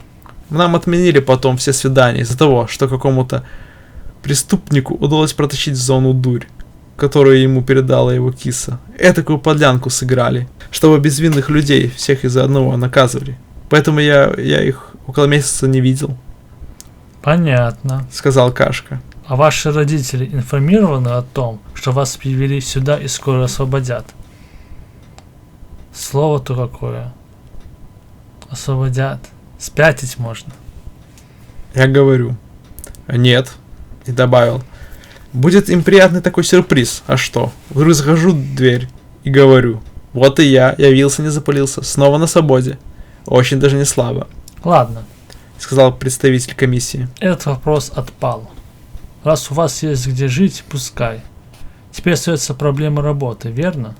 И он показал мне длинный перечень всяких мест, куда я мог устроиться на работу.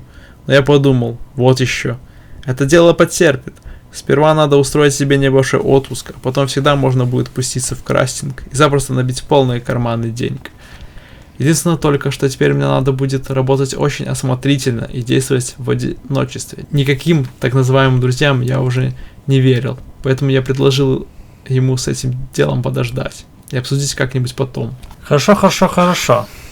Сразу же согласился он и поднялся уходить. И тут выяснилось, что он какой-то слегка с приветом, потому что в дверях он хихикнул и говорит. А ты не хочешь мне напоследок двинуть в рыло? Я даже решил, что, скорее всего, ослышался, и говорю, чего? Не хочешь ли ты Снова хихикнул он. напоследок вроде как дать мне в морду? Я озадаченно нахмурился и сказал, зачем? Ну, Усмехнулся он. просто чтоб посмотреть, как ты выздоравливаешь. И с этими словами он нагнулся, подставляя мне харю, жирную и расплывшуюся в ухмылке. Я сжал кулак и с размаху двинул, но он проворно отстранился, все еще ухмыляясь, так что мой кулак пронзил пустой воздух. Все это показалось мне очень непонятным, и я нахмурился, а он удалился, хача во всю глотку. И тут, я снова почувствовал тошноту, точь-в-точь, как после сеанса, хотя ненадолго, всего на пару минут. Потом тошнота исчезла, и когда мне принесли обед, оказалось, что аппетит мой не пострадал. Я готов наброситься на жареную курицу. Однако странно, с чего это вдруг? Старик Кашки захотел получить толчок в лицо. И опять-таки странно, что мне потом стало дурно. А самое странное случилось, когда в ту ночь заснул, мне приснился кошмар. Причем, как вы, вероятно, догадываетесь, на тему одного из фильмов, который я смотрел перед этим. Кошмарный сон. Это ведь, в общем-то, всего лишь фильм, который крутится у тебя в голове. Только это такой фильм, в который можно войти и стать его персонажем. Это со мной и произошло. Мой кошмар напоминал один из фрагментов, которые мне показывали под конец сеанса. Там хохочущие мальчики резвились с молоденькой кисой, которая обливалась кровью и кричала, а вся одежда была враздрызг. Я был среди тех, кто с ней шустрил, одетый по последней моде надцатых. Я хохотал и был вроде как за главаря. А потом, в разгар дратинга, меня словно бы парализовало, я почувствовал ужасную дурноту, и все остальные мальчики принялись надо мной громко потешаться. А потом я дрался с ними и, селясь проснуться, плавал в лужах собственной крови. Чуть не утопая в ней, я очутился опять в палате, в своей постели. Меня затошнило, я вылез из кровати и на дрожащих ногах ринулся к двери, потому что туалет был в конце коридора. И вот те раз, дверь была заперта. Я оглянулся и словно впервые увидел на окне решетку, так что, доставая из прикроватной тумбочки какую-то миску, я уже понимал, что деваться некуда. Хуже того, Я даже не смел забыться сном. Вскоре я обнаружил, что до рвоты все-таки не дойдет. Для того, чтобы лечь в кровать и вновь заснуть, я уже был слишком пуглый. Однако, все равно потом я вдруг заснул, как провалился, и снов больше не видел.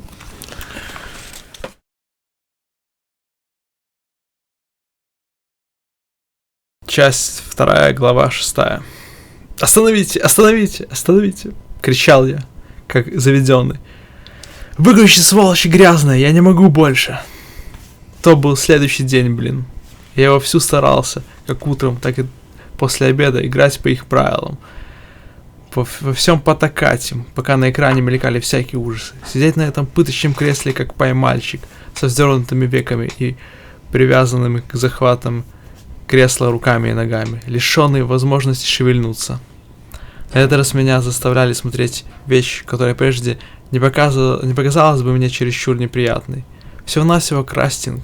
3 или 4 мальчиков обчищали лавку, набивая карманы бабками и одновременно пиная вопящую старую птицу. Причем довольно-таки лениво, только чтобы пустить красную юшку. Однако бухание и какие-то взрывы, трах-тах-тах в голове, дурнота и ужасная раздирающая сухость во рту были еще хуже, чем вчера. «Хватит, ну хватит же! Так нечестно, вы козлы вонючие!» — кричал я, пытаясь выпутаться из захватов, но это было невозможно. Кресло ко мне как приклеилось. Первый класс. Воскликнул доктор Бродский. Ты у нас прямо молодец. Еще отрывочек и заканчиваем. На экране опять возникли картины старинной войны 1939-1945 годов. Пленка вся царапанная, драная и полустершаяся была заснята немцами. Начиналась она немецким орлом и нацистским флагом с изломанным крестом, который так любят рисовать мальчики в школах. А потом появились кичливые и надменные немецкие офицеры. Они шли по улицам, на которых, кроме пыли, бомбовых воронок и развалин, ничего не осталось. Потом показали, как людей ставят к стенке и расстреливают.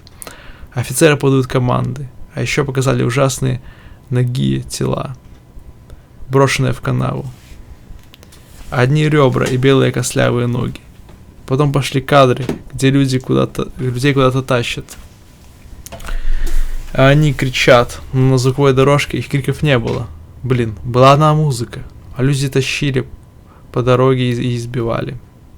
Тут я сквозь боль и дурноту заметил, что это была за музыка, пробивающаяся сквозь треск и звизгивание старой пленки. Это был Людвиг ван, последняя часть 5-й симфонии. Я закричал как безумный: «Стоп!» — кричал я. «Прекратите, подлые грязные козлы! Это грех! Вот что это такое! Это самый последний грех! Вы ублюдки!» Остановить они, конечно, не остановили, тем более, что пленки оставалось всего минуты на 2. Как кого-то там избили в кровь. Опять дала залп очередная зондеркоманда. Потом нацистский флаг. И конец. Однако, когда зажегся свет, перед мной стояли оба. И доктор Бродский, и доктор Браннум. Бродский спросил: «Ну-ка, насчет греха подробнее, а?» «Грех», — сказал я сквозь ужасную дурноту. «Грех использовать таким образом Людвига вана. Он никому зла не сделал. Бетховен просто писал музыку». И тут меня по-настоящему стошнило, так что им пришлось принести тазик, сделанный вроде как в форме почки. «Музыку?» — задумчиво произнес доктор Бродский. «Так ты, стало быть, музыку любишь? Я-то сам в ней ничего не смыслю. Что ж, это удобный эмоциональный стимулянт. И вот тут-то я уж дока. Ну-ну, что скажете, Браннум? Ничего не поделаешь. — отозвался доктор Браннум. Каждый убивает то, что любит. Как сказал один поэт, сидевший в тюрьме. В этом есть некий элемент наказания. Комендант будет доволен». «Пить!» — простонал я. «Ради бога!» «Отвяжите его», — приказал доктор Бродский. «и дайте ему графин со льдом». Санитары принялись за работу, и вскоре я поглощал воду галлон за галлоном. О, как это было божественно! Доктор Бродский говорит: «Похоже, вы достаточно развитой молодой человек, да и вкус у вас кое-какой имеется. Вам сейчас показали очередной фрагмент о насилии. Насилие и воровстве. Воровство как аспект насилия». Это я не отвечал им ни слова. Блин, меня все еще тошнило, хотя уже и слегка поменьше. Но день был просто ужасный. Ну так вот. Продолжал доктор Бродский. Как вы думаете, что с вами происходит? Скажете, что по-вашему мы тут с вами делаем? Вы делаете меня больным. Я становлюсь больным, когда смотрю эти ваши извращенские фильмы. Но на самом деле это не из-за фильмов. Хотя, когда вы останавливаете фильм, я перестаю чувствовать себя больным. Правильно. Сказал доктор Бродский. Ассоциативный метод – древнейший в мире способ обучения. А на самом деле из-за чего все это? Из-за грязных козлиных вещей, которые происходят у меня в тыкве и в кишках, ответил я. Вот из-за чего. Эк ведь загнул. Покачал головой доктор Бродский, улыбаясь одними губами. Язык племени Мумба-Юмба. Вам что-нибудь известно о происхождении этого наречия, а, Бранум? Да так. Пожал плечами доктор Бранум, который уже не строил из себя самого закадычного друга. Видимо, кое-какие остатки старинного рифмующегося арго. Некоторые слова цыганские, да, но большинство корней славянской природы, привнесенные посредством пропаганды, подсознательное внедрение. Ладненько. Потеряя ладошки, проговорил доктор Бродский, вроде как в раздумье и совершенно больше мной не интересуясь. Да, так вот.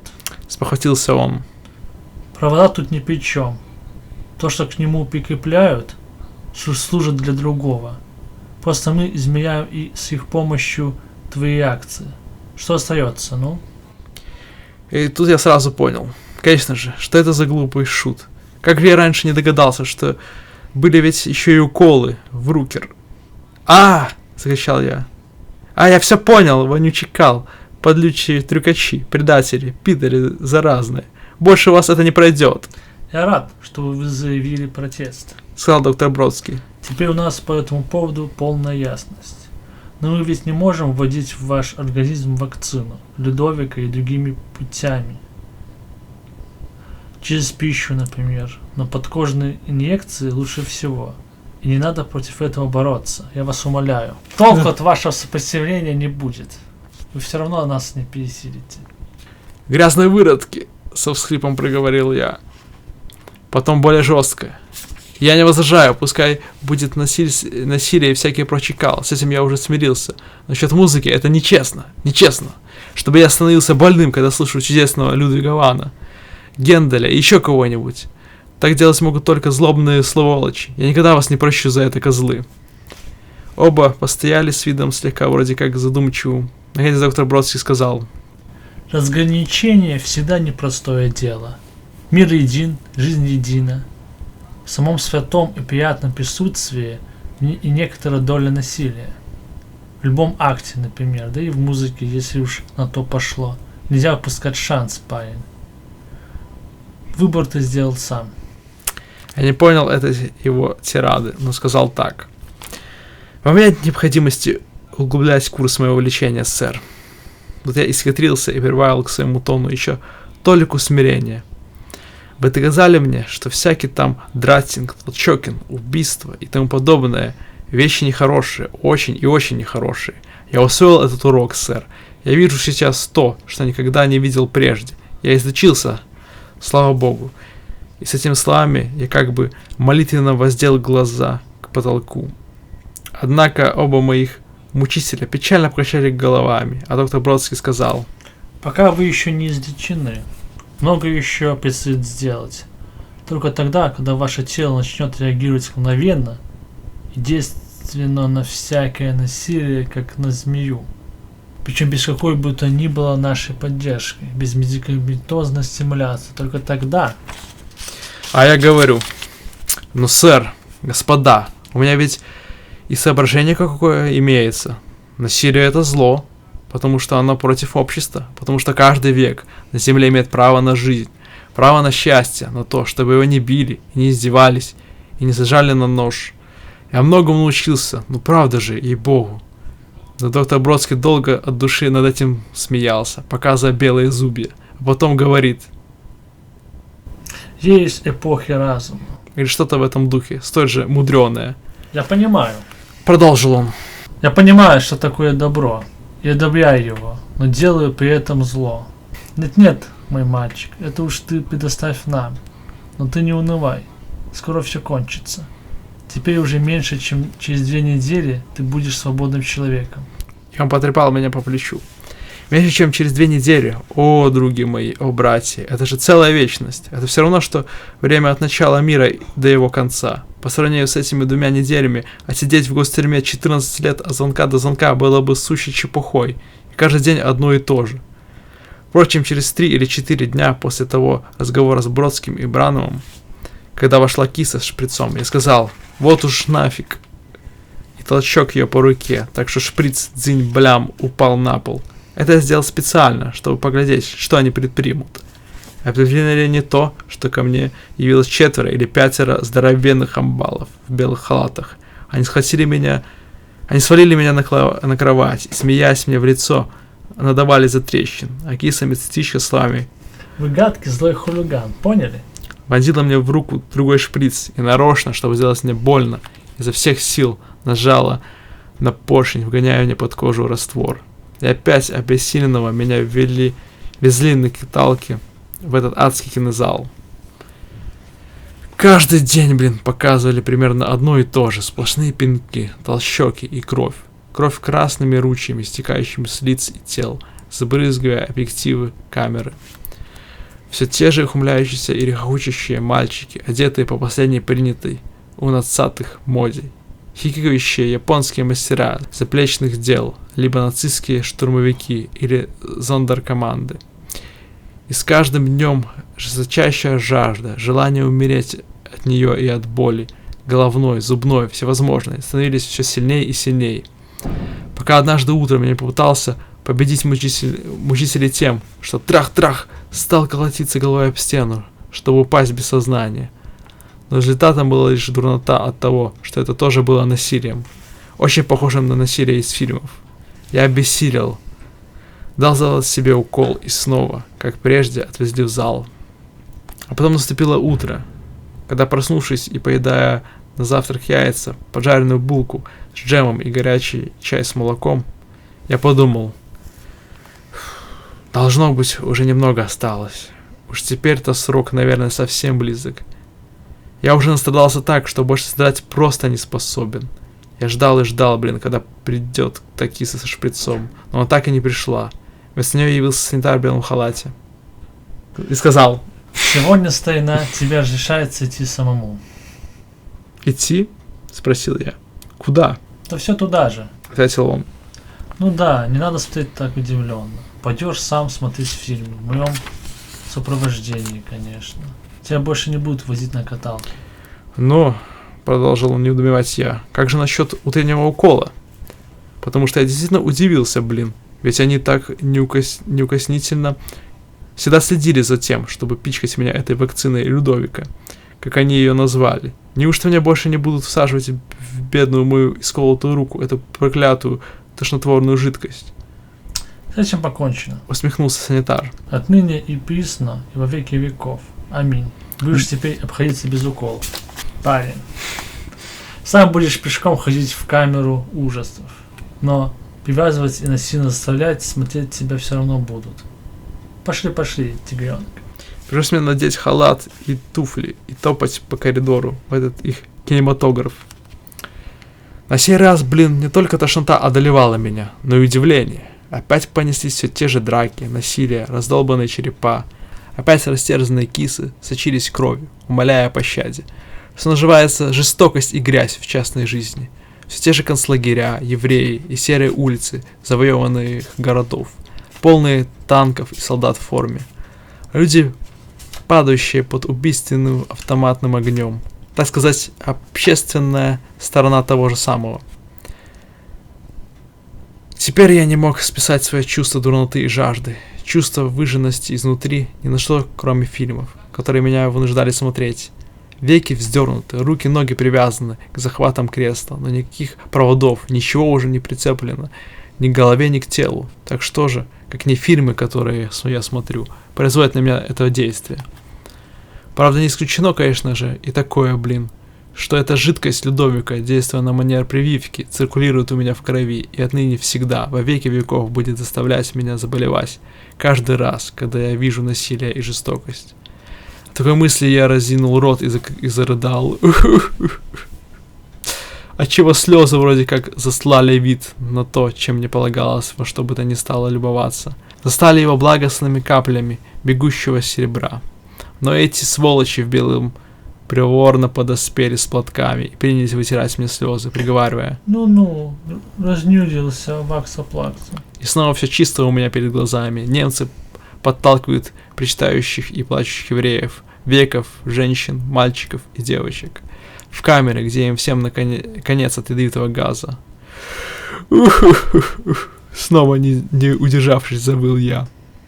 И снова ко мне подскочили вытереть слезы, проворно, чтобы я не упустил ни одной детали из того, что мне показывали. Это был ужасный и отвратный день, о други мои и братья.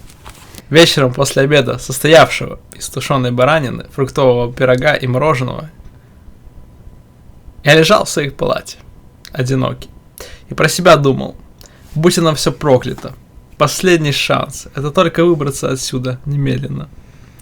Впрочем, оружия нет как нет. Держать при себе бритву мне не разрешалось. Каждый день меня брил толстый лысый век, который приходил ко мне перед завтраком. Но при этом каждый раз присутствовали два выродка в белых халатах, чтобы я не выкидывал фокусов и был послушным и сговорчивым мальчиком. Ногти на руках мне коротко постригали и заравнивали пилкой, чтобы я не мог царапаться. Но быстрота реакции у меня осталась. Хотя меня и измотали, ослабили, до состояния бледной тени того, каким я был когда-то на свободе. И вот слезаю я с кровати, подхожу к запертой двери и начинаю дубасить ее кулаками, одновременно подняв криш: «Помогите, ну помогите мне плохо, пожалуйста! Но я умру, так помогите!»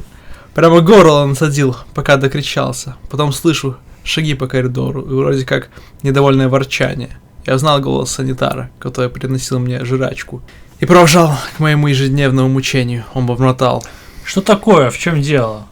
Что ты там такое задумал? «О, я умираю!» – простонал я.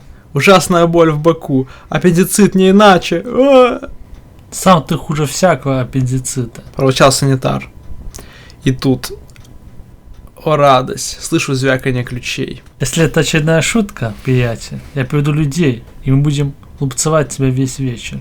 Он отпер замок, и надо мной пронеслось сладостное дуновение предчувствия свободы. Он распахнул дверь, а я стоял за ее открывшейся створкой, и при свете коридорной лампочки видел, как он остановился и озадаченно озирается. Тогда я замахнулся двумя руками сразу, чтобы свалить его сокрушительным ударом по шее. Но тут, клянусь, едва я вроде как представил себе, вот он лежит на полу, стонет. Или вообще вырубился, и только это у меня приятно щекотало в животе. Как сразу же волной подкатила к горлу тошнота и ужасный страх, словно я вот-вот умру. Еле доковыляв, я рухнул на койку.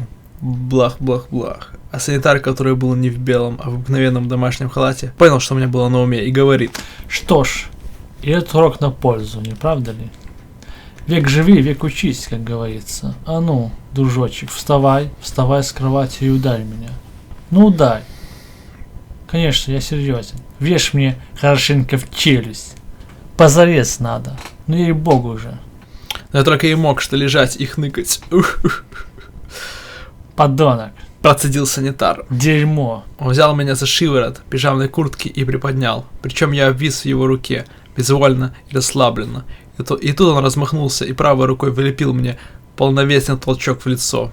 Это, пояснил он, за то, что поднял меня с постели, пакость ты мелкая.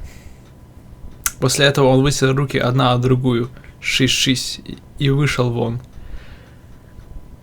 Ключ. Щелкнул замок. Скорее заснуть, скорей, чтобы отделаться от недостойного и гадостного чувства, будто получить удар лучше, чем ударить самому. Если бы санитар не ушел, я бы еще чего доброго подставил другую щеку.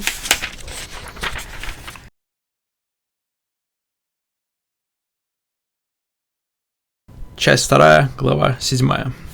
А я не поверил своим ушам. Казалось, меня держат в этом поганом месте целую вечность, и будут держать еще столько же. Однако вечность целиком уместилась в 2 недели. И наконец мне сказали, что эти 2 недели кончаются. Завтра, дружок, на выход.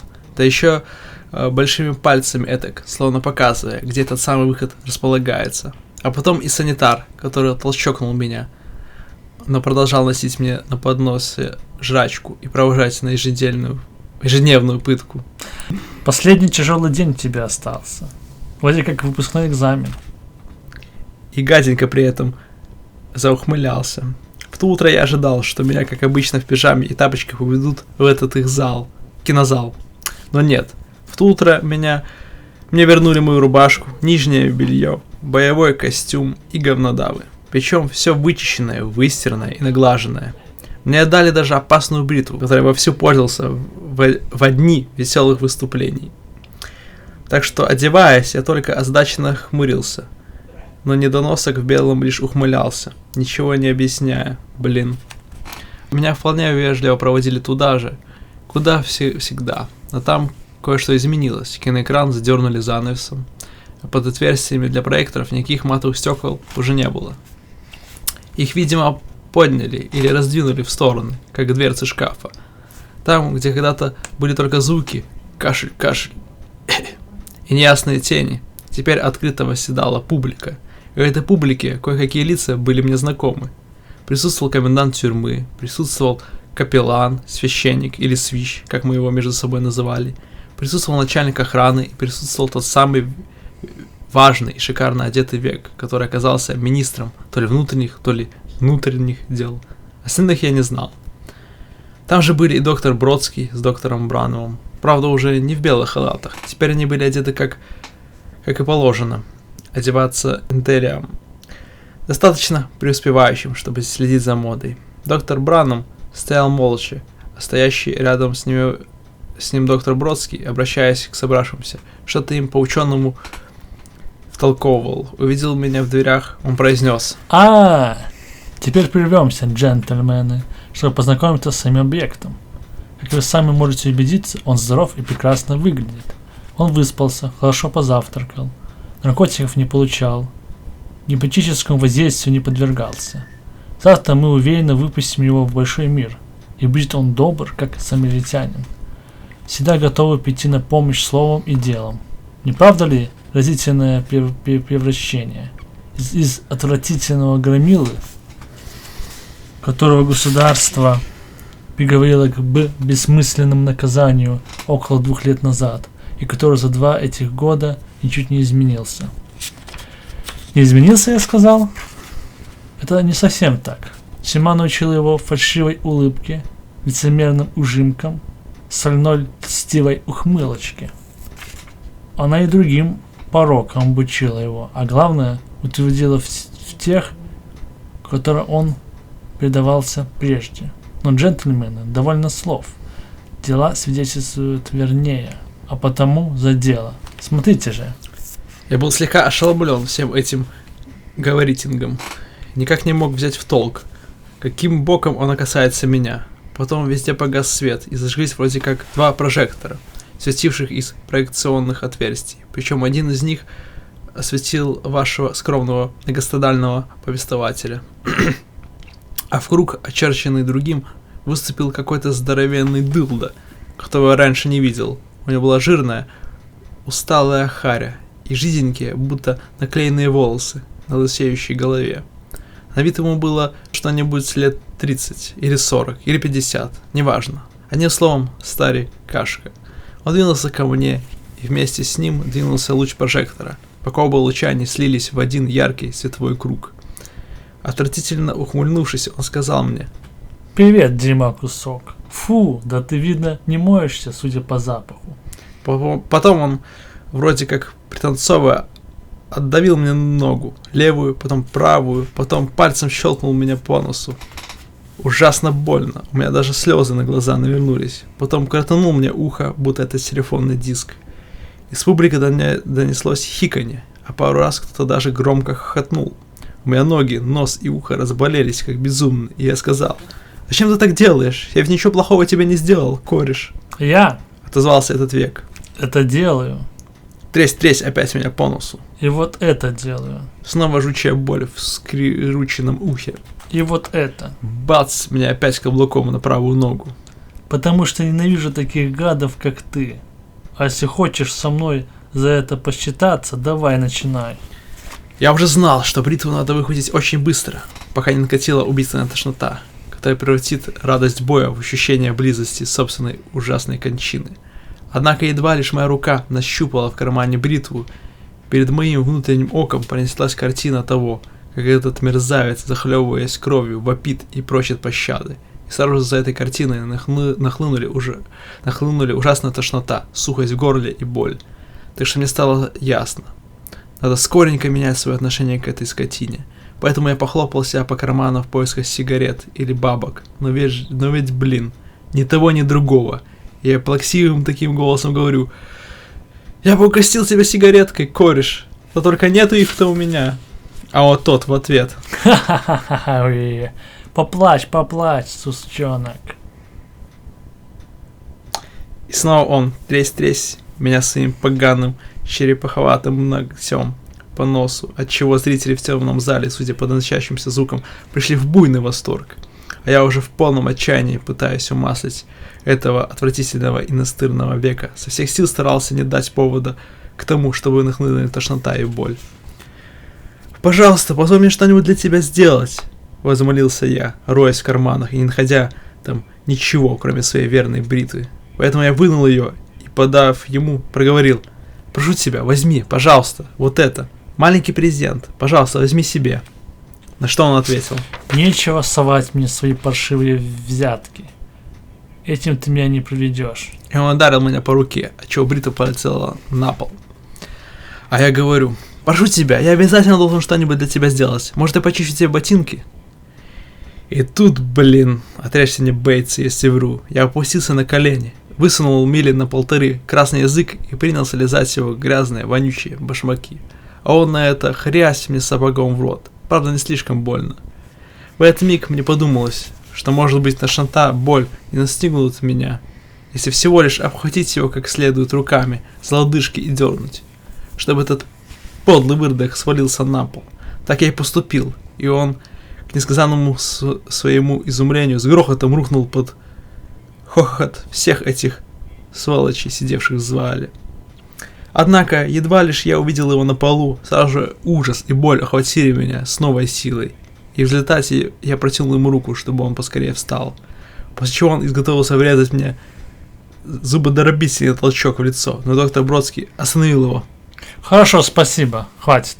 А этот гад вроде как поклонился и танцующей походкой коменданта ушел со сцены, на которой зажегся свет, выставивший меня на всеобщее обозрение в самом пакостном виде, полный слез глаза, перекошенный плаксивый мордор и так далее.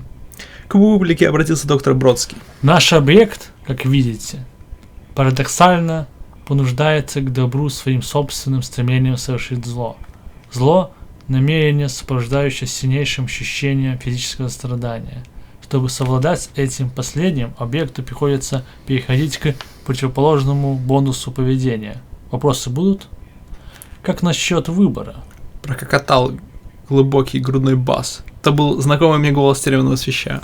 Ведь он лишен выбора. Не так ли? Только что нами виденный чудовищный акт самоуничижения его заставили совершить боязнь боли и прочие свои корыстные соображения. Ясно видно была его неискренность. Он перестает быть опасным для окружающих, но он также перестает быть существом, наделенным способностью нравственного выбора. Все это тонкости. Чуть улыбнулся Бродский. Мотивацией мы не занимаемся. В высокую этику не вдаемся. Нам главное сократить преступность и Подхватил щеголоватый министр. и разгрузить наши отвратительно переполненные тюрьмы. Болтай, болтай. Обронил кто-то в полголоса. Тут разгорелся спор. Все заговорили разом, а я стоял совершенно забытый всеми этими подлыми недумками. Так что пришлось подать голос.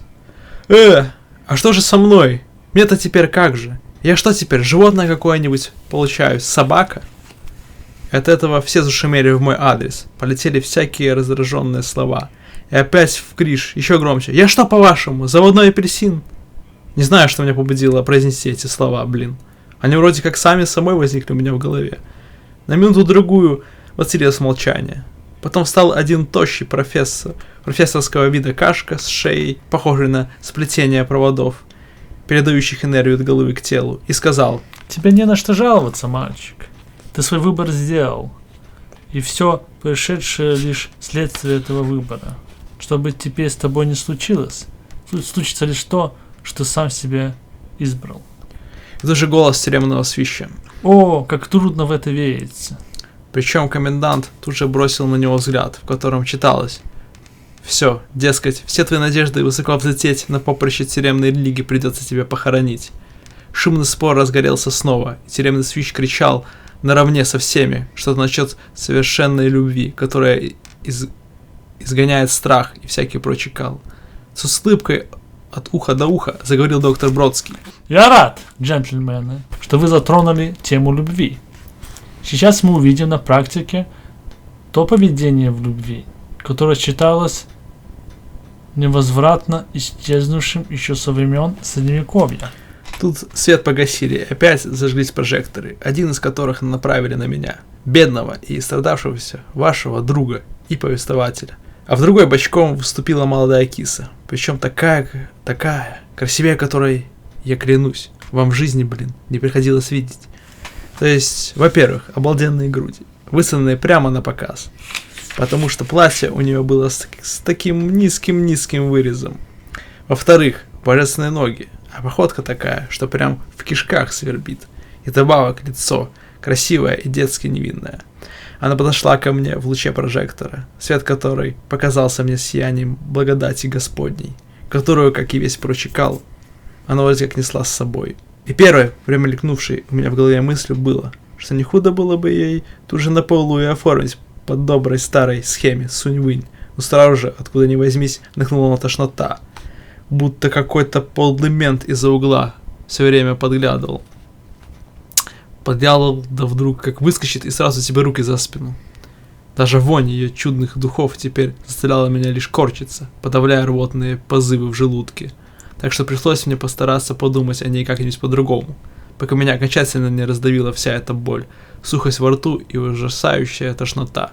В отчаянии закричал: «О, красивейшая из красивых девочек! Я бросаю к твоим ногам свое сердце, чтобы ты его всласть потоптала. Если бы у меня была роза, я подарил бы ее тебе. Если бы шел дождь, и на земле была сплошная грязь и кал, я постелил бы тебе свою одежду, чтобы ты не испачкала частные ножки». И вот я говорю все это, а сам чувствую, как дурнота вроде как съеживается, отступает. «Позволь мне!» Заходясь в крики, продолжал я. «Позволь мне поклониться тебе и быть твоим телохранителем, защищать тебя от этого сволочного мира».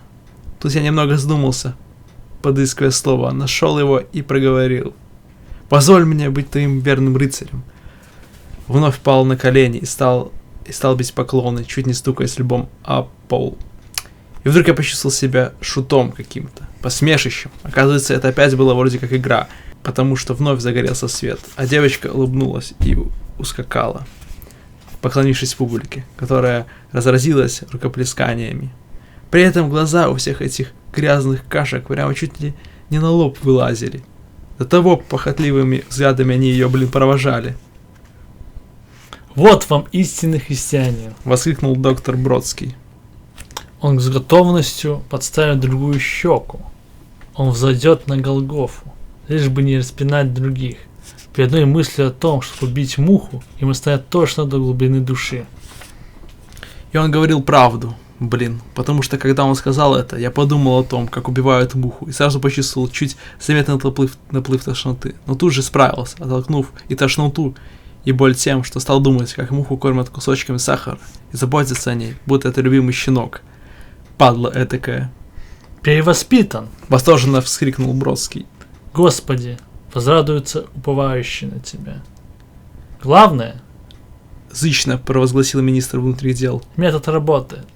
Да. Протянул тюремный свищ, вроде как со вздохом. Ничего не скажешь, работает. Господи, спаси нас всех и помилуй.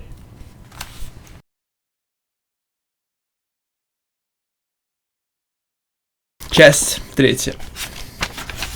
Глава 1. Ну что же теперь, а? Это уже, я сам себя спрашивал на следующее утро, стоя за воротами белого здания, пристроенного к старой гостюрьме. Светало. Одет я был, как тогда, вечером, 2 года назад. В руках держал тощий пакет с немногочисленными пожитками, весьма скромной суммой денег, которыми на первое время милостиво снабдило меня тюремное начальство, будь оно неладно. Остаток предыдущего дня утомил меня несказанно.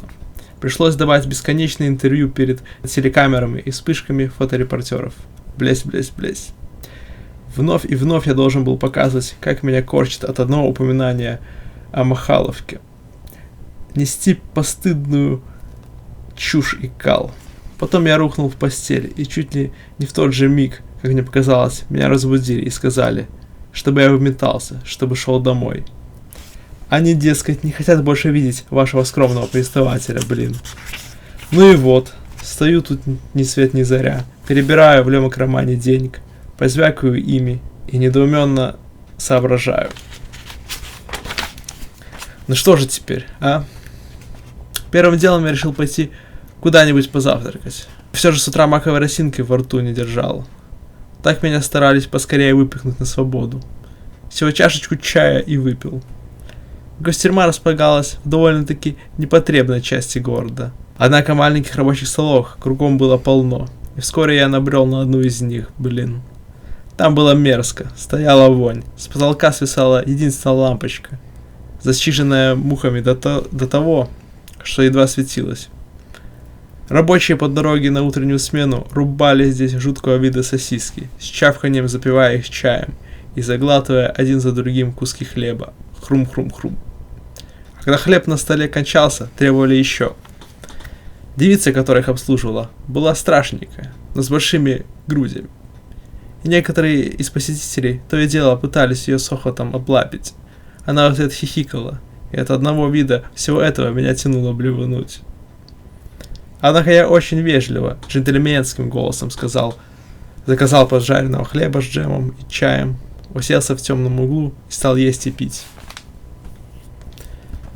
Пока я питался, в заведение вошел продавец газет, маленький карлик, весь раскрашенный, грязный, преступного вида парень, в толстых очках с стальными дужками, одетый в какое-то тряпье цвета заплесневелого смородинового пудинга. Я купил газету, решив для возвращения в колею нормальной жизни сперва узнать, что происходит в мире. Оказывается, у меня в руках газета, по всей вероятности, была правительственной, потому что единственное, чему посвящалась вся первая страница, это чтобы каждый непременно приложил все свои силы для переизбирания правительства на новый срок во время всеобщих выборов, до которых вроде бы оставалось недели 2 или 3. Хвастливо расписывалось, как много правительство сделало за последний год, насколько возрос экспорт, какие великие у него успехи на международной арене, как улучшилась социальная защищенность и всякий прочий кал. Но больше всего правительство кичилось тем, как ему за последние полгода удалось якобы сделать улицы безопаснее для всех законопослушных жителей, кому приходится ходить по ним вечерам. А достигнуто это было увеличением жалования полицейским и более строгим отношением полиции к хулиганствующим юнцам, извращенцам и грабителям, и так далее, и тому подобный кал. Это уже некоторым образом заинтересовало вашего скромного повествователя. А на второй странице оказалась мутная фотография, с которой смотрел на меня некто очень и очень знакомый. На поверку оказалось, что это я сам и есть. Смотрел я с нее мрачно, вроде как испуганно. Но это единственное из вспышек, которыми блесь-блесь то и дело слепили глаза. Подпись гласила, что это первый выпускник нового государственного института исправления преступных элементов, излеченный от криминальных инстинктов всего за 2 недели и ставший теперь законобоязненным добрым гражданином. И даже все такой же кал.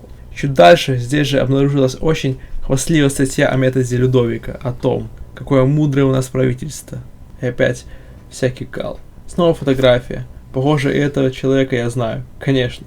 Министр внутренних дел. Он беспардоннейшим образом хвастался, что предвидит наступление эры полной победы над преступностью, когда не надо будет опасаться подлых нападений несовершеннолетних хулиганов, извращенцев, грабителей. И снова кал в том же духе. Зарычав от ярости, я швырнул газету на пол, и она накрыла лужицы расплесканного чая, крохи и отвратительные плевки поганых животных, которые посещали эту столовку. Ну что же теперь, а? А что теперь? Видимо, домой, блин. Пора преподнести сюрприз папане с мамой. Сын, дескать, вернулся. Снова он в лоне семьи. Потом я лягу на кровать в своем закутке и слушаю прекрасную музыку. Подумаю о том, что теперь делать со своей жизнью.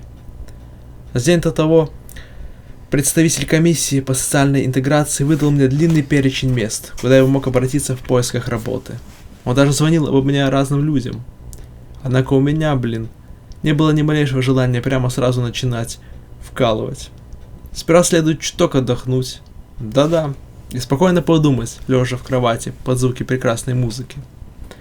Так что перед автобусом до центра, потом другим автобусом до Кингсли-авеню, а оттуда до нашего квартала рукой подать. Думаю, вы поверите, что сердце у меня от волнения так и стукало. Тук-тук-тук-тук. На улицах было пустынно. Раннее зимнее утро. И когда я вошел в вестибюль нашего дома, там не было никого, кроме нагих человеков и женщин по стенам, занятых трудовыми подвигами. Что удивило меня, так это чистота. Все убрано, подкрашено, не было даже обведенных овалами всяких слов, накорябанных рядом с ротами славных тружеников. Не было подрисованных к их фигурам непристойных частей тела, куда только подевались все похабствующие мальчики с фломастерами. Еще меня удивило, что лифт работал. Едва я нажал кнопку, он загудел и съехал вниз. Причем, зайдя в него, я снова удивился, до чего там внутри было чисто.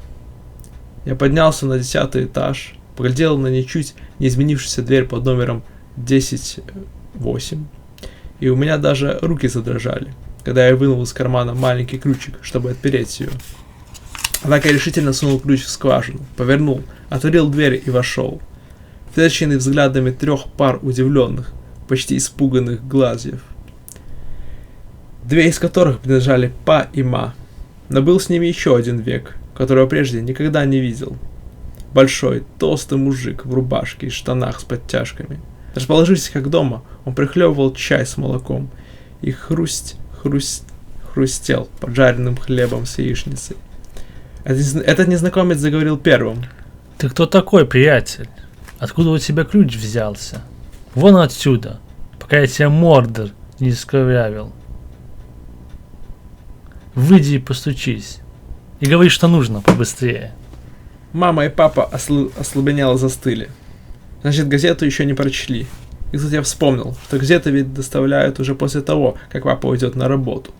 Но тут голос подала мать. Ой, убежал, удрал. Что же нам делать? Скорее надо звонить в полицию. Ой-ой-ой. Ах ты паршивец, гадкий мальчишка. Снова ты нас позоришь. И провалиться мне на этом месте. Она как взвоет. У-у-у-у-у-у. Но я принялся объяснять. Дескать, хотите, можете позвонить в гостюрьму, проверить.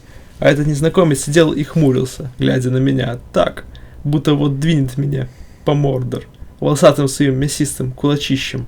А я говорю, может быть, сперва ты ответишь, а, кореш, с каких пор ты здесь появился и за каким фигом? Мне не нравится тон, которым ты говорил со мной. Смотри у меня, ну что скажешь? Незнакомцу было лет 30 или 40, отратная рабоче-крестьянская рожа. Причем сидит, рот разинул и смотрит на меня, не говоря ни слова. Тут заговорил отец. Ты нас немножко врасплох застал, сын. Надо было известить заранее. Мы думали, ты еще 5 лет или 6 сидеть будешь. Но ты не думай. Закончил он уже совсем печально. Что мы не рады видеть тебя на свободе. А это еще кто такой? Спросил я. Почему он не отвечает? В чем дело вообще? Это Джо, Сказала мать. квартирант. Мы ему комнату сдаем, понимаешь? и вновь запричитала. О боже мой. Слушай сюда. Сказал этот Джо. Я про тебя все знаю, парень. Знаю, что ты творил, и знаю, сколько принес горя. Как поломал жизнь своим бедным родителям. Вернулся, значит? Будешь опять им кровь портить. Так знай, что это только через мой труп. Потому что они для меня как родные. А я им скорее сын, чем просто жилец. Раньше бы я на это расхохотался, однако теперь поднявшийся во мне раздраж вызвал волну тошноты. Тем более, что этот век на вид был примерно того же возраста, что мать с отцом. И он еще смеет, глядите-ка, это по сыновьему приобнимать ее за плечи. Мол, защищает, блин. А, значит, так, проговорил я, чувствуя, что сам вот-вот расплачусь. Ладно, даю тебе 5 минут, и чтобы ты сам, твое шматье и весь прочий кал из моей комнаты выметались. С тем я прямиком шагнул к двери своей комнаты, пока этот уволень не успел остановить меня. Открыл дверь, и у меня сердце прямо чуть на пол не вывалилось, потому что это была уже совсем не моя комната. Вместо развешанных по стенам флагов он всюду поналеплял фотографии боксеров, и поодиночке, и даже целыми командами, где они стоят и сидят, с нагло скрещенными на груди руками, а перед ними серебряный щит с гербом. Потом вижу, еще кое-чего не хватает. Ни проигрывателя, ни стеллажа для дисков, а еще исчезла коробка, где я хранил свои сокровища. Бутылка с выпивкой и дурью, и 2 сверкающих чистотой шприца. «Ах ты гад вонючий, ну ты и поработал!» — вскричал я. «Куда же сделал мои личные вещи, сволочь поганая?» Это я обращался к Джо, но ответил мне отец. Все твои вещи, сын, забрала полиция. Теперь такой закон насчет компенсации жертвам. Очень трудно было бороться с поступающей дурнотой. Голова болела кошмарно, во рту пересохло. Я схватил со стола бутылку с молоком и присосался. На что Джо недобрительно заметил. Свинские у тебя манеры, знаешь ли. А я говорю, но она же умерла. Какая ей еще компенсация? Остались еще кошки, сын. Грустно проговорил отец. Чтобы за ними было кому присматривать, пока не оглашено завещание, пришлось нанимать специального человека. В общем, полиция распродала твои вещи, одежду и все прочее, чтобы уплатить уход за кошками. Таков закон, сын. Ты, правда, никогда особым уважением к законам не отличался. Я так и сел, а тут еще этот Джо вякает. Разрешение надо спрашивать, прежде чем сесть, свинья невоспитанная. Но я ему сразу в ответ. Заткни свое жирное хлебало, Боров. А сам уже еле жив. Решив хоть немного улучшить свое состояние, я после этого стал говорить рассудительно и даже с улыбкой. Слушай, это все-таки моя комната, разве нет? Это мой дом. Может, вы что-нибудь скажете, па, ма? Однако они только хмуро на меня поглядывали. У мамы дрожали плечи, ее мокрое от слез лицо морщилось. Отец сказал. Это надо как следует обдумать, сын. Мы не можем просто так взять и выкинуть Джо на улицу, верно ведь? Я в смысле, что у Джо здесь работа, контракт на 2 года. И мы с ним договор заключили, верно, Джо? В смысле, мы думали, тебе еще долго сидеть в тюрьме, а комната пропадает.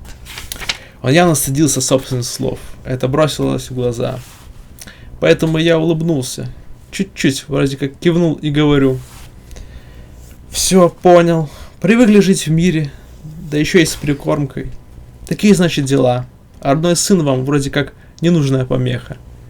И тут хоть ешьте меня, хоть режьте мне бейцы, но поверьте. Блин, от жалости к себе я прямо вроде как расплакался. А отец говорит. В общем, видишь ли, сын, Джо заплатил нам за месяц вперед. Я в смысле, что как бы мы ни решили насчет будущего, мы не можем сказать Джо, чтобы он прямо сейчас съехал. Правда, Джо? Это Джо в ответ. К тому же мне ведь надо и о вас заботиться. Ведь вы мне как родные. Хорошо ли будет, справедливо ли, если я уйду, бросив вас на милость этого юноши, этого чудовища, которое никогда не было вам настоящим сыном? Вот он сейчас хнычет, но это только уловки его лицемерия. Пусть идет и ищет себе комнату где-нибудь в другом месте. Пусть поймет, насколько пути его несправедливы. Пусть поймет, что скверный юноша, каким он был всегда, не заслуживает таких чудесных родителей, как вы. Ладно, вставай, сказал я, по-прежнему весь в слезах. Теперь хоть знаю, на каком я свете. Никто не любит меня, никому я не нужен. Я страдал, и все хотят, чтобы я продолжал страдать. Я понял. Ты заставлял страдать других. Сказал этот Джо. Это всего лишь справедливо, чтобы ты как следует пострадал сам. Вот здесь, за этим круглым семейным столом, я целыми вечерами слушал рассказы о твоих подвигах. И это было ужасно. Прямо жить после этого не хотелось, ей-богу. И зачем только, проговорил я. Меня выпустили. Сидел бы себе в тюрьме и сидел. Все, ухожу. Вы больше никогда меня не увидите. Как-нибудь сам проживу. Спасибо вам за все. Пусть это ляжет грузом на вашу совесть. Не надо так воспринимать это, сын. Сказал отец. А мать, некрасиво перекосив рот, снова взвыла. И Джо опять обнял ее за плечи, похлопывая и приговаривая. Ну-ну-ну. Как безумный. Я встал и весь разбитый, еле дотащился до двери. Пусть сами, блин, со своей жуткой виной разбираются.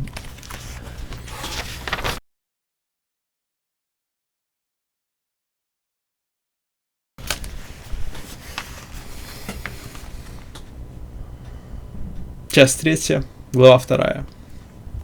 Я шел по улице, не знаю, куда и зачем иду. Все в том же боевом костюме, на который все оборачивались. Ёжился от холода. Был жутко холодный зимний день. И все, чего я хотел, это уйти от всего этого. Как можно дальше. И по возможности не думать вообще ни о чем. Сел в автобус, доехал до центра. Потом пешком к Тейлор Плейс. А там смотрю магазин пластинок «Мелодия», который я так любил посещать когда-то в прошлом. Блин, почему совершенно не изменился. И войдя, я даже ожидал увидеть там старого знакомого Энди. Ну, того лысого и дико тощего века, у которого я всегда покупал диски. Но и Энди там теперь не было, блин. Одни визги и вопли, надцатых, тинейджеров, стало быть, которые, пританцовывая, слушали свой излюбленный эстрадный кал. Да и сам стоявший за прилавком продавец был вряд ли старше их.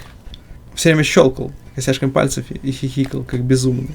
Я был шел, выжидая, когда он удостоит меня взглядом, и говорю: я бы хотел послушать пластинку с моцартской 40-й. Почему именно это взбрело мне в голову? Даже я не знаю. Как-то само собой получилось. Продавец говорит: 40-й чего? Я говорю: симфония номер 40, в соль миноре. Хоппа! Выкрикнул один из пританцовывающих надцатых, мальчишка, заросший волосами до самых глаз. Симфонии? Вот дает! А семафории тебе не надо?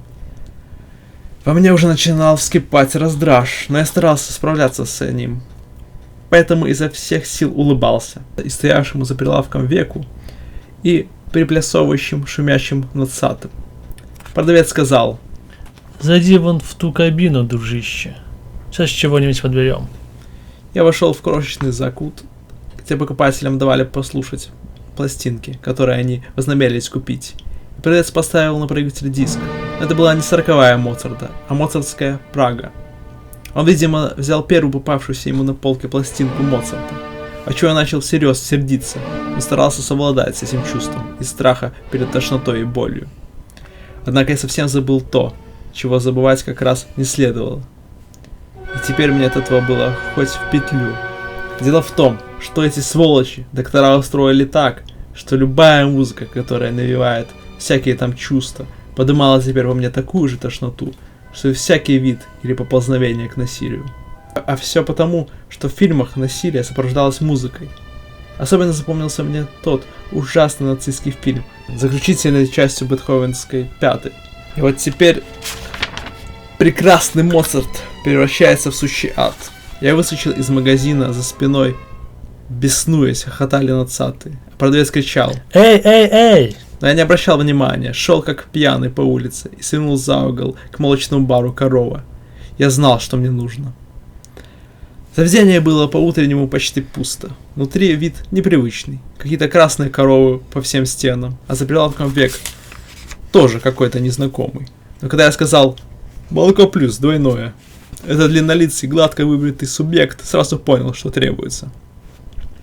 Двойное молоко плюс я отнес в одну из маленьких кабинок, по всем стенам окаймлявших заведения и отгороженных от основного зала, вроде как занавесками. Там я сел на бархатный стул и принялся прихлебывать. Когда выпил стакан до дна, почувствовал.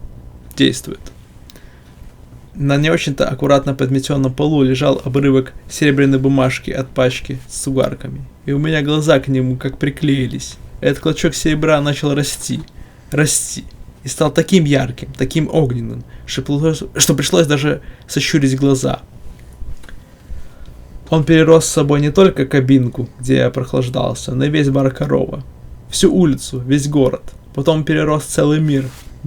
Заменил с собой всю вселенную, стал морем, в котором плавало все, причем не только когда-либо сотворенное, но и существовавшее в воображении. До моих ушей начали доноситься всякие звуки и слова, которые я сам же и произносил, вроде «дорогие бледи, дохлопендрики, вас предрывляются» и всякий прочий кал. Потом все это серебро пошло как бы волнами, появились цвета, каких никто никогда не видывал. И вроде как в удалении показалась скульптурная группа, которая придвигалась все ближе и ближе.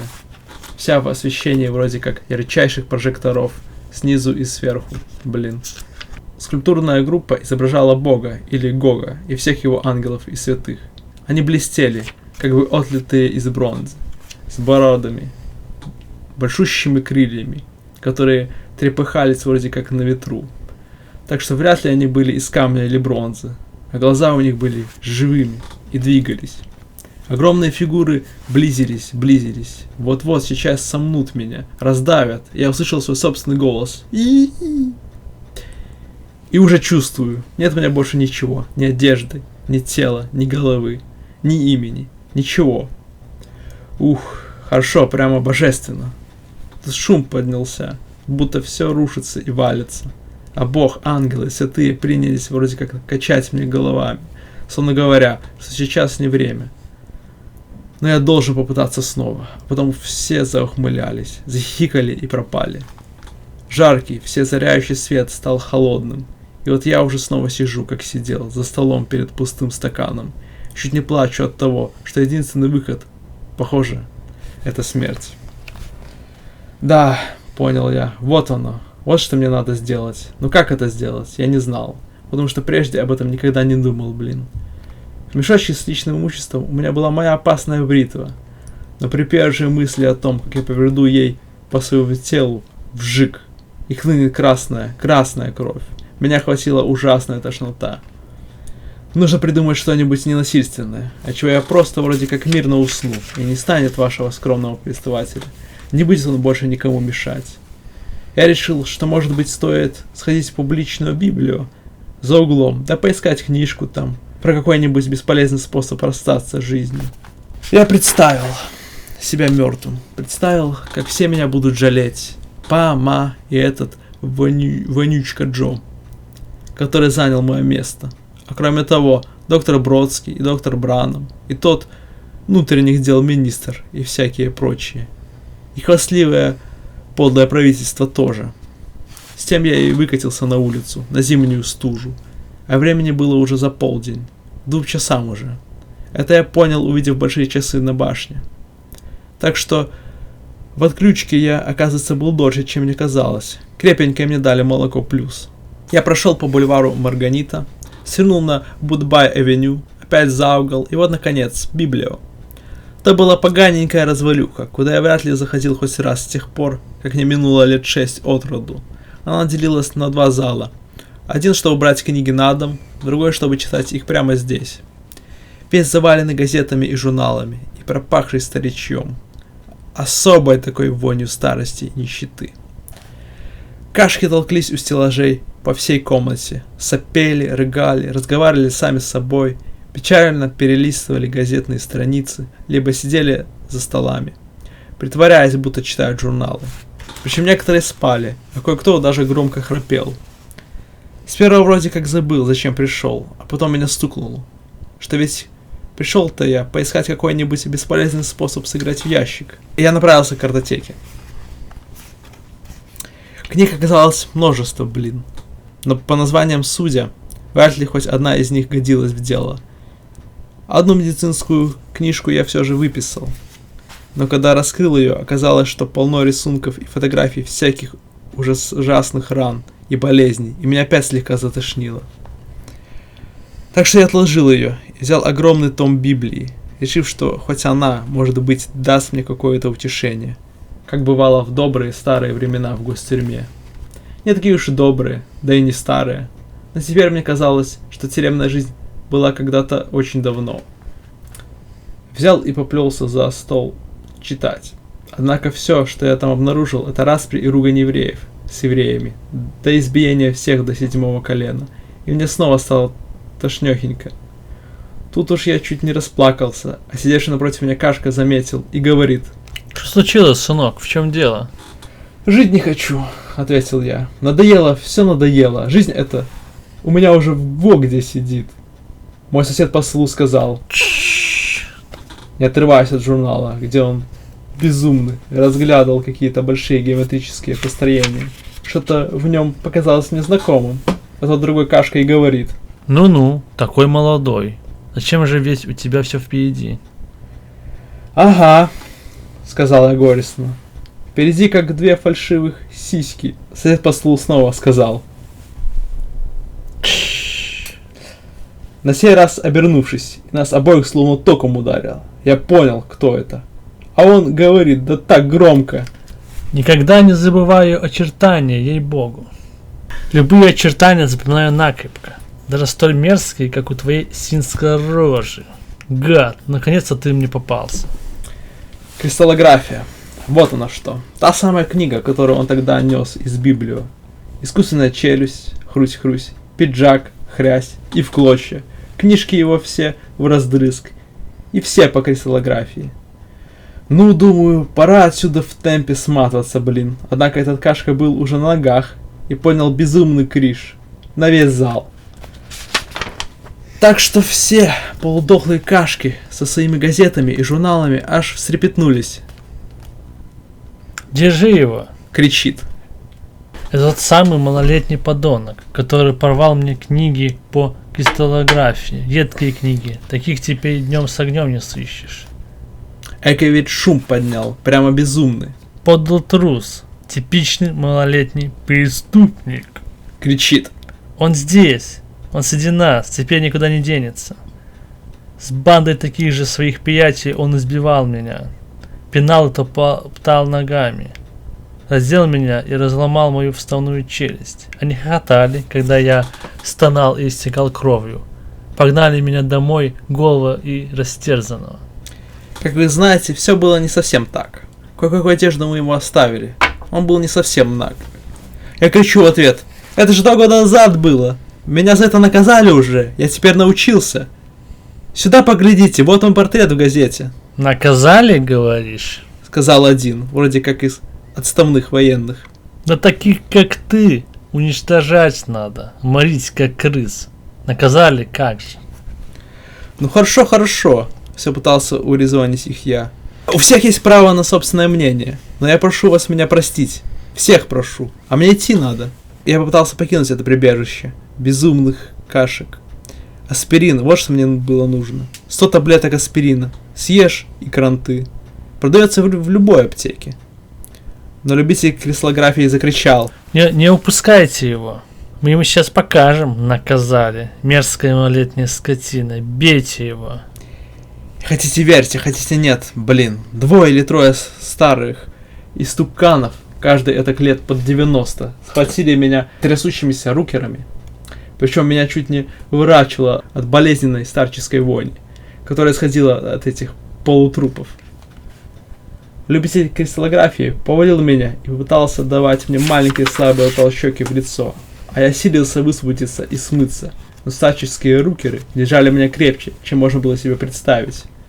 Потом и другие Кашки, отделяясь мало-помалу от стендов с газетами, заковыляли ко мне, чтобы вашему скромному повествователю не показалось мало.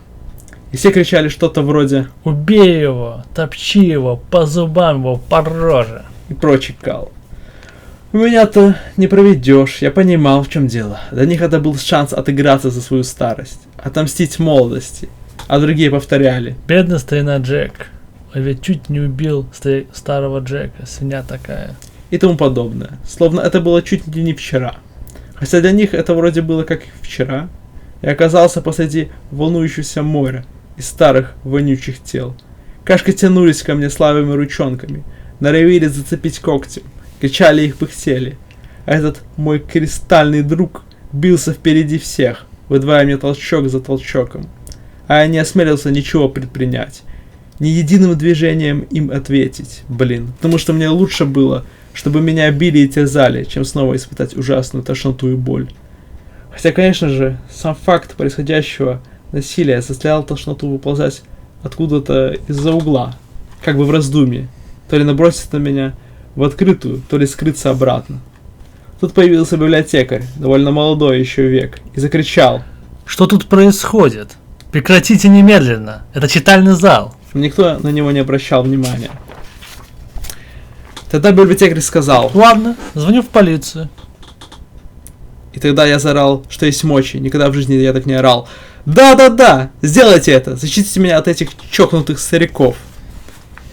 Я решил, что библиотекарь, который явно не рвался принять участие в избиении, вызовет меня из когтей этих старых безумцев.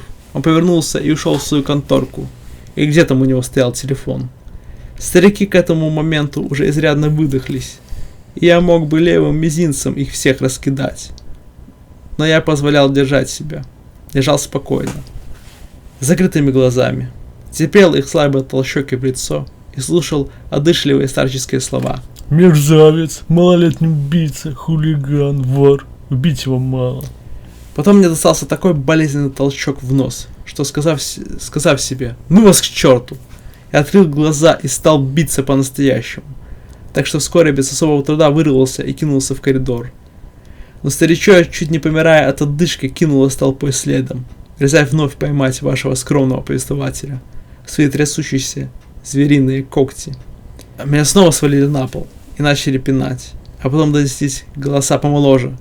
Хватит вам, ладно, прекратите. Я понял, что прибыла полиция.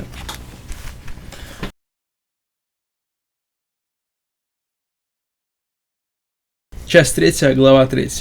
Состояние у меня было, полуобморочное. Виделось все нечетко, но мне сразу показалось, что этих ментов я где-то уже видел. Потому что вывел меня, приговаривая Ну. за дверь публичной Библию. Я не знал вовсе. Мне только показалось, что для мента он что-то больно уж молод. Зато двое других со спины показались мне смутно знакомыми. Они с явным удовольствием вкинулись в толпу кашек и принялись охаживать всех плетками, покрикивая. А ну, драчуны, а ну вот, будете знать, как нарушать спокойствие в публичном месте. Паршивцы эдакие. Одышливо кашляющих или живых кашек они загнали обратно в читальный зал. И все еще хохоча и радуясь представившемуся им развлечению, повернулись ко мне. Старший из двоих сказал. Так. Неужто коротышка Алекс? Давненько не виделись. Кореш, как жизнь? Я был чуть не в обмороке. Форма и шлем мешали понять, кто это, но лицо и голос казались очень знакомыми. Тогда я поглядел на второго, и тут уж, как мне бросилась в глаза его идиотская ухмылка. Насчет него сомнений не возникло. Тогда все больше и больше цепенея, я вновь оглянулся на того, который так такал. Им оказался толстяк Билли Бой, мой заклятый враг. А другой был, разумеется, Тём, мой бывший друг. И тоже в прошлом враг толстому козлу Билли Боя. А теперь мент в форме, в шлеме и с хлыстом для поддержания порядка. Я сказал: «О нет!» Ага, удивился. И старина Тём разразился своим ухающим хохотом, который я так хорошо помнил. «Не может быть!» — вырвалось у меня. «Этого же не может быть! Я не верю!» Разуй глаза. Осклабился Билли Бой. Все безобманно. Ловкость рук и никакого мошенничества. Кореш. Обычная работа для ребят, которым приспело время где-то работать. Служим вот в полиции. Но вы же еще пацаны, возразил я. Вы слишком молодые, в полицию не берут в вашем возрасте. В каком еще таком нашем? С некоторой обидой проговорил подлый мент Тём. Я просто ушам не верил, не мог, поверить, да и только, Время идет, растем. пояснил он. А кроме того, ты ведь всегда был среди нас младшим. Вот мы, глядишь, и выросли. Бред какой-то, прошептал я. Тем временем Билли-бой, мент Билли-бой, в голове не укладывается. Обратился к молодому менту, который держал меня и которого я вроде как раньше не знал. Пожалуй, Говорит: будет лучше, Рекс, если мы отдадим ему кое-какой старый должок. Между нами мальчиками, как говорится. Вести его в участок только морока лишняя. Ты о нем вряд ли слышал, а я его хорошо знаю. Это у него старые заморочки. Нападает на престарелых и беззащитных. Ну и нарвался наконец. Но мы поговорим с ним от имени государства. О чем вы? Промямлил я, не в силах поверить собственным ушам.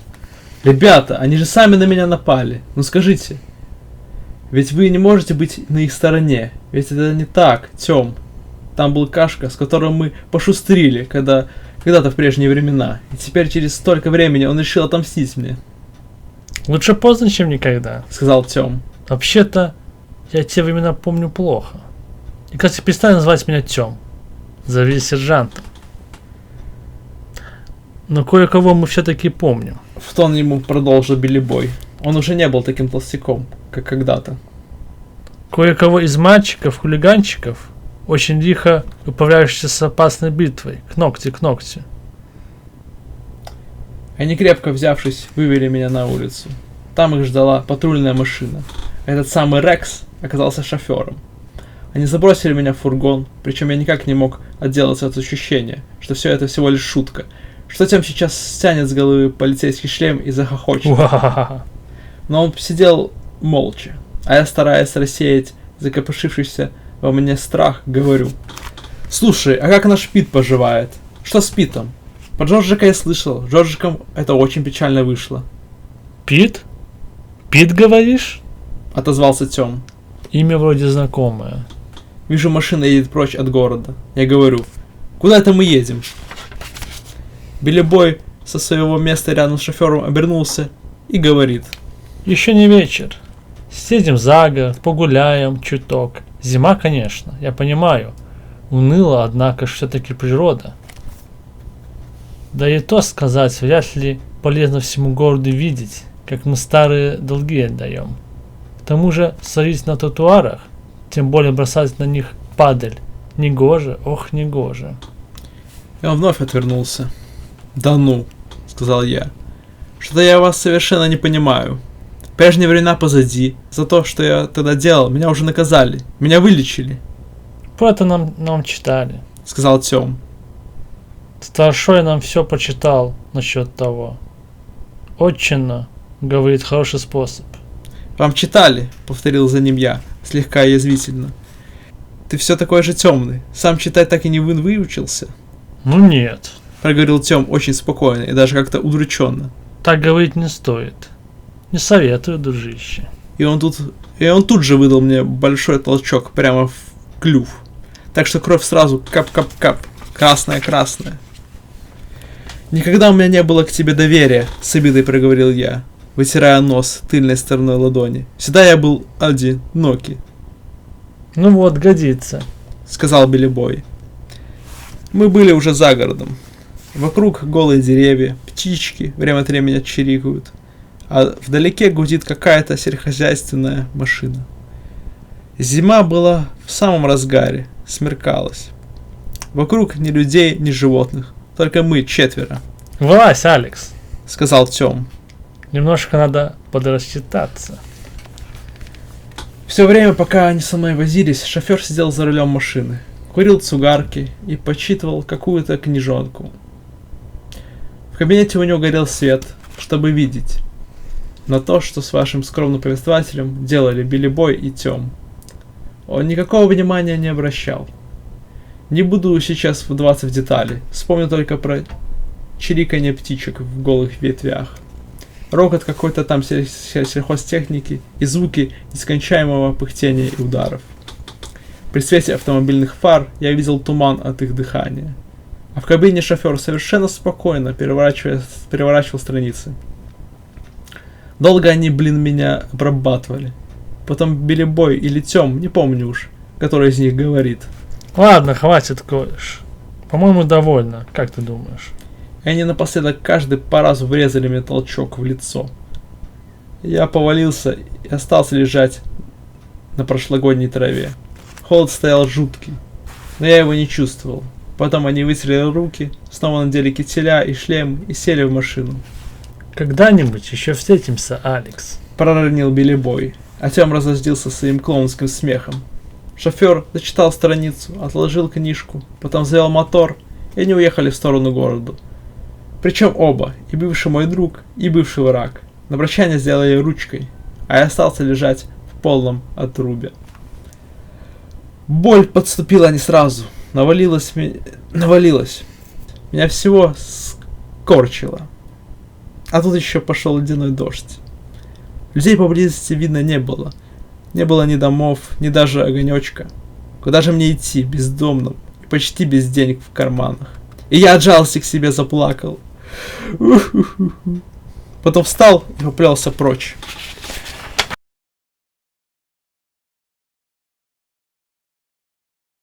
Часть 3, глава 4. Дом. Вот все, что мне было нужно. Как раз именно дом попался мне на пути, Я брел сквозь тьму, не по-городскому, а просто напрямик, туда, откуда доносился шум сельскохозяйственной машины. Вышел в результате к какому-то поселку, который показался мне смутно знакомым. Однако поселки, они все похожи, особенно в темноте. Несколько домиков, пивная, а в самом конце поселка, слегка этак на отшибе, небольшой коттеджик, и на его воротах название «Дом». Под ледяным дождем я вымок до нитки, так что мой боевой костюм уже не выглядел супермодным. Теперь я в нем скорее похож был на мокрую курицу. Тем более, что моя роскошная шевелюра превратилась в нашлепку, будто какой-то кал распластан по голове. А мордор был, надо полагать, изукрашен ссадинами и синяками. Трогая языком зубья, я обнаружил, что некоторые шатаются. Все тело у меня ныло и болело. Ужасно хотелось пить. И я ловил ротом ледяные капли. А в желудке пело и ворчало, что я с утра не ел. Да и утром-то поел довольно-таки, условно. Дом. Что ж, дом так дом. Может быть, там и люди найдутся, кто бы помог мне. Я отворил калитку и захлюпал под дождем, переходящим в снег, по дорожке. Потом тихонько, жалобно постучал в дверь. Никто не отозвался, и я постучал чуть-чуть сильнее и дольше. После чего послышались шаги. Дверь отворилась, и мужской голос спросил: «Да что такое?» «О!» — замолился я. «Пожалуйста, помогите мне. Меня избили полицейские и оставили умирать на дороге. Пожалуйста, дайте мне чего-нибудь выпить и погреться у огня. Сэр, прошу вас». Дверь полностью отворилась, за ней был мягкий свет, и доносилась тресь-тресь поленьев, горевших в камине. «Входите», — сказал открывший дверь. «Кто бы вы ни были. Помоги вам Господь, бедняга. Входите, дайте на вас взглянуть». Я еле переступил порог, причем не очень-то и притворялся, Я действительно чувствовал себя хуже некуда. Добрый этот век обхватил меня руками за плечи и помог добрести до комнаты, где горел камин. И уж тут-то я сразу понял, где я и почему надпись «Дом» над воротами показалась мне такой знакомой. Я поглядел на хозяина, который тоже смотрел на меня, так сочувственно, и теперь я его тоже вспомнил. Меня-то он, конечно, не помнит, потому что в те беззаботные денечки мы с моими так называемыми друзьями на все большие дратсинги, крастинги и прочие всякие выступления ходили в масках. Хозяин был низкорослый, очкастый век, среднего возраста, лет 30, а может 40 или 50. «Сядьте к огню», — сказал он, «а я принесу вам виски и теплой воды. Боже ты мой, надо же, как вас отделали». И он вновь окинул меня сочувственным взглядом. «Полицейские, буркнул я. Чертовы гады полицейские. Еще одна жертва. Проговорил он со вздохом. Жертва эпохи. Сейчас принесу виски, а потом я должен немножко промыть вам раны. И вышел. Я оглядел маленькую уютную комнатку. Почти сплошь книги. Камин, пара стульев, а женской руки как-то незаметно. На столе пишущая машинка, множество скомканных бумажек. А мне сразу вспомнилось, что этот век писатель. Заодно апельсин. Вот он что писал тогда. Даже забавно, что я это вспомнил. Но выдавать себя не следовало, потому что нынче мне без его помощи и доброты никуда. Полдые грязные выродки в той беленькой больничке сделали меня таким, что теперь мне без доброты и помощи хоть пропадай. Они даже так сделали, чтобы я и сам не мог не предлагать другим помощь и доброту, если кому-нибудь такая понадобится. Ну вот, готово. Сказал хозяин, вернувшись. Он дал мне горячее, подкрепляющее питье в стакане, и мне стало получше. Потом промыл мне ссадины на лице. Потом говорит: Теперь в горячую ванну. Я сейчас вам воды напущу, а потом за ужином все расскажете. Я приготовлю, пока вы в ванне. во блин, я от такой доброты аж чуть не всплакнул.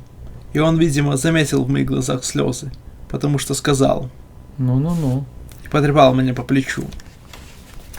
В общем, поднялся я на второй этаж, залез в ванну, а он принес мне пижаму и халат, согретые у огня, и еще пару очень поношенных тапок. Теперь, блин, несмотря на всю ломоту и боль, я определенно чувствовал, что скоро мне будет гораздо лучше. Спустившись, я обнаружил, что на стол уже накрыто. Ножи, вилки, хлеб, бутылка соуса прима. И вот он уже несет замечательную яичницу с ломтиками ветчины и сосисок. И большие кружки горячего сладкого чая с молоком. Я прямо разнежился. Тепло, еда, а я оказался жутко голодным. Так что после яичницы я умял ломтик за ломтиком весь хлеб, намазывая его маслом и клубничным джемом из большой банки. «Здорово!» — сказал я. «Как же мне вас отблагодарить?»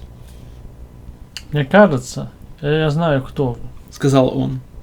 Если вы действительно тот, за кого я вас принимаю, то вы, друг мой, попали прямо по адресу. Это ведь ваше фото в сегодняшних газетах. Если так, то вас сюда послало само провидение. Вас пытали в тюрьме, потом выкинули. Теперь вас взялись мучить полицейские. Бедный мальчик. У меня на вас глядя, сердце кровью обливается. От этих слов, блин, я прямо так и онемел, аж челюсть отпала. Вы не первый, кто пришел сюда в минуту несчастья. Продолжал он. Окрестности нашего поселка полиция почему-то избрала любимым местом для своих расправ. Но это просто перст Божий, что и вы, тоже своего рода жертва, пришли сюда. Но может быть вы что-то слышали обо мне? Мне надо было соблюдать осторожность, блин. Я сказал. Я слышал про заодно апельсин. Я его не читал, но слышал о нем. О, Воскликнул он, его лицо просияло, как медный таз в ясный день. ну теперь о себе расскажите. Да особенно-то рассказывать мне нечего, сэр. Как бы скромничая промямлил я. Так, были кое-какие шалости, ребячество, в общем-то. И в результате мои так называемые друзья уговорили меня, или даже скорее заставили, ворваться в дом к одной старой птице. То есть, в смысле леди. Плохого-то я ничего не хотел. К несчастью, когда эта леди вышвырнула меня вон, куда я и сам по своей воле бы вышел. Ее бедное доброе сердце не выдержало, и она вскоре умерла. Меня обвинили в том, что я оказался причиной ее смерти. Ну и посадили меня в тюрьму, сэр. Да, дальше. Там меня выбрал министр внутренних, или каких там еще дел. И на меня стали испытывать этот самый метод Людовика. Вот-вот, о нем расскажите. Весь загорелся он и придвинулся ко мне ближе, попав рукав свитера в перепачканную джемом тарелку, которую я от себя отодвинул. Но я ему и рассказал. Все как есть, блин, рассказал. Слушал он очень внимательно, каждое слово ловил. Губы в растопырку, глаза сияют, а жир на тарелках уже весь застыл. Когда я закончил, он встал и, убирая посуду, все что-то кивал и хмыкал себе под нос. «Да я сам уберу, сэр, мне запросто», Нет-нет, отдыхай, парень. — отозвался он, так открутив кран, что оттуда рванул кипяток пополам с паром. Ты, надо полагать, очень грешен. Но наказание оказалось совершенно несоразмерным. Они тебя, я даже не знаю, во что превратили. Лишили человеческой сущности. У тебя больше нет свободы выбора. Тебя сделали способным лишь на социальные приемлемые действия. Сделали машиной, производящей добродетель. И вот еще что ясно видится. Маргинальные эффекты. Музыка, половая любовь, литература и искусство. Все это теперь для тебя источник не удовольствия, а только лишь боли. «Это верно, сэр», — сказал я, закуривая одну из предложенных мне этим добрым человеком цигарок с фильтром. Это они вечно так. Захапают столько, что подавятся. — сказал он, рассеянно вытирая тарелку. Но даже само их намерение уже грех. Человек без свободы выбора – это не человек. «Вот и Фиш мне тоже так говорил, сэр», — подтвердил я. То есть, в смысле, тюремный священник. А? Что? Ну конечно, разумеется. Он-то понятно, иначе какой же он был бы христианин. Да, ну вот что. — сказал он, продолжая тереть ту же тарелку, которую он вытирал уже минут 10. Завтра мы пригласим кое-кого. Они придут, на тебя посмотрят. Думаю, тебе можно использовать, мой мальчик. Быть может, с твоей помощью удастся сместить это совершенно взорвавшееся правительство. Превращение нормального молодого человека в заводную игрушку не может рассматриваться как триумф правительства, каким бы оно ни было, если только оно открыто не превозносит свою жестокость. При этом он все еще вытирал ту же тарелку. Я говорю: «Сэр, вы вытираете одну и ту же тарелку, сэр. Я с вами согласен, сэр, насчет жестокости. Наше правительство, сэр, похоже, очень жестокое». Тьфу ты! Спохватился он, словно впервые увидел в своих руках тарелку и отложил ее. Все никак не привыкну Говорит: по хозяйству управляться. Раньше этим жена занималась, а я только книжки писал. «Жена, сэр? Она что, ушла от вас? Бросила?» Мне действительно интересно было узнать про его жену. Я ее хорошо помнил. Да, ушла. Сказал он громко и горестно. Умерла она. Вот ведь какое дело. Ее жестоко избили и изнасиловали. Шок оказался слишком силен. Убили прямо здесь, в этом доме. Его руки, сжимавшие полотенце, дрожали. В соседней комнате. Нелегко было заставить себя продолжать тут жить дальше. Но она бы сама захотела, чтобы я жил здесь, где все пронизано светлой памятью о ней. Да-да, бедная девочка. Я вдруг ясно увидел все, что было, той давней ночью. И себя в деле видел. И сразу накатила тошнота. А тыкву стиснула боль. Хозяин это заметил. Еще бы, лицо у меня стало белым-бело. Вся кровь отхлынула. И это нельзя было не заметить. Иди-ка спать. Сочувственно сказал он. Я вам постелил в вашей комнате. Бедный мальчик. Как много вам пришлось вынести. Жертва эпохи. Такая же, как и она. Бедная девочка.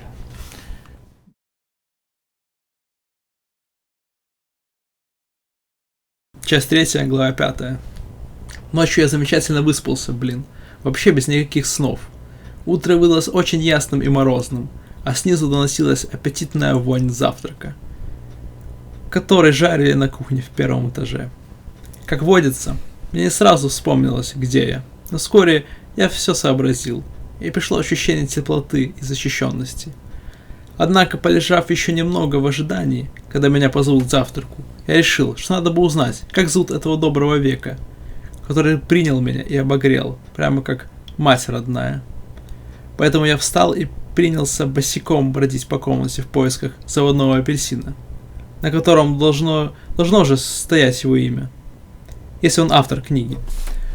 Но в моей комнате ничего, кроме кровати, стула и настольной лампы, не было. Поэтому я зашел в комнату хозяина, которая была по соседству. Там первым делом увидел на стенке его жену. Огромное, увеличенное фото. Так что мне опять стало немножко не по себе от воспоминаний. Но тут были и 2 или 3 книжных полки, причем на одной из них, как я и ожидал, обнаружилась книжка «Заводной апельсин». На обложке и на корешке, которой стояло имя автора. Ф. Александр. Боже правый, подумал я, он тоже Алекс. Я начал ее перелистывать, стоя босиком и в пижаме, и ни капельки не замерзая, потому что весь дом был хорошо прогрет. Однако мне долго не удавалось понять, про что книжка.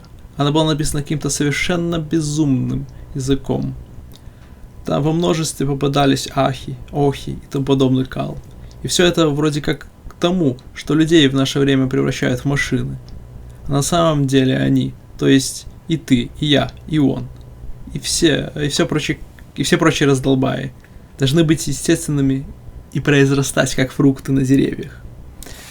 Ф. Александр, похоже, считал, что мы все плоды того, что он называл мировым древом в мировом саду, который насадил Бог.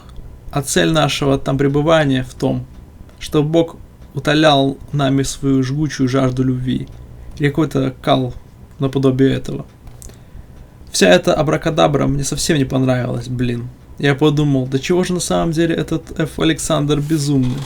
Хотя, может быть, он спятил как раз от того, что у него жена скопытилась. Но тут он позвал меня вниз, совершенно здравым таким, нормальным голосом, в котором была и радость, и любовь, и всякий прочий кал. Ну и ваш скромный повествователь к нему спустился. Долго спите? Сказал он, ковыряя ложечкой яйцо в смятку и одновременно снимая с гриля поджаренный ломтик черного хлеба. Без малого 10. Я уже не первый час на ногах. Поработать успел. Новую книжку писали? Поинтересовался я. Нет, сейчас нет. Ответил он. Мы мирно уселись, принявшись хрустеть скорлупой и поджаренным хлебом, запивая завтрак молоком и чаем из больших обломистых кружек. Звонил тут кое-кому по телефону. «Я думал, у вас нет телефона», — сказал я, целиком занявшись выковыриванием яйца, совершенно следя за своими словами. А почему это? — спросил он, вдруг насторожившись, как какое-то верткое животное. Ложечка так и застыла у него в руке. Почему вы думаете, что у меня нет телефона? Да нет, — сказал я. Не почему, просто так.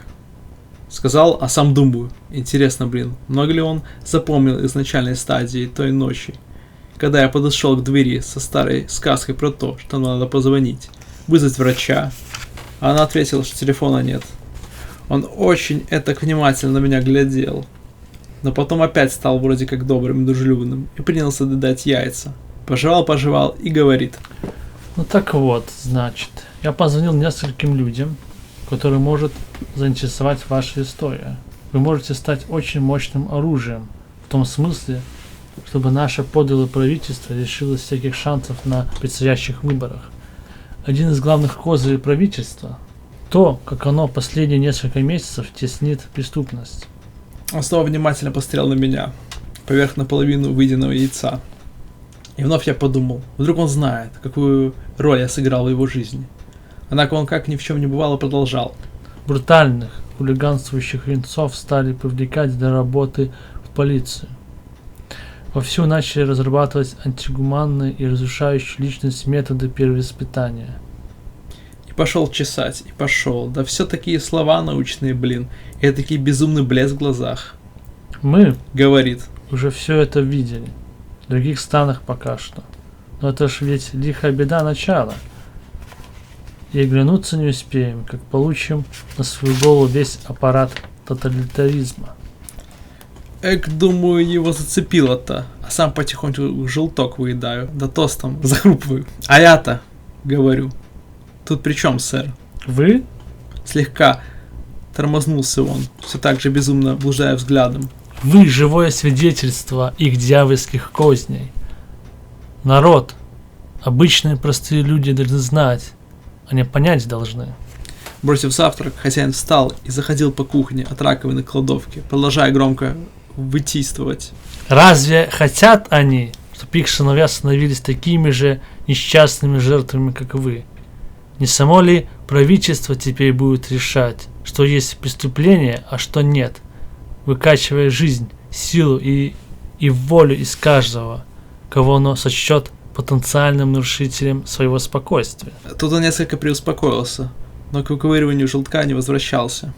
Я статью написал. Говорит: Сегодня утром, пока вы спали. Через денек-другой выйдет, вкупе с фотографией, где вы избиты и замучены. Вам надо ее подписать, мой мальчик. Там полный отчет о том, что с вами сделали. да вам-то с этого, говорю. Что толку, сэр? Ну, в смысле, кроме бабок, которые вам за эту вашу статью заплатят. Я к тому, что зачем вам против этого самого правительства так уж упираться, если мне, конечно, позволено спрашивать. Он ухватился за край стола и, скрипнув прокуренными желтыми зубами, говорит: Кто-то должен бороться. Великие традиции свободы требуют защиты. Я не фанатик.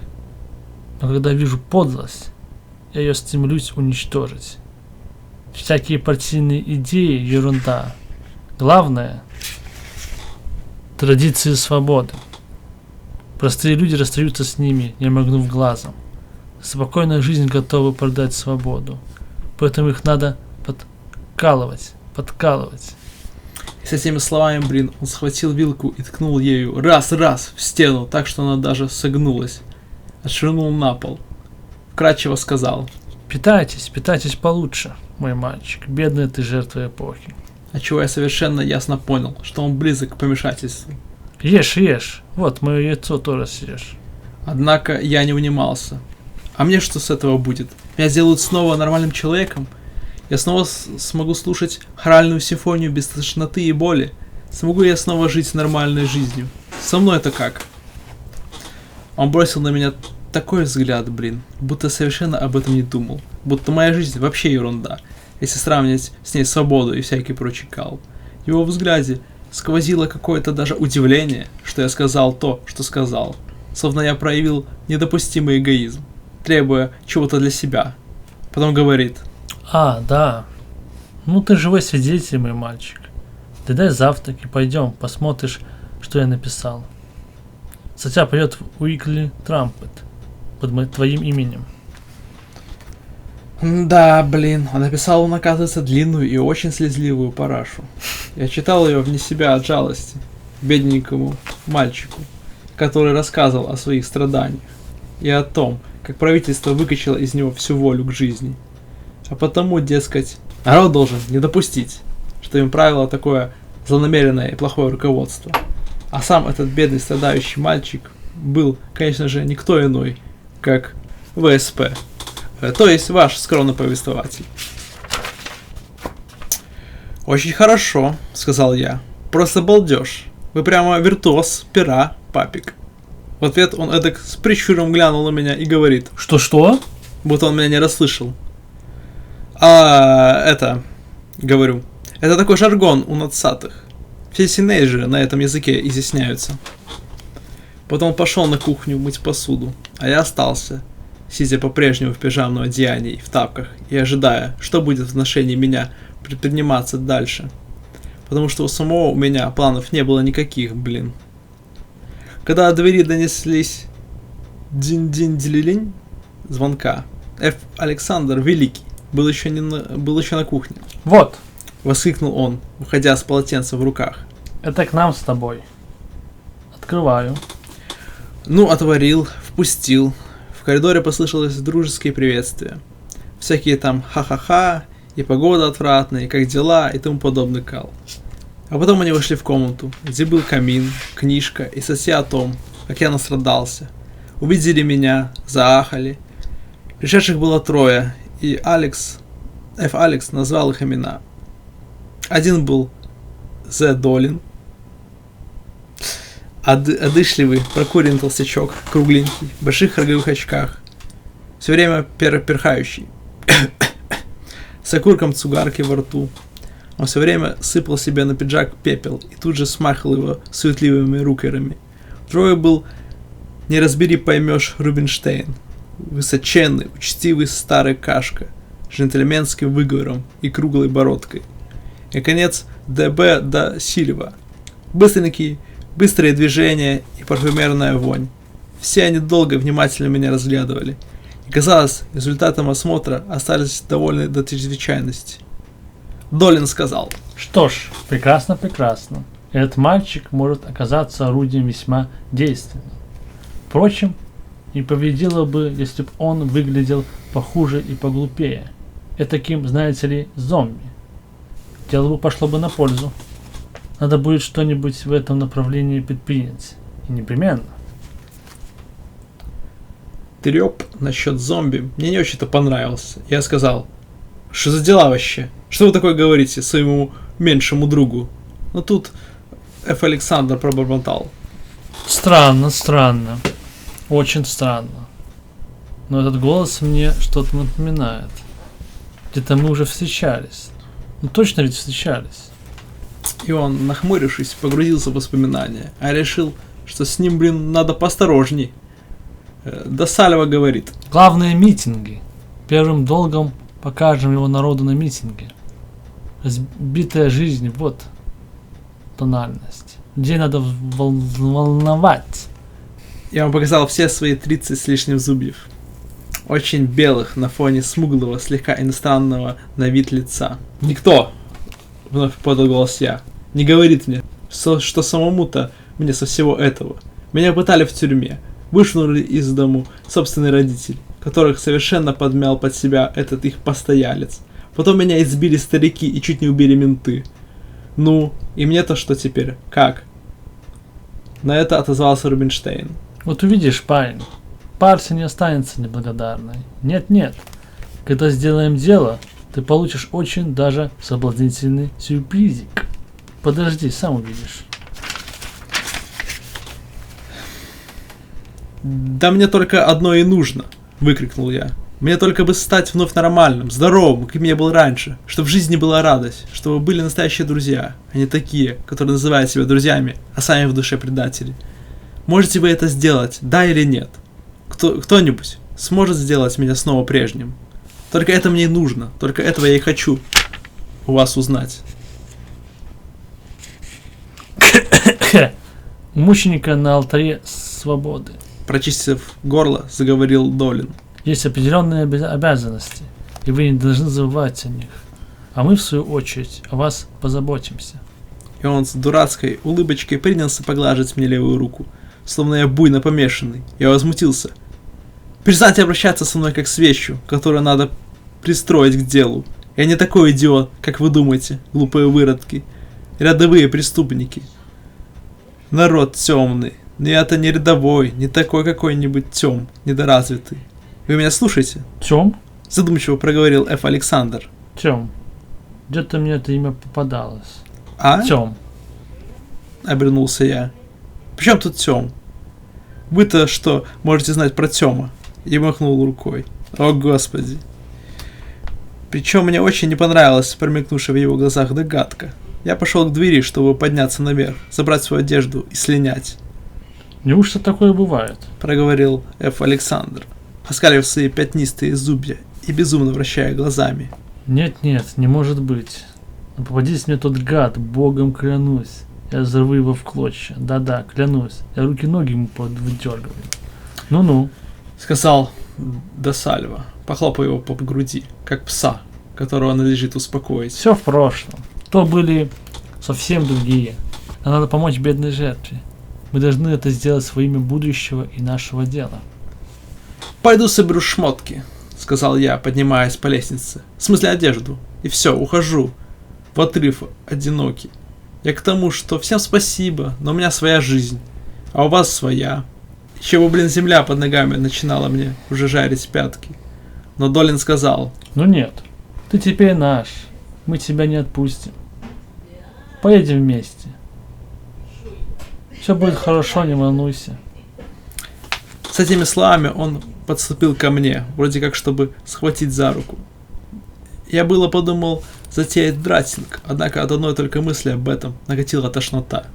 Я чуть в обмороках не упал, так что я даже не дернулся. Еще раз глянул в полубезумные глаза Ф. Александра и говорю: «Как скажете, я в ваших руках, но давайте, чтобы по-быстренькому, братцы, потому что главное теперь для меня было поскорее выбраться из этого места под названием дом». Мне уже очень и очень вроде как не нравилось выражение глаз Ф. Александра. Хорошо. Сказал Рубинштейн. Одевайтесь и поехали. Тём. Бормотал себе под нос Ф. Александр. Что это за Тём? Кто это? Но я скоренько сбежал по ступенькам и со всем мгновения был уже одет.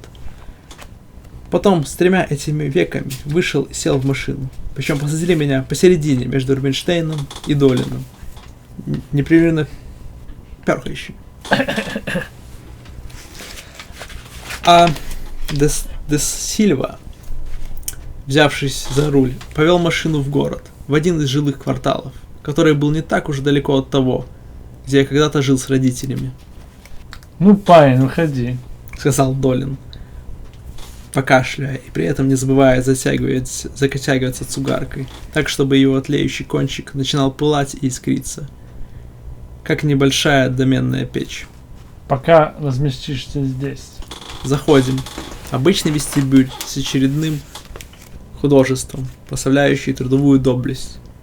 Поднимаемся на лифте, и попадаем в квартирку. Один к одному похожую на все прочие во всех новостройках города. Маленькая. Всего 2 спальни и 1 гостиная. Она же столовая и кабинет. И на обеденном столе куча книг, бумаг, какие-то чернила, бутылочки и прочий кал. Твой новый дом. Повел рукой до Сальва. Располагайся. Еда в холодильнике, пижама в шкафу. Покой и отдых для сметенного ума. Чего? Переспросил я, не совсем въехав.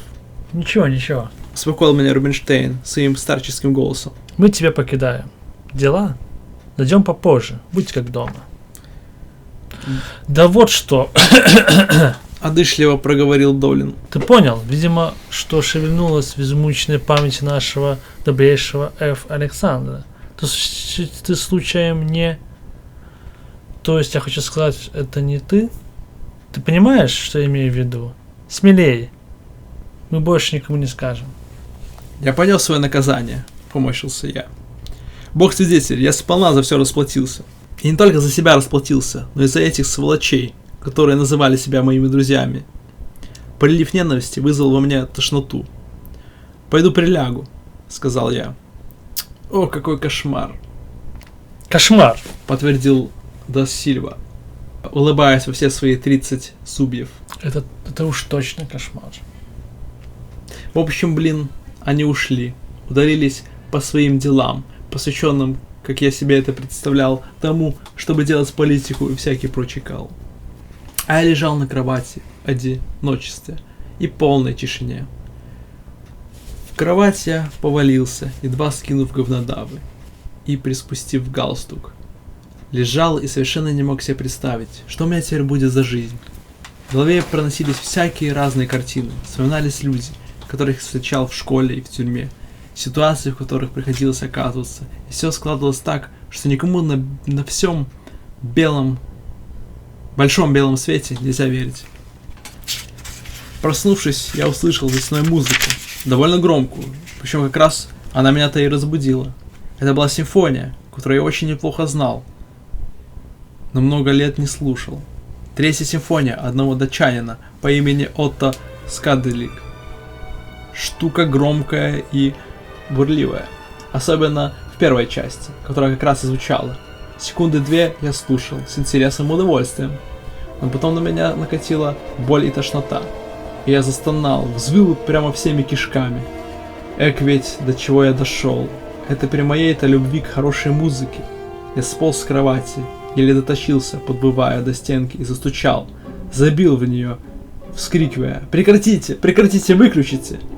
Но музыка не кончалась, а наоборот, стала вроде как бы даже громче. Я колотил в стену до тех пор, пока кулаки в кровь не сбил.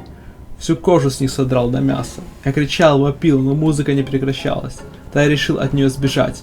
Выскочил из спальни, добрался до двери на лестницу, но она оказалась заперта снаружи. И я не смог выбраться. Музыка тем временем становилась все громче и громче. Словно мне нарочно устроили такую пытку. Я заткнул уши пальцами, но тромбоны с литаврами все равно прорывались. Снова я кричал, просил выключить, молотил в стенку, но толку от этого не было ни на грош. «Ой-ой-ой, что же делать?» – причитал я. «Боженька, помоги!»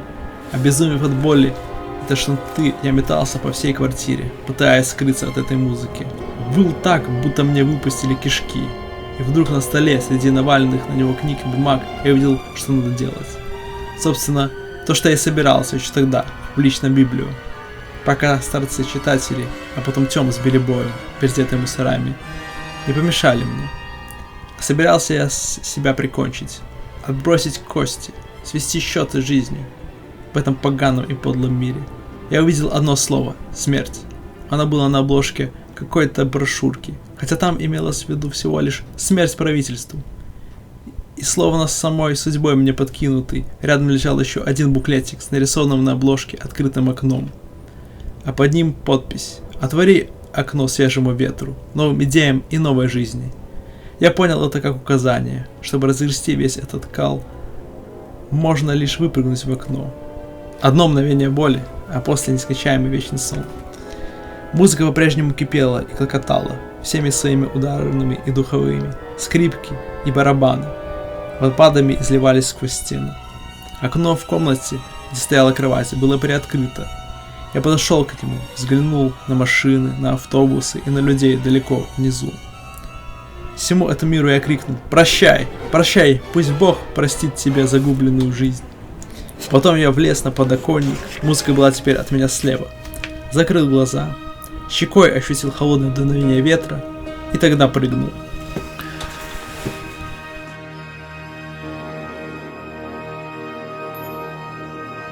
Часть 3, глава 6. Прыгнуть-то я прыгнул, блин. Я по тротуар брякнулся. Будь здоров как. Но в ящик сыграть — это дудки. Если бы я окочурился, меня бы тут не было. Я бы не написал бы то, что вы считаете. Видимо, чтобы убиться насмерть, все-таки высоты не хватило. Но я сломал себе спину, переломал руки и ноги. И перед тем, как отключиться, блин, боль чувствовал жуткую. Сверху на меня смотрели ошарашенные и испуганные лица прохожих. И уже вырубаясь, я вдруг осознал, что все до единого в этом мире против меня. Что музыку за стеной мне подстроили специально. Причем как раз те, кто вроде как бы стал моими новыми друзьями. А то, чем все это закончилось, как раз и требовалось для их эгоистической и отратной политики. Все это пронеслось во мне за 1 миллионную миллионной доли минуты. После чего я взвыл над всем миром, над небом и над лицами, уставившихся на меня сверху прохожих.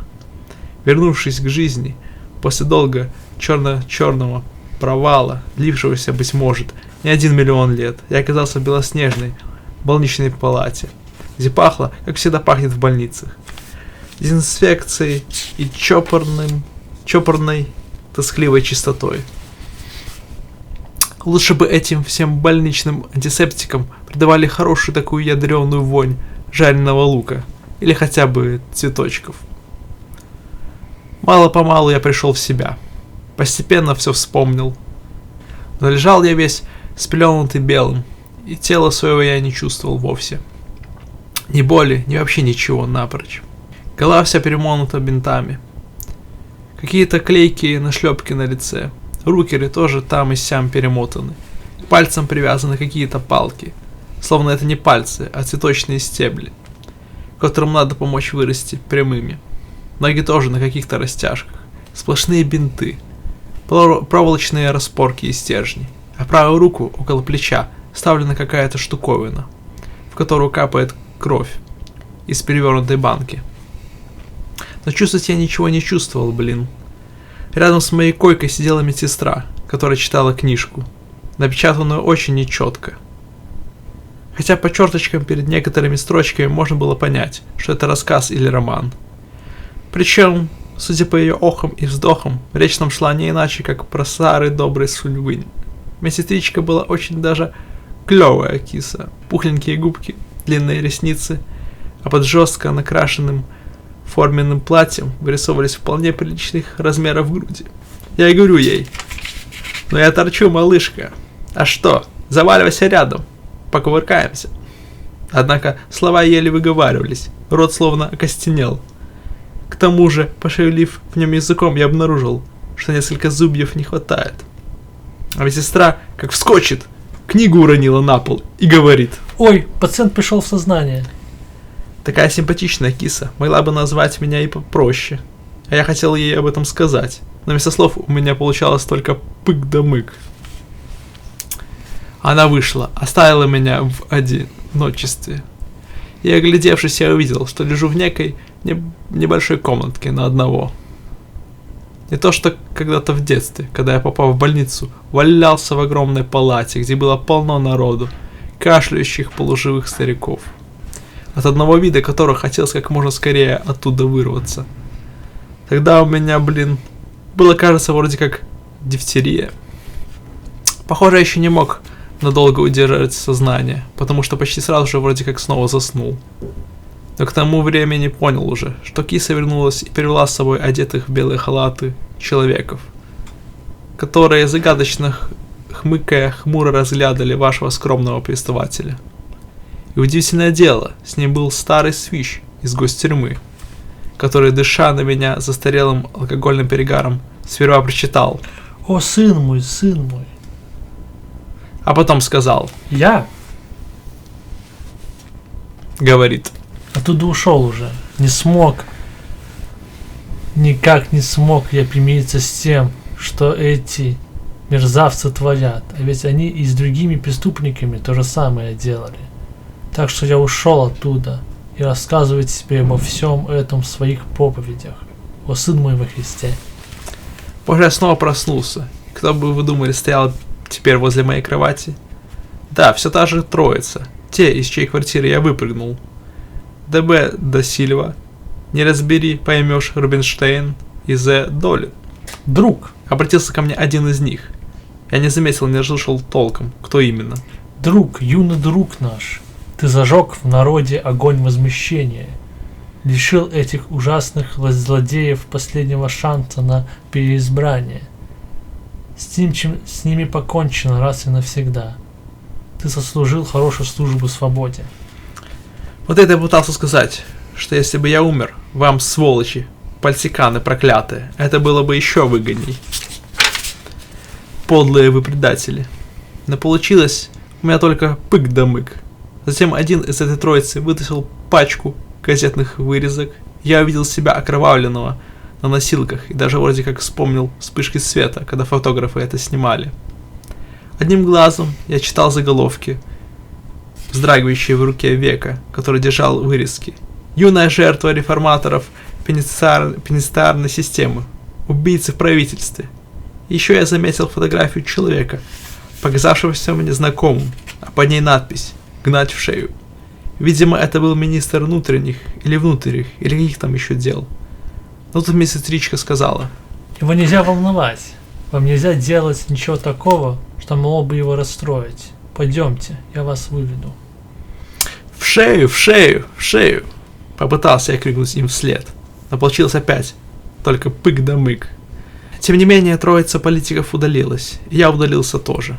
Только не туда, куда они, а во тьму, освещаемую лишь обрывочными видениями, которые непонятно даже, можно ли назвать снами, Типа, например, такого, в котором из моего тела вроде как выливают нечто наподобие грязной воды и заливают туда снова чистую.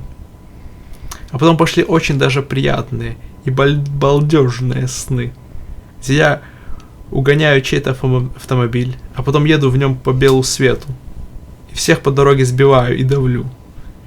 Я слышу, как они издают предсмертные кришки, а во мне ни боли от этого, ни тошноты. А еще были сны про Сунь-Вынь с девочками, как я швыряю их на земь и насильно засаживаю, а вокруг все стоят, хлопают в ладоши и подбадривают меня, как безумны. А потом я снова проснулся, и как раз па и ма пришли навестить их больного сына. Причем ма прямо ревет белугой.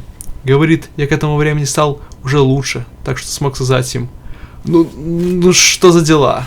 Вы почему решили, что я вас хочу видеть? А папа и говорит, это пристыженно. Мы про тебя в газетах прочли, сын. Там сказано, что с тобой обошлись очень несправедливо, что правительство довело тебя до самоубийства. В этом ведь и наша вина есть, в какой-то мере. Я только хочу сказать, сын, что наш дом – это твой дом. Тем временем мама все выла и ухухала. И вид у нее был прямо оторви да выбрось. Я ей говорю: а как же насчет вашего нового сына, Джо? Ведь он такой правильный, умненький, благоразумненький. Небось жалко расставаться то. А мама отвечает. Ой, Алекс, ой-ой-ой. Так что папе пришлось пояснить. Такая, понимаешь ли, скверная с ним произошла штука. Он повздорил с полицейскими, и они его отделали. Да ну, отозвался я. Правда, такой прямо добропорядочный человек. Подумать только. Это вы меня, будь здоров, как озадачили, Да он стоял себе, никому зла не делал. сказал папа. А полицейский велел ему проходить и не задерживаться. Он, понимаешь ли, на углу стоял, ждал свою девушку. Они его прогонять стали, а он сказал, что имеет право стоять, где хочет. И тогда они на него набросились и отделали его почем зря. Ужас, сказал я. Просто ужас. И где же теперь этот бедняга? Возвыла мать. Домой уехал. Да, Подтвердил отец. он уехал в свой родной город выздоравливать.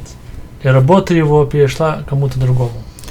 Стало быть, уточнил я. Вы хотите, чтобы я снова поселился дома, и чтобы все стало как прежде? Да, сынок? Ответил мой папа. Прошу тебя, пожалуйста. Я подумаю, отозвался я. Я хорошенько об этом подумаю. Не унималась мать. Да заткнись ты, прикрикнул на нее я. Или я тебе так сейчас выдам, что повод повыть у тебя найдется куда серьезней. По зубам как врежу. Говорю, а сам чувствую, блин, что от слов от этих самых мне вроде как легче становится. Снова вроде как свежая кровь по жилам заструячила. Я задумался. Получалось, что для того, чтобы мне становилось лучше, я хоть и должен становиться хуже, Не надо так говорить с родной матерью, сын. сказал мой папа. Все же через нее в этот мир пришел. Да уж, говорю. Тоже мне мир, грязный и подлый. После чего я плотно закрыл глаза, будто мне больно, и сказал: теперь уходите. Насчет возвращения я подумаю. Но теперь все должно быть совсем по-другому, Конечно, сын. сказал отец. Все как ты скажешь. И тогда уж сразу договоримся, кто в доме главный. Уху-ху-ху. Опять взвыла мать, Хорошо, сын. сказал папа. Все будет так, как ты захочешь. Только выздоравливай. Когда они ушли, я полежал, думая о всяких разных вещах. В голове проносились всякие различные картины. А потом пришла киса медсестричка, и когда она стала расправлять на моей кровати простыни, я спросил ее: давно ли я здесь валяюсь? Что-нибудь неделю или около. Отвечает. И что со мной делали? Ну, Говорит. вот все кости были переломаны. Масса ушибов, тяжелое сотрясение мозга и большая потеря крови. Пришлось повозиться, что все это привести в порядок. Такое само не заживает. Верно? А с головой, говорю, мне что-нибудь сделали? То есть, в смысле, в мозгах у меня не копались? Если что с вами и делали, Отвечает. так только то, что вам на пользу. А через пару дней ко мне вошли двое моложавых веков, по виду вроде врачей. Вошли, сладенько так улыбаясь, и принесли с собой книжку с картинками. Один из них говорит: Нам надо, чтобы вы посмотрели эти картинки и сказали нам, что вы о них думаете, ладно? что за дела, кореша? Отозвался я. Какие еще новые безумные идеи решили вы на мне отрабатывать? На это оба смущенно заусмехались, а потом сели по обоим сторонам кровати и раскрыли книжку. На первой странице была фотография птичьего гнезда с яйцами. Ну, Проговорил один из докторов. «Птичье гнездо», — сказал я. «Полно яиц. Очень мило», и что бы вы хотели с ним сделать? — спросил другой. «Ну, — говорю, — расквасить, естественно. Взять его, да и шквакнуть об стену или об камень, а потом поглядеть, как там все яйца в лепешку будут». Неплохо, неплохо. Закивали оба и перевернули страницу. Открылась картинка с большой такой птицей, которая павлин называется, и хвост у него распущен, разноцветный такой. Наглый да нельзя. Ну, Спрашивают. Я бы хотел, говорю, выдергать у него из хвоста все его перья, чтобы он орал, как резанный. А то вон какой наглый гад, неплохо, сказали они оба в один голос. неплохо, неплохо. И давай листать страницы дальше, где были на картинках симпатичные девочки. Я говорил, что хотел бы сделать им добрый старый Сунь-Вынь, а заодно и помордовать хорошенько. Попалась картинка, где человеку въехали сапогом в мордор, и в разные стороны брызжет кровь. Я сказал, что хотел бы ему добавить. А еще была картинка, где ногой друг нашего тюремного свяща тащил в гору крест. Я сказал, что пошел бы следом с молотком и гвоздями.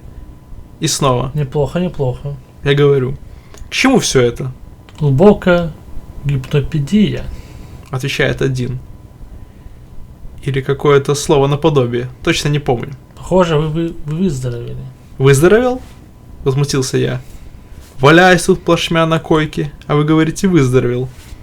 Поцелуй меня в жаму, вот что кореш, Подождите, сказал его приятель. теперь уже недолго осталось. Я ждал, блин. А заодно поправлялся. А заодно уплетал за обе щеки всякие там яйца, шмяйца, тосты, шмосты, запивая их чаем с молоком. И вот настал день, когда мне сказали, что ко мне пришел очень-очень необыкновенный посетитель.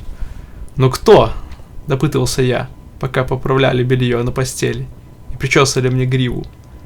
Повязку с головы уже сняли, и волосы начали отрастать. Увидите, увидите. Вот все, что мне отвечали. Я наконец увидел. В 2:30 дня палату заполнили фотографы и газетчики с блокнотами, карандашами и прочей мурней. Они чуть ли не в трубы трубили, встречая великого и важкого века, который должен был посетить вашего скромного повествователя. Он пришел, и, конечно же, это оказался никто иной, как министр внутренних, или каких там еще дел. Он был одет по последней моде и вовсю поигрывал интонациями своего хорошо поставленного начальственного голоса. Щелк-щелк, быц, ожили фотокамеры, как только он подал мне руки поздороваться. Я говорю, так, что с дела, кореш? Чего приперся? Похоже, никто меня толком не понял. Но один говорит, Смотри, парень, не забывай, с кем говоришь. Это министр. в гробу я видал. Чуть ли не гафнув, я ему в ответ. И тебя, и твоего министра. Ну ладно. Торопливо вклинился внутренной. Он говорит со мной как друг, верно, сынок? Ага, всем я друг, отвечаю, кроме тех, кому враг. А кому ты враг? Спросил министр, и все газетчики схватились за свои блокноты. Скажи нам, мой мальчик. Моим врагам, отвечаю. Всем тем, кто плохо себя ведет со мной, Что ж, сказал Минвундел, присаживаясь на краю моей койки. мы, то есть все правительство, членом которого я являюсь, хотели бы, чтобы ты считал нас своими друзьями. Да-да, друзьями. Мы ведь помогли тебе, вылечили, правда? Тебя поместили в лучшую клинику. Мы никогда тебе не желали зла. Не то, что некоторые другие, кто и желал, и воплощал это желание в реальное действие. Я думаю, ты знаешь, о ком я говорю. Да. Продолжал он. Есть люди, которые хотели бы использовать тебя. Да, использовать в своих политических целях. Они были бы счастливы, если бы ты умер, потому что думают, будто им удалось бы это свалить на правительство. Думаю, ты знаешь, кто эти люди. Есть такой человек, После паузы вновь заговорил МВД. некий Ф. Александр, сочинитель подрывной литературы. Так вот, он как раз и жаждал твоей крови. Прямо с ума сходил, до чего ему хотелось всадить тебе нож в спину. Но ты уже можешь не бояться, мы его изолировали. Ну, мы с ним вроде как пока решились, сказал я. Он был мне как мать родная. Видишь ли, он узнал, что ты когда-то нехорошо поступил с ним. Во всяком случае, Сразу поправил сам себя МВД. он думает, что узнал это. Он вбил себе в голову, что из-за тебя умер один его очень близкий и дорогой ему человек. Это к тому, проговорил я, что ему рассказал кто-то, Просто он вбил это в себе в голову. сказал МВД. Он стал опасен. Мы изолировали его для его же собственного блага. Ну и добавил он. Для твоего тоже. Спасибо, сказал я. Большое спасибо, Когда тебя выпишут, продолжал министр. тебе ни о чем беспокоиться не придется. Мы все предусмотрели. У тебя будет хорошая работа и хорошая зарплата. Потому что ты нам помогаешь. Разве? Удивился я. Мы ведь всегда помогаем своим друзьям, верно? Тут он снова взял меня за руку. Кто-то крикнул. Улыбочку. Я как безумный, без единой мысли в башке, осклабился. И щелк-бум-трах. Заработали фоторепортеры, снимая меня с Минвунделом в обнимку. Молодец. Похвалил меня великий деятель. Ты хороший парень. Вот это тебе в подарок. Подарок. Сияющий, полированный ящик. Тут же внесли в дверь, и я сразу понял, что это такое. Стереоустановка. Я поставили рядом с кроватью, соединили шнуры, и какой-то век из свиты министров вручил ее в розетку. Кого поставим? Спросил очкастый дядя, тасуя передо мной целую стопку пластинок в глянцевых роскошных обертках. Моцарта, Бетховена, Шонберга, Карла Орфа. 9-ю, сказал я. Мою любимую 9-ю. И 9-я зазвучала, блин. Народ на цыпочках молча стал расходиться, а я лежа, с закрытыми глазами, и слушал восхитительную музыку. Ты хороший парень. Тронул меня за плечо, проговорил министр и вышел. Какой-то век, оставшийся последним, сказал. Вот здесь подпиши. Открыл глаза и подписал. А что подписал, без понятия. Да и не желал я, блин, ничего понимать. После этого меня оставили наедине с великолепной 9-й Людвига Вана. Ох, какой это был кайф, какой балдеж. Когда началось скерцо, мне уже виделось, как я, радостный, легконогий, вовсю полосую вопящий от ужаса белый свет по Мордор своей верной, очень-очень опасной бритвой. А впереди была еще медленная часть. А потом еще та, где поет хор. Я действительно выздоровел.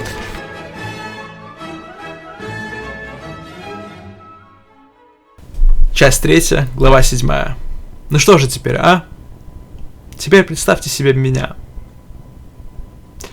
Вашего скромного повествователя с 3 корешами, Леном, Риком и Бугаем, которого так прозвали за толстую бычью шею и громкий бычий крик. Сидим, стало быть, в молочном баре корова, шевеля мозгой насчет того, куда бы нам убить вечер. Полдень такой, холодный и сумрачный зимний вечер, хотя и сухой. Вокруг народ в отпаде, тащится от молока плюс, велосет, синтимеск, дренкром и всяких прочих штучек, о которых идет тихий балдеж. И ты минут 15 чувствуешь, что сам Господь Бог со всей его святым воинством сидит у тебя в левом ботинке, и сквозь мозг проскакивают искры и фейерверки. Но мы не это пили, мы пили молоко с ножами, как это у нас называлось. От него идет торч, и хочется дратинг, хочется гасить кого-нибудь по полной программе. Одного всей кодлой, но это я уже объяснял в самом начале. Каждый из нас 4 был одет по последней моде, что в то время означало пару широченных штанов и просторную, сияющую черным лаком кожаную куртень, надетую на рубашку с открытым воротом, под которым намотан шейный платок. Еще в то время было модно брить тыкву, чтобы посередине все было лысо, а волосня только по бокам. Что же касается обувки, тут ничего нового не наметилось. Все те же говнодавы, чтобы пинаться. Ну что же теперь, а? Я был как бы за главаря в нашей 4. Кореша видели во мне предводителя. Но мне иногда казалось, что Бугай втихаря подумает о том, чтобы взять верх. Ведь он такой большой и сильный, у него такой громкий криш на тропе войны. Однако все идеи исходили от вашего скромного повествователя, блин. А кроме того, играло свою роль и то, что я был вроде как знаменитость. Все-таки фото в газетах, статьи про меня и всякий прочий кал. К тому же я куда как лучше всех был устроен в смысле работы. Служил в Национальном архиве грамзаписи, в музыкальном отделе. И в конце каждой недели карманы у меня ломились от бабок. Да еще и диски имел бесплатно, для моей собственного услаждения. В тот вечер в корове собралось множество веков, кис, девочек и мальчиков, которые пили, смеялись и посреди разговора выпадали, разражаясь чем-то вроде Горгонская пиятуха, когда червяк вдрызг натюльпанит по кабыздохам. А из динамиков стереоустановки несся всякий эстрадный кал, типа Неда Ахимоты, который тогда как раз пел. Эх, денек, ух, денек, е-е-е. В бара стояли 3 девочки, прикинутые по последней моде на цатых. Длинные, нечесанные патлы, крашеные в белый цвет, накладные груди, торчащие впереди на полметра, и коротюсенькие юбчонки в обтяжку с торчащими из-под них беленькими кружавчиками, на которые все поглядывал Бугай, вновь и вновь повторяя: Эй вы, пошли к тем лошадкам, есть шанс проехаться. Ну хоть 3 из нас. Все равно ведь Лену это не нужно. Пускай сидит тут, своему богу молится. А Лен не соглашался. Нафиг, нафиг. Как же тогда дух товарищества? Как же тогда один за всех и все за одного? А, дружище. Я же ощутив одновременно дикую усталость и вместе с тем щекочущий прилив энергии, сказал: «Ноги, ноги, ноги!» Куда? Спросил Рик, у которого лицо было как у лягушки. «Да так, поглядим просто, что там происходит в стране великих возможностей», ответил я. Но при этом, я ощущал ужасную скуку и какую-то вроде как безнадежность. Причем это уже не в первый раз так бывало за последние дни. Я повернулся к ближайшему ханыге. Он сидел на бархатном сиденье, которое в круговую шло вдоль стен заведения. К тому, то есть, кто бормотал в отпаде. И врезал ему хрясь, хрясь, хрясь в пузо. Но он ничего не почувствовал, и продолжал бормотать свое. Катится, катится колбасиной псиной, балбарбасиной, а может дурбиной. С тем мы и выкатились в зимнюю необъятную ночь. Пошли сперва по бульвару Марганита. Ментов, видимо, не было. Поэтому, когда нам встретился старик Кашка, который как раз отошел от киоска, где он покупал газету, я сказал Бугаю: «Давай, Бугаек, прояви способности, коли желаешь». Все чаще и чаще в последнее время я только отдавал распоряжения, а потом отходил назад, поглядеть, как их выполняют. Но Бугай врезал ему бац, бац, бац. Другие двое повалили и с хохотом принялись пинать, а потом дали ему уползти, стеная и голося, к месту проживания. Бугай говорит: Как насчет стаканчика чего-нибудь покрепче для согрева, а, Алекс? Потому что мы были уже совсем близко от бара Duke of New York. Другие двое закивали. Да. А сами на меня смотрят, дескать, как я к этому отнесусь. Я тоже кивнул, и мы двинулись. Заходим, сидят те же самые старые птицы, или по-нашему сумки, или бабушки, про которых вначале было, и сразу же они завели свое. Добрый вечер, ребятки, дай бог вам здоровья, мальчики. Какие же вы чудные, какие хорошие. Сами ждут, когда мы скажем: «Ну что девушкам заказать?» Бугай позвонил в колокол, и пришел официант, на ходу вытирая руки о грязный фартук. Капусту на стол, ребята. Скомандовал Бугай, звякнув вынутой из карманов горстью монет. Виски для нас и то же самое старым бабушкам. Годится? А я говорю: к черту, пускай на свои пьют. Не знаю, что на меня накатило, но в последние дни я что-то был не в себе. Какая-то злость вступила в голову. Хотелось, чтобы деньги мои оставались при мне. Мне их зачем-то вроде как копить приспичило. Бугай удивился. Что за дела, Коэш? Что это с нашим Алексом? Да ну к черту, скривился я. Не знаю. Сам не знаю. С нашим Алексом то, что он не хочет швыряться деньгами, которые с таким трудом заработал. Вот и все. Заработал? Вскинулся Рик. Заработал? Да ведь их же не надо зарабатывать. И ты это сам лучше нашего знаешь, что им надо брать и все тут. Просто вроде как брать, да и все. Он громко расхохотался, так что я увидел, что 2 или 3 из его зубьев были порченные. «Это, — проговорил я, — надо еще подумать». Однако, видя, как эти бабуси прямо аж трясутся в предвкушении бесплатной выпивки, я вроде как пожал плечами. Вынул капусту из кармана, где у меня монеты были, вперемешку с бумажками, и бросил. Деньг, хрусть, деньг, их всех на стол. Значит, всем виски? Сказал официант. Но я зачем-то возразил. Нет, парень, мне только маленькую пиво. На что Лен, озабоченно нахмурившись, отозвался так. Ну ты, блин, вообще. Я плюнул на ладонь, потянулся приложить ее к моему лбу. Дескать, аж шипит, до чего перегрелся. Но я рыкнул на него, как злой пес, чтобы он это дело бросил. Хорошо, не буду. Сказал он. Все путем. Все как скажешь. А Бугай в это время, открыв рот, уставился на фото, которое я случайно вытащил из кармана вместе с деньгами. Так. Говорит. А мы и не знали. Дай сюда! Рявкнул я и выхватил у него фотографию. Я и сам не знаю, как она попала ко мне в карман. Однако я зачем-то собственноручно вырезал ножницами из старой газеты. А изображен на ней был младенец. Младенец чего-то там гулюкал, на губах у него пузырилось молоко. В общем, вид у него был такой, будто он радуется всем и каждому. Он был наг и весь подернут складчатым жирком. Потому что это был очень упитанный младенец. Тут начались смешки, попытки вырвать у меня фотку, так что пришлось снова рявкнуть, выхватить у них этот кусок газеты.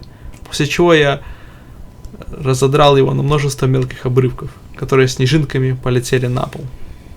Тут подоспела виски, и бабушка опять принялись благословлять, желать нам здоровья и долголетия, провозглашать нам всяческую хвалу и прочий кал. Одна из них, вся морщинистая и без единого зуба, в валившемся рту, сказала: Не надо рвать деньги, сынок. Если они не нужны тебе, отдай друзьям. Что с ее стороны было очень смело. Но Рик ей ответил: Это вовсе не деньги были, бабушка. Это была картинка с младенчиком, симпампунчиком. А я говорю: просто я что-то уставать стал, вот и все. А что младенец?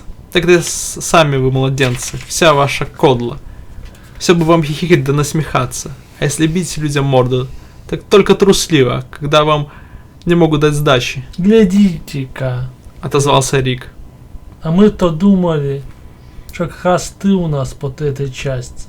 И есть главный вождь и учитель. Ты просто заболел, видать. Вот и все, кореш. Я поглядел на стакан помойного пива, стоявший передо мной на столе, и чуть не блеванув, с возгласом вылил всю эту пенистую вонючую мочу на пол. Одна из старых птиц даже привстала. Сам не пьешь, зачем же продукт портить? Слушайте, кореша, сказал я, что-то я сегодня не в духе. Почему, отчего, я и сам не знаю. Но ничего не попишешь. На дело нынче пойдете сами, втроем, а я отстегиваюсь. Завтра встретимся там же, в то же время, и надеюсь, что настроение у меня будет получше. Надо же, сказал Бугай. Жалко. Но мне-то видно было, как заблестели его глаза, потому что нынче ночью он будет у них главным. Власть, всем нужна власть. А может отложим на завтра? Неохотно проговорил он. Ну в смысле, что на сегодня планировали. Крашинг в лавке на Гагарина-стрит. Ты бы там здорово приподнялся, кореш. Нет, сказал я. Ничего не откладывайте, действуйте сами, по своему усмотрению. А теперь... Вздохнул я. Все, ухожу. Я поднялся со стула. И куда пойдешь? Спросил Рик. Пока без понятия, отвечаю. Побуду немного одинокий. Подумаю, что к чему. Бабушки пораженно провожали меня взглядами. Чего, мол, это с ним угрюмый какой-то весь. Совсем не тот шустрый и веселый мальчик-пальчик, каким мы его помним. Но я, выдохнув напоследок, ах, к черту, распахнул дверь и вышел один на улицу. Было темно, задувал резкий и острый, как нож, ветер. Людей вокруг почти не было, только ездили туда-сюда патрульные машины, жестокими мусорами. Да на перекрестках там и сям парами стояли, переминаясь от холода, с ноги на ногу совсем молоденькие менты. И в морозном воздухе видны были струйки пара от их дыхания. Думаю, что и впрямь крастинг и драстинг на улицах пошел на убыль. Больно уж мусора жестоко обходились с теми, кого удается поймать. Зато между ментами и хулиганскими нацатами разыгралась настоящая война. Причем менты, похоже, куда ловчей управлялись с ножом и бритвой, не говоря уж о револьверах. Однако мне это становилось с каждым днем все более и более до лампочки. У меня внутри словно какое-то размягчение началось, и я не мог понять от чего. Чего-то хотелось, а чего не ясно. Даже музыку, которую я так любил услаждать себя в своей маленькой комнатухе, я теперь слушал такую, над которой раньше бы только смеялся, блин. Пришел на коротенькие лирические песенки, так называемые зонги. Просто голос и фортепиано. Тихие, вроде как даже тоскливые, не то что раньше, когда я слушал большие оркестры, лежа в кровати и воображая себя среди скрипов, тромбонов или тавр. Что-то во мне происходило. Я силился понять, болезнь ли это какая-нибудь, или последствия того, что сделали с моей тыквой, пытаясь напрочь свести с ума и повредить мне рассудок. Так, склонив голову и глубоко сунув руки в карман, я бродил и бродил по городу, пока наконец не почувствовал, что очень устал, и мне позарез нужно подкрепиться, хотя бы чашкой чая с молоком.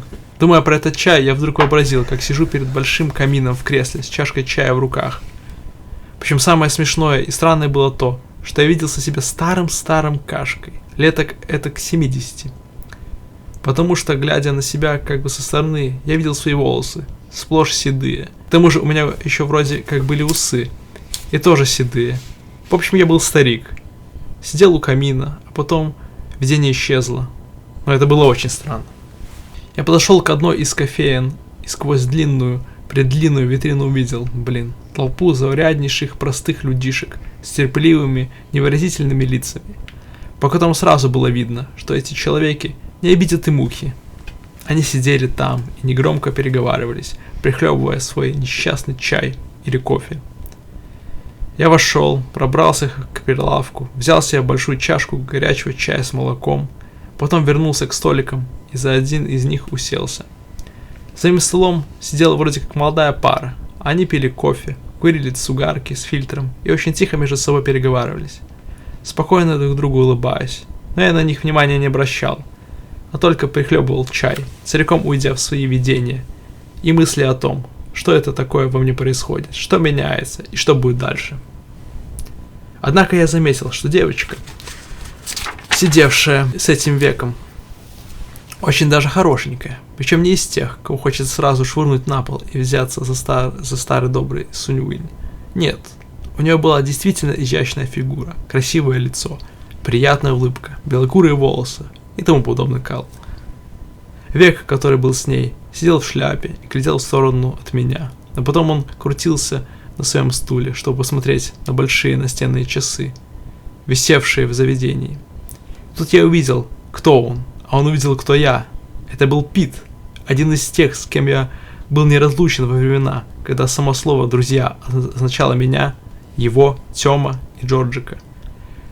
Пит выглядел очень постаревшим, хотя ему вряд ли могло быть больше 19 с небольшим. Он отрастил себе усики, а одет был в обычный деловой костюм. Я говорю: так, кореш, как делишки? Давненько не виделись. А он говорит: Коротышка Алекс, если я не ошибаюсь. Ничуть не ошибся, отвечаю. Как много воды-то утекло с тех давних прекрасных денечков. Бедняга Джорджик, я слышал, уже в могиле, а остальной Тём сучился, ментом стал. Только мы двое и остались. Ты бы хоть поведал мне, что у тебя новенького, кореш. Как странно он говорит, не правда ли? Проговорила девочка, вроде как хихикнув. Это Пояснил ей Пит. мой старый друг, его зовут Алекс. Разреши, Обратился он ко мне. я представлю тебе мою жену. Я даже рот открыл. Жену? Выдохнул я. Как так жену? Быть не может. Для брачных уз ты вроде как чересчур юн, кореш. Да это просто быть не может. Девушка, которую Пит представил мне как свою жену, в голове не укладывается, снова хикнула и говорит Питу. Ты что, раньше тоже так разговаривал? Ну, Пожал плечами Пит. мне ведь все-таки скоро 20. Вполне уже можно остепениться, что я и сделал 2 месяца назад. Не забудь, ты ведь был младше нас. из молодых до ранних. Так. Я все еще сидел с открытым ротом. Прям никак переварить не в состоянии, кореш. Пит! И вдруг женился. Так. У нас своя квартирка. Сказал Пит. Работаю в страховой фирме Госфлота. Денег, правда, платят маловато, но со временем все образуется, это точно. А Джорджина... Как? Проговорил я, все еще ошарашенно, разевая рот. Жена Пита. Снова хихикнула. Джорджина. Повторил Пит. Она тоже работает. Машинисткой. На машинке печатает. Ничего, кое-как перебиваемся. А я на него, как уставился, так и глаз не могу отвести. Вроде как и ростом стал повыше, и даже голос стал взрослый, и вообще. Ты бы, Сказал Пит. зашел к нам как-нибудь. Посидел бы. А ты по-прежнему совсем мальчишкой смотришься, несмотря на все твои злоключения. Да, мы про тебя все читали. Хоть ты ведь и впрямь еще совсем молод. Мне 18, сказал я. Только что исполнилось. 18, говоришь? Пит поднял брови. Ого. Так. Нам пора. Я бросил на эту свою Джорджину нежный и влюбленный взгляд. Взял ее руку в свои, и она тоже на него поглядела. Так, что прямо... О, блин. Пока. Бросил мне напоследок Пит. Мы спешим к Грегу на вечеринку. Грегу? Конечно. Улыбнулся Пит. Ты ведь не можешь знать всего, естественно. И тебе его еще не было. Ты исчез, и тут появился Грег.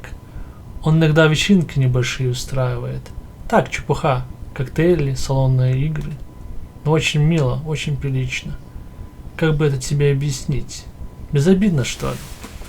Ага, отозвался я. Безобидно. Что ж, я это понимаю. Балдежная тусовочка. И снова эта самая Джорджина захихикала над моей манерой выражаться. А потом они рука об руку отправились заниматься своими вонючими салонными играми у этого Грега. Кто бы он ни был. А я оставался в одиночестве допивать свой чай, который уже остывал. Остался думать и удивляться. Наверное, в этом все дело, думал я. Наверное, я просто слишком стар становлюсь для такой жизни. Которую я вел все это время. 18 это совсем немало. 18 лет у Вольфганга Амадеуса уже написаны были концерты, симфонии, оперы, оратории и всякий прочий кал. Хотя нет, не кал, а божественная музыка. Потом еще Феликс М. со своей увертюрой «Сон в летнюю ночь», да и другие. Еще был французский поэт, которого положили на музыку, Бенджи Брит. У того вообще все стихи к 15 годам, уже были написаны. Артюр его звали. Стало быть, 18 лет — это не такой уж и молодой возраст. Мне-то что теперь делать? Выйдя из кафетерия, я долго слонялся по отчаянно холодным зимним улицам. И передо мной возникали все новые и новые видения, разворачиваясь и сменяя друг друга, будто в газетных комиксах. Вот ваш скромный повествователь возвращается с работы домой, а его там ждет накрытый стол и горячий обед. Причем подает его этакая киса, вся довольная и радостная, и вроде как любящая. Но хорошенько разглядеть ее мне не удалось. И я не мог представить себе, кто это такая. Однако вдруг возникло очень ясное ощущение, что если я перейду из комнаты, где горит камин и накрыт стол, в соседнюю, то там как раз я обнаружу, что мне на самом деле нужно. И тут все сошлось воедино. И картинка, вырезанная ножницами из газеты, и случайная встреча с Питом, потому что в соседней комнате, в колыбельке, лежал гулюкающий младенец, мой сын. Да-да-да, мой сын. И вот уже я чувствую, как в груди появляется сосущая пустота, и сам же этому ощущению удивляюсь. И вдруг я понял, что со мной, происходит. Я просто вроде как повзрослел. Да, вот оно, юность не вечна, да. И потом, в юности ты всего лишь вроде как животное, что ли. Нет, даже не животное, а скорее какая-нибудь игрушка, что продаются на каждом углу. Вроде как жестяной человек с пружиной внутри, которого ключиком снаружи заведешь, дыр-дыр-дыр. И он пошел вроде как сам по себе, Но ходит он только по прямой, и всякие вещи натыкается, бац-бац. К тому же, если уж он пошел, то остановиться ни за что не может. В юности каждый из нас похож на такую маленькую заводную штучку. Сын, мой сын, у меня будет сын. Я объясню ему все это, когда он подрастет и сможет понять меня. Однако, только лишь подумав это, я уже знал, никогда он не поймет, да и не захочет он ничего понимать. А делать будет все те же вещи, которые я делал. Да-да, он, может быть, даже убьет какую-нибудь старую птицу, окруженную мяукающими котами и кошками. Я не смогу остановить его. А он не сможет остановить своего сына. И так по кругу, до самого конца света. По кругу, по кругу, по кругу. Будто какой-то огромный великан. Какой-нибудь бог или Господь, спасибо бару корова, все крутит и крутит в огромных своих ручищах вонючий грязный апельсин. Но ведь еще найти надо такую кису, которая бы стала матерью моему сыну. Я решил, что займусь этим с завтрашнего утра. Вот и чудесно. Новый азарт. Есть чем заняться. А кстати, рубеж, ворота в новую неведомую полосу жизни. Как я все спрашивал себя. Что же теперь? Стало быть, вот что, Причем на этом я и закончу свой рассказ. Вы побывали всюду, куда швыряла коротышку Алекса. Страдали вместе с ним. Видели кое-что из самых грязных выродков на божьем белом свете. И все были против вашего друга Алекса. А причина тому одна, единственная. И состоит она в том, что я был юн. Но теперь после всех событий я не юн. О нет, Уже не юн больше. Алекс стал большой, Вырос наш Алекс. Туда, куда я теперь пойду, я пойду одинокий. Вам туда со мной нельзя. Наступит завтра, расцветут цветочки, еще раз повернется гадкая, вонючая земля, опять взойдет луна и звезды, а ваш старый друг Алекс отправится искать себе пару и всякий прочий кал. Все-таки сволочной этот мир, грязный, подлый и вонючий, Так что прощайтесь со своим юным другом. А всем остальным в этой истории сотворим салют, сыграв им на губах самую красноречивую в мире музыку пыр-дыр-дыр-дыр. И пусть они целуют меня в джаму. Но ты, о мой сочувственный читатель, вспоминай иногда коротышку Алекса, каким ты его запомнил. Аминь. И всякий прочий кал.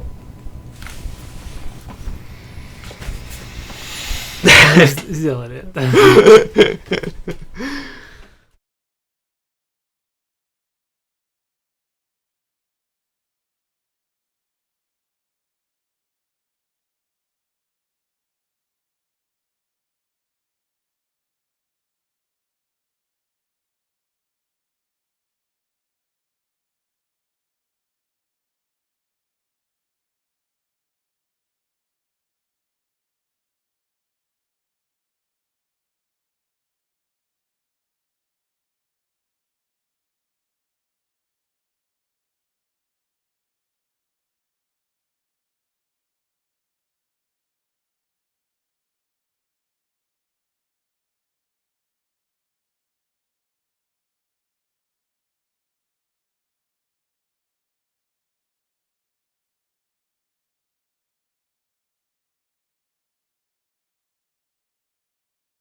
Та хныкала, должна быть, уже проябедывала, будто для вызова мусоров было неподалеку.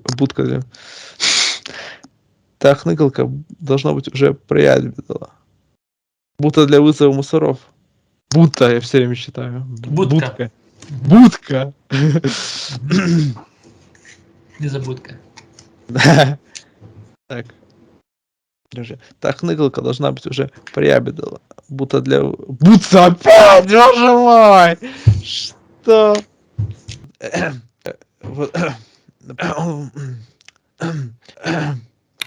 Начинаешь воды попить, тебе что-то голос шипит. Нормально, да. Что? Фрику уже. Я дам тебе. Потому что у меня и так много.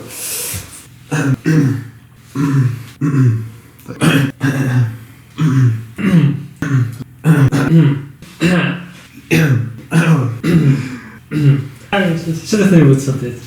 Ну. Если пощелкают, то могут сильно отложиться. Мгм.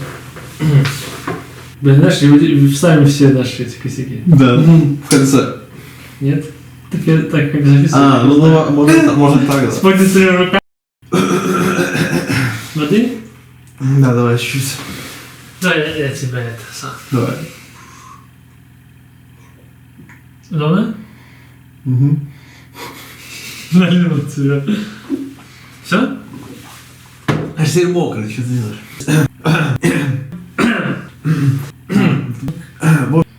Пошустрив напоследок. Вдвоем ванной? Да, Моетесь? Вместе? да. Чтобы его было видно в красноватом отсвете лампочки на площадке, и он лишь едва постановал. Жесть. Леблю, бля, бледи.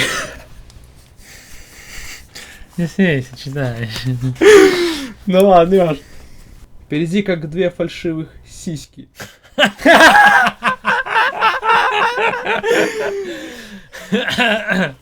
Не по-городскому, а...